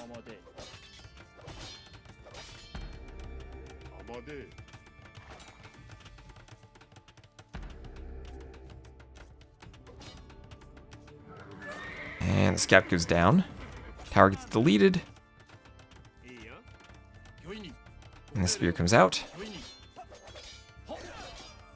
Men-at-arms take the spear, and another archer out for Duduzu.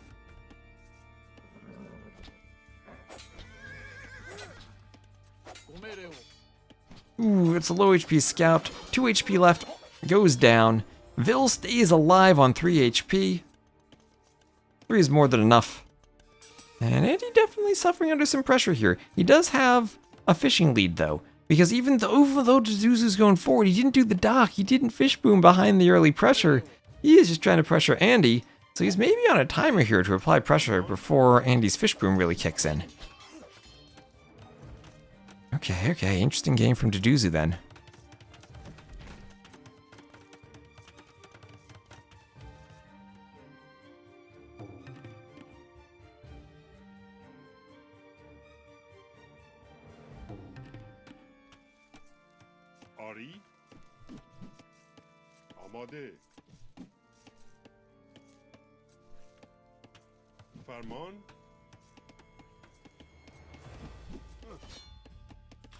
And I'm hitting the skirms. The skirms run back.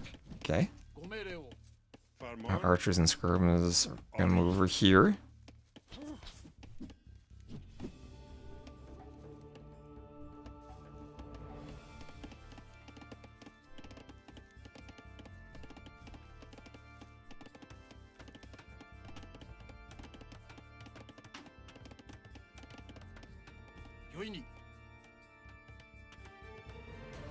And still looking for a way to break in. Andy at least has gotten walled. Lumber camp might be a bit of a threat with the vills out in the front. Is this Black Forest? No, this is triple tunnel. This is triple tunnel. Kind of similar to Black Forest, but it's a 1v1 map. You always have a pond in the back, and then 3 lanes going across the top, bottom, and middle. So range forward.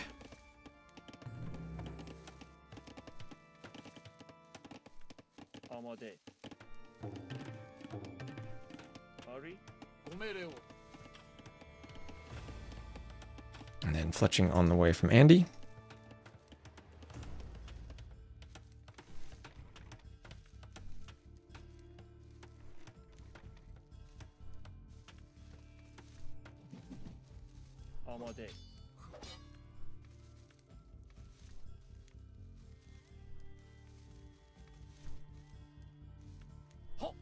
Farmon.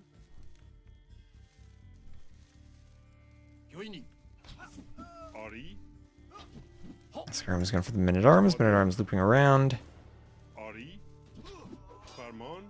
And men-at-arms will hit the skirm. Skirm's going down. Amade. Farmon. Ari. Amade. Skirm's going to pick the archer. There they go. Ari. And Skirm will go down. There it goes. Skirm's take him out.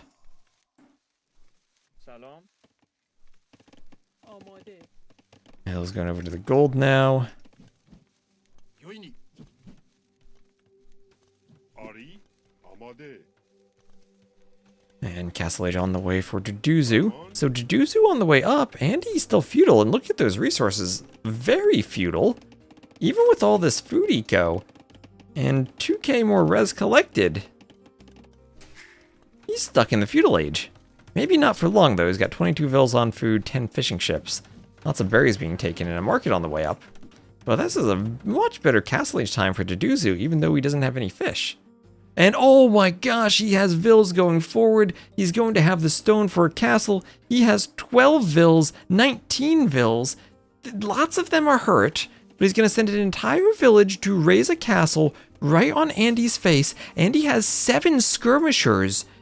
He needs to scout this, but even if he does, I don't know if he can stop it. Those vills bunching up, they're trying to stay hidden, and so far so good. Will the skirm see these vills? Will Andy see the vills anywhere? Where are they? There they are. The skirmisher, ooh, briefly popping into the line of sight of the skirmisher. That would have been really hard to notice. And he's doing an outpost. He has the right idea. Might not be in time. The vills are all running around. And Duduzu's ready. He needs a bit more stone. He's ready to drop that castle. And you'll have the outpost up. That's 8 skirms. But that's not going to be in time. In terms of eco, Andy's super far ahead. Over 3k more collected. And he's got a ton of fish already added in. He's got a vill forward scouting. He's got more skirms on the side. And here comes the castle. When will Andy see the vills? He will see them right now. What is Duduzu thinking of putting the castle right there? And this might just be GG. I mean, this castle will destroy a house, maybe the blacksmith. This is still open between the house and the blacksmith. Petards just go straight for that TC, and there's nothing to stop them. Andy himself has 0 on stone, so he can't do a counter castle. The stone out here is outside his walls. That's the only stone he has. I guess each player has 1 stone, and it's pretty far away. Didn't scout the stone in time, wasn't prepared for this, is up slower. And now it's petard time from Duduzu, as the castle can even help the vills break through the house. The only good thing for Andy is that he is the Persians, and it'll take 8 petards to destroy the TC. And that gives him a good chance of sniping something off if he gets maybe some mangonels out and a good attack ground. Okay, any save other than Persians, Andy is 100% dead, but he maybe can protect the TC for a bit here. On the way forward, he's outposting. He was thinking maybe of sending a vill to do a forward dock and disrupt the fishing, but there is no fishing. There is no fishing for Duduzu. He doesn't have an economy. He has 4 vills on gold. And then some forward vills on gold for 10 more. That's 13 total gold vills. One chases the other vill. He's got 3 on food somewhere. Where is... Oh, there's 1 on the berries. He doesn't have an economy. He just needs petards. What's that going to be? 1, 2, 3, 4, 5 petards. And he needs to realize that 5 petards does not destroy a Persian TC. Okay, some other vills still in the castle. At least he's disturbed Andy's eco a bit. Andy's up by 30 vills. We know Deduzu does not need villagers to win games. And Andy will be attempting to gate wall the TC. That doesn't work. That doesn't work. Castles destroy the gates too easily. Yeah, that's not going to work. Double mangonel defense for petards. 1, 2, 3, 4, 5. I can't tell what's down there. 6, 7, 8. I think he'll have at least 8, so he should be able to do it, but they all need to reach, so I think he might need to overqueue. You just don't want to be Draken and overqueue too many. Okay, nothing else happening, just a vill being chased in the base of Deduzu.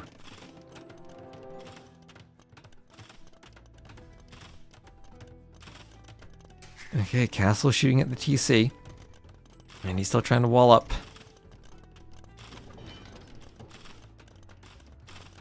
Ooh, can Deduzu do this? Ram push from Andy. Deduzu, no infantry.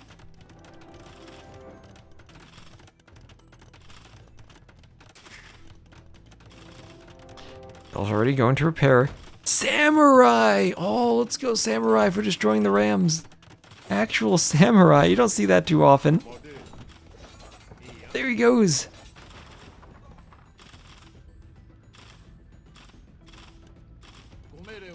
Okay, Samurai out.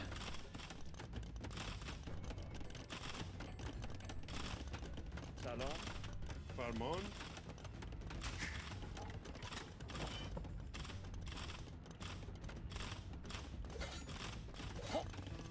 Samurai goes for the ram. Ram goes down. Ooh, nice Samurai. Okay, he's going 90 seconds ago. So the walls are up. The walls are up. Does he have enough petards? I mean, if the petards go through the corner, I think the walls don't matter, but that makes it difficult. So 13 petards. He has almost a Draken number of petards. Andy in the north has vills for outposts and his own castle. So Deduzu has to make one big petard push before Andy can do a forward castle. And Andy has a knight there. So Deduzu down to 25 vills. And he's going to need then to send everything, the petards and the vills, whatever else he can muster over here to take the TC. And we know he is an expert at this. It's still rather tricky. Andy going to lose a couple of vills there. Rams on the way. Might be more Samurai to deal with Rams. And okay, there's the castle foundation from Andy. That will be in range of the TC. Deduzu clearly sees that, and he has to go then. He will send the Rams, or he will send the vills to fight the Rams. Mangonels come forward, petards pop out. Andy wants more walls. Mangonels are there to kill vills. Rams push back. Mangonels have to push back. There's the first petard. More petards on the way. This is going to be close. Petard's exploding. One ram going down.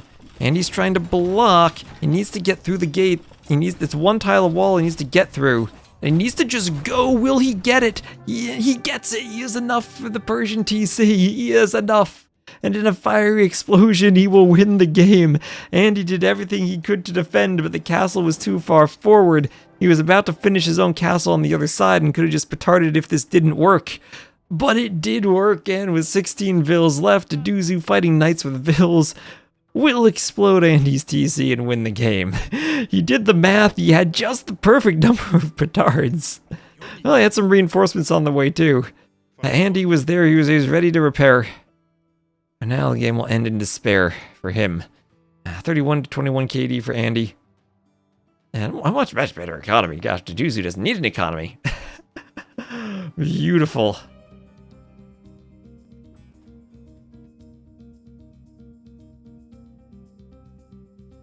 Right, and we'll get scoreboard updated.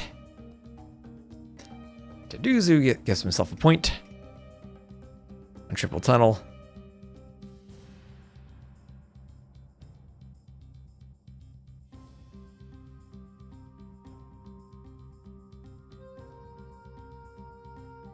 with the way over the Persians. Sudden Disaster brings out unique tactics. Yes, it does. Oh, I love seeing these games. They're great. You get a sudden flurry of action right before the ending. And also, you're doing great on YouTube today. We got 168 viewers there. Hopefully everyone's interested in Sudden Disaster. Now on Twitch, literally everyone is streaming this right now, so we have fewer viewers than normal, but the YouTube numbers are lovely. And the next map will be Camber. Camber for Game 4.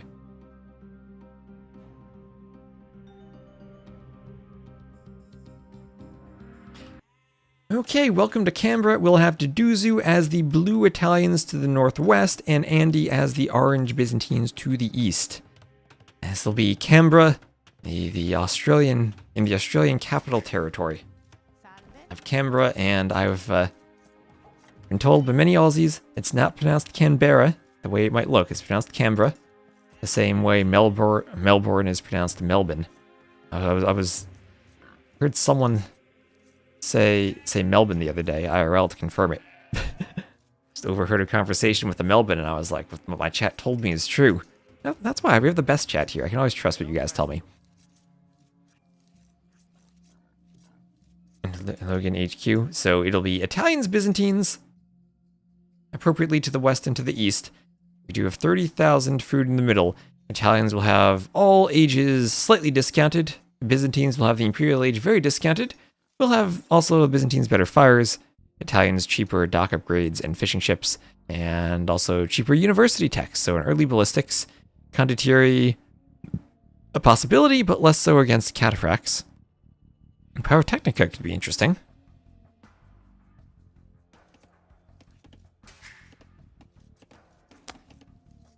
So let's see what we have here. Hello, HQ, how are you doing? Yeah, Japanese were in the last game. Don't know if you're maybe behind in the YouTube VOD.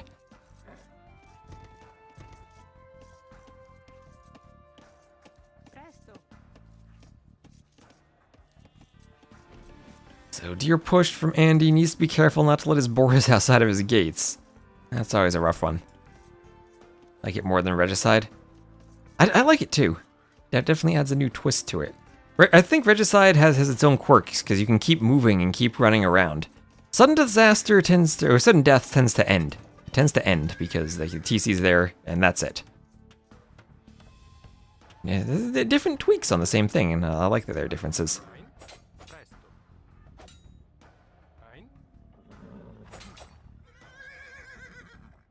So Andy going forward, will he dock block? Oh, he stopped the dock, yeah, and he's going to look to dock block this passage, perhaps. Okay. Interesting. Ville's not fully walled in. I think the scout can run along the shallows. Am I wrong about that? Maybe I am.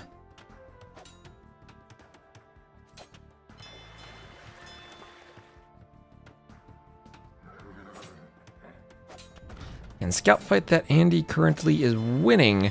Andy will have Loom. Loom coming in now for Deduzu. Oh, Deduzu walls the Ville in. Deduzu walls the Ville in, but yeah, it's the shallows. You can walk around. You can walk around.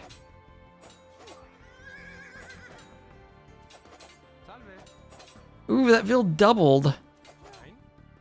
Scout. Ooh, I feel like Andy wins both these fights. 3 HP to 6. Yeah, he wins if he gets another hit.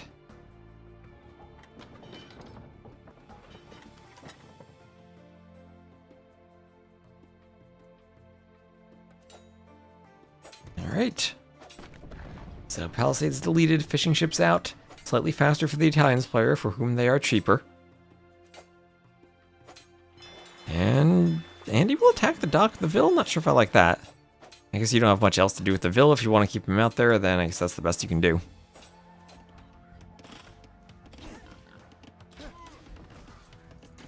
So we're over here taking under the TC.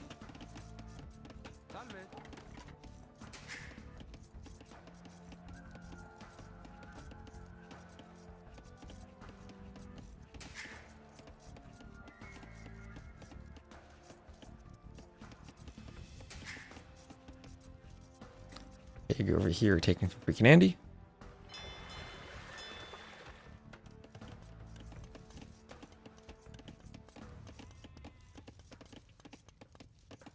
And then feudal age on the way. Impero.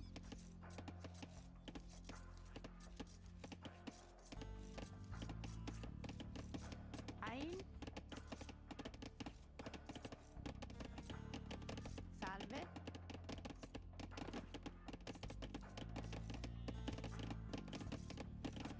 Impero.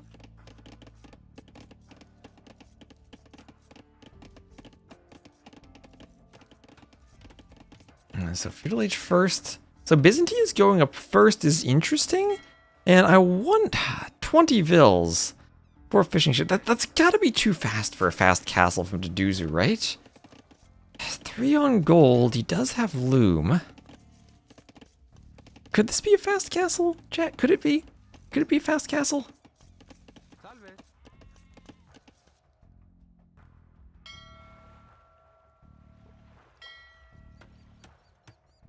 Outpost from Andy. He could do some palisades and Lelouch wall. Just force some deletes.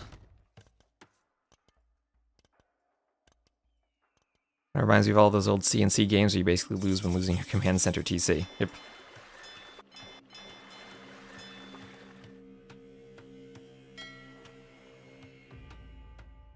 A little bit axe on the way from Andy.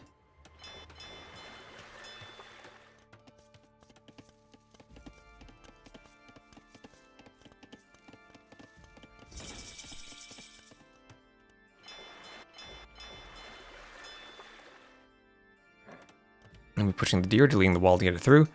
Casually making 20 petards. So, sometimes you need 20. So Andy is dock blocked. He is fully dock blocked off to Deduzu from his base. And now we'll be turning around to try to fight the fishing ships. And burn them to a crisp with his Byzantine fires. And double dock Byzantine fires against one dock from the Italians. That should be good for the Byzantines. And it is a fast castle though from Deduzu. Okay. So he managed to pull it off. I was questioning that on 20 vils, but what do I know? Fast castle on Camber. So fast castle into losing the fish, but then what happens afterwards? Where are Andy's fish running? Does he have a fire? Wouldn't it be better to do a galley on this side rather than a fire? I don't know, but here, I guess it could be interesting for Andy if he goes just double dock galley production now. With War Galley and Bodkin, he actually would hit and do a good deal of damage to the TC, and suddenly you're forcing Deduzu to repair that, react, probably with monks, to your ships. And you could be applying a ton of pressure, especially with all the wood it takes to repair the TC. So demo out, or demo being trained for Deduzu, that way he can dive the fishing ships. And he likely needs to keep them spread as much as he can. And I never played Seed C back in the day. Maybe I should try it out sometime.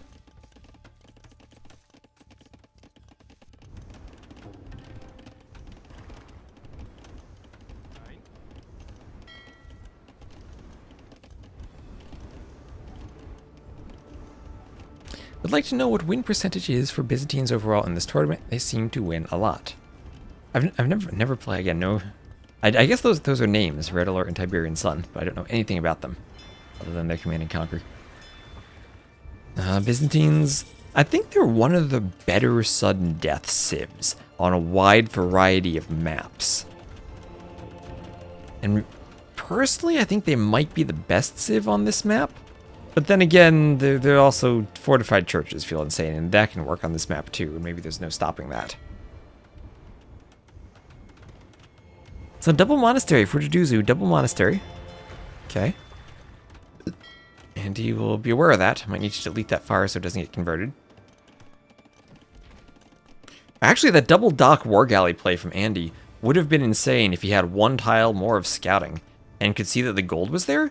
Because then with Bodkin and war galley, I think he controls both of the golds from Deduzu. And Deduzu suddenly can't make monks if he doesn't have gold. So demo going for fish, maybe. Ooh, a fishing ship survives, so gets one fishing ship. And the dock shall go down, and he deletes his dock for more space running back and forth across the water. Would really like to destroy this dock before the monks start converting.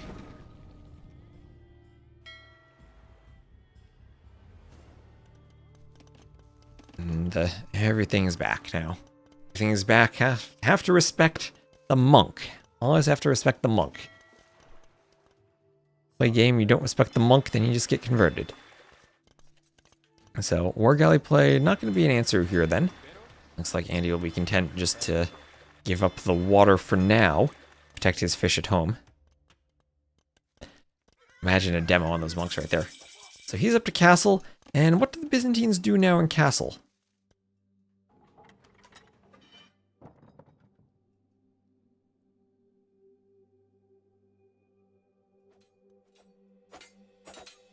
Ville in the north, Scoutenville fighting that Ville. Down she goes, so the outpost Ville picked off. And it'll be a monastery for Andy. Might just be trying to pick up relics. There are only 2 relics in the north, 3 in the south. He's outposts everywhere, trying to get tons of vision. He's going scouts. We'll be going scouts against the monks. Those monks have to be careful of the fires, and they might have to run away from the coast.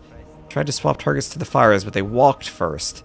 And walking is a no-no when swapping conversion targets. It's a manual walk. You can walk to chase, but not from a right click. Oh, and Dedusu just gonna call it. Oh, okay. I guess it makes sense. He lost all the monks. I was trying to go triple monastery monks and sees Andy going late cav. Maybe quick to call it, but okay. Andy ahead and res collected. Down in overall vills, but all right. Quick call from Dedusu. Well, GG. He felt it was over, and I can definitely see why he would feel that after losing the monks. Although the player who holds on for 0 vills has decided not this time. He would have needed a very epic Dedusu break there, baby. Already satisfied with the Petard masterpiece. I guess that's the answer. Already satisfied, not looking for any more. That'll be Andy winning Camber. Sadly, we don't get to see Arena. And then Byzantines over Italians. So, GG's, thank you all very much for watching. Like I said, I have a ton of map scripting I've been behind on, and I want to get done tonight. So, thank you all for watching, and I'll be back tomorrow at, again, 16 GMT. We have the next 2 sets of the quarterfinals coming up. That's, let me double check what time each is at before I go. Yep, it'll be Hart versus Yo, that's the first set at 16 GMT, and then Lewis versus Sebastian at 18 GMT. So I'll see you all then. I'll end on YouTube and raid someone on Twitch, so I'll see you later.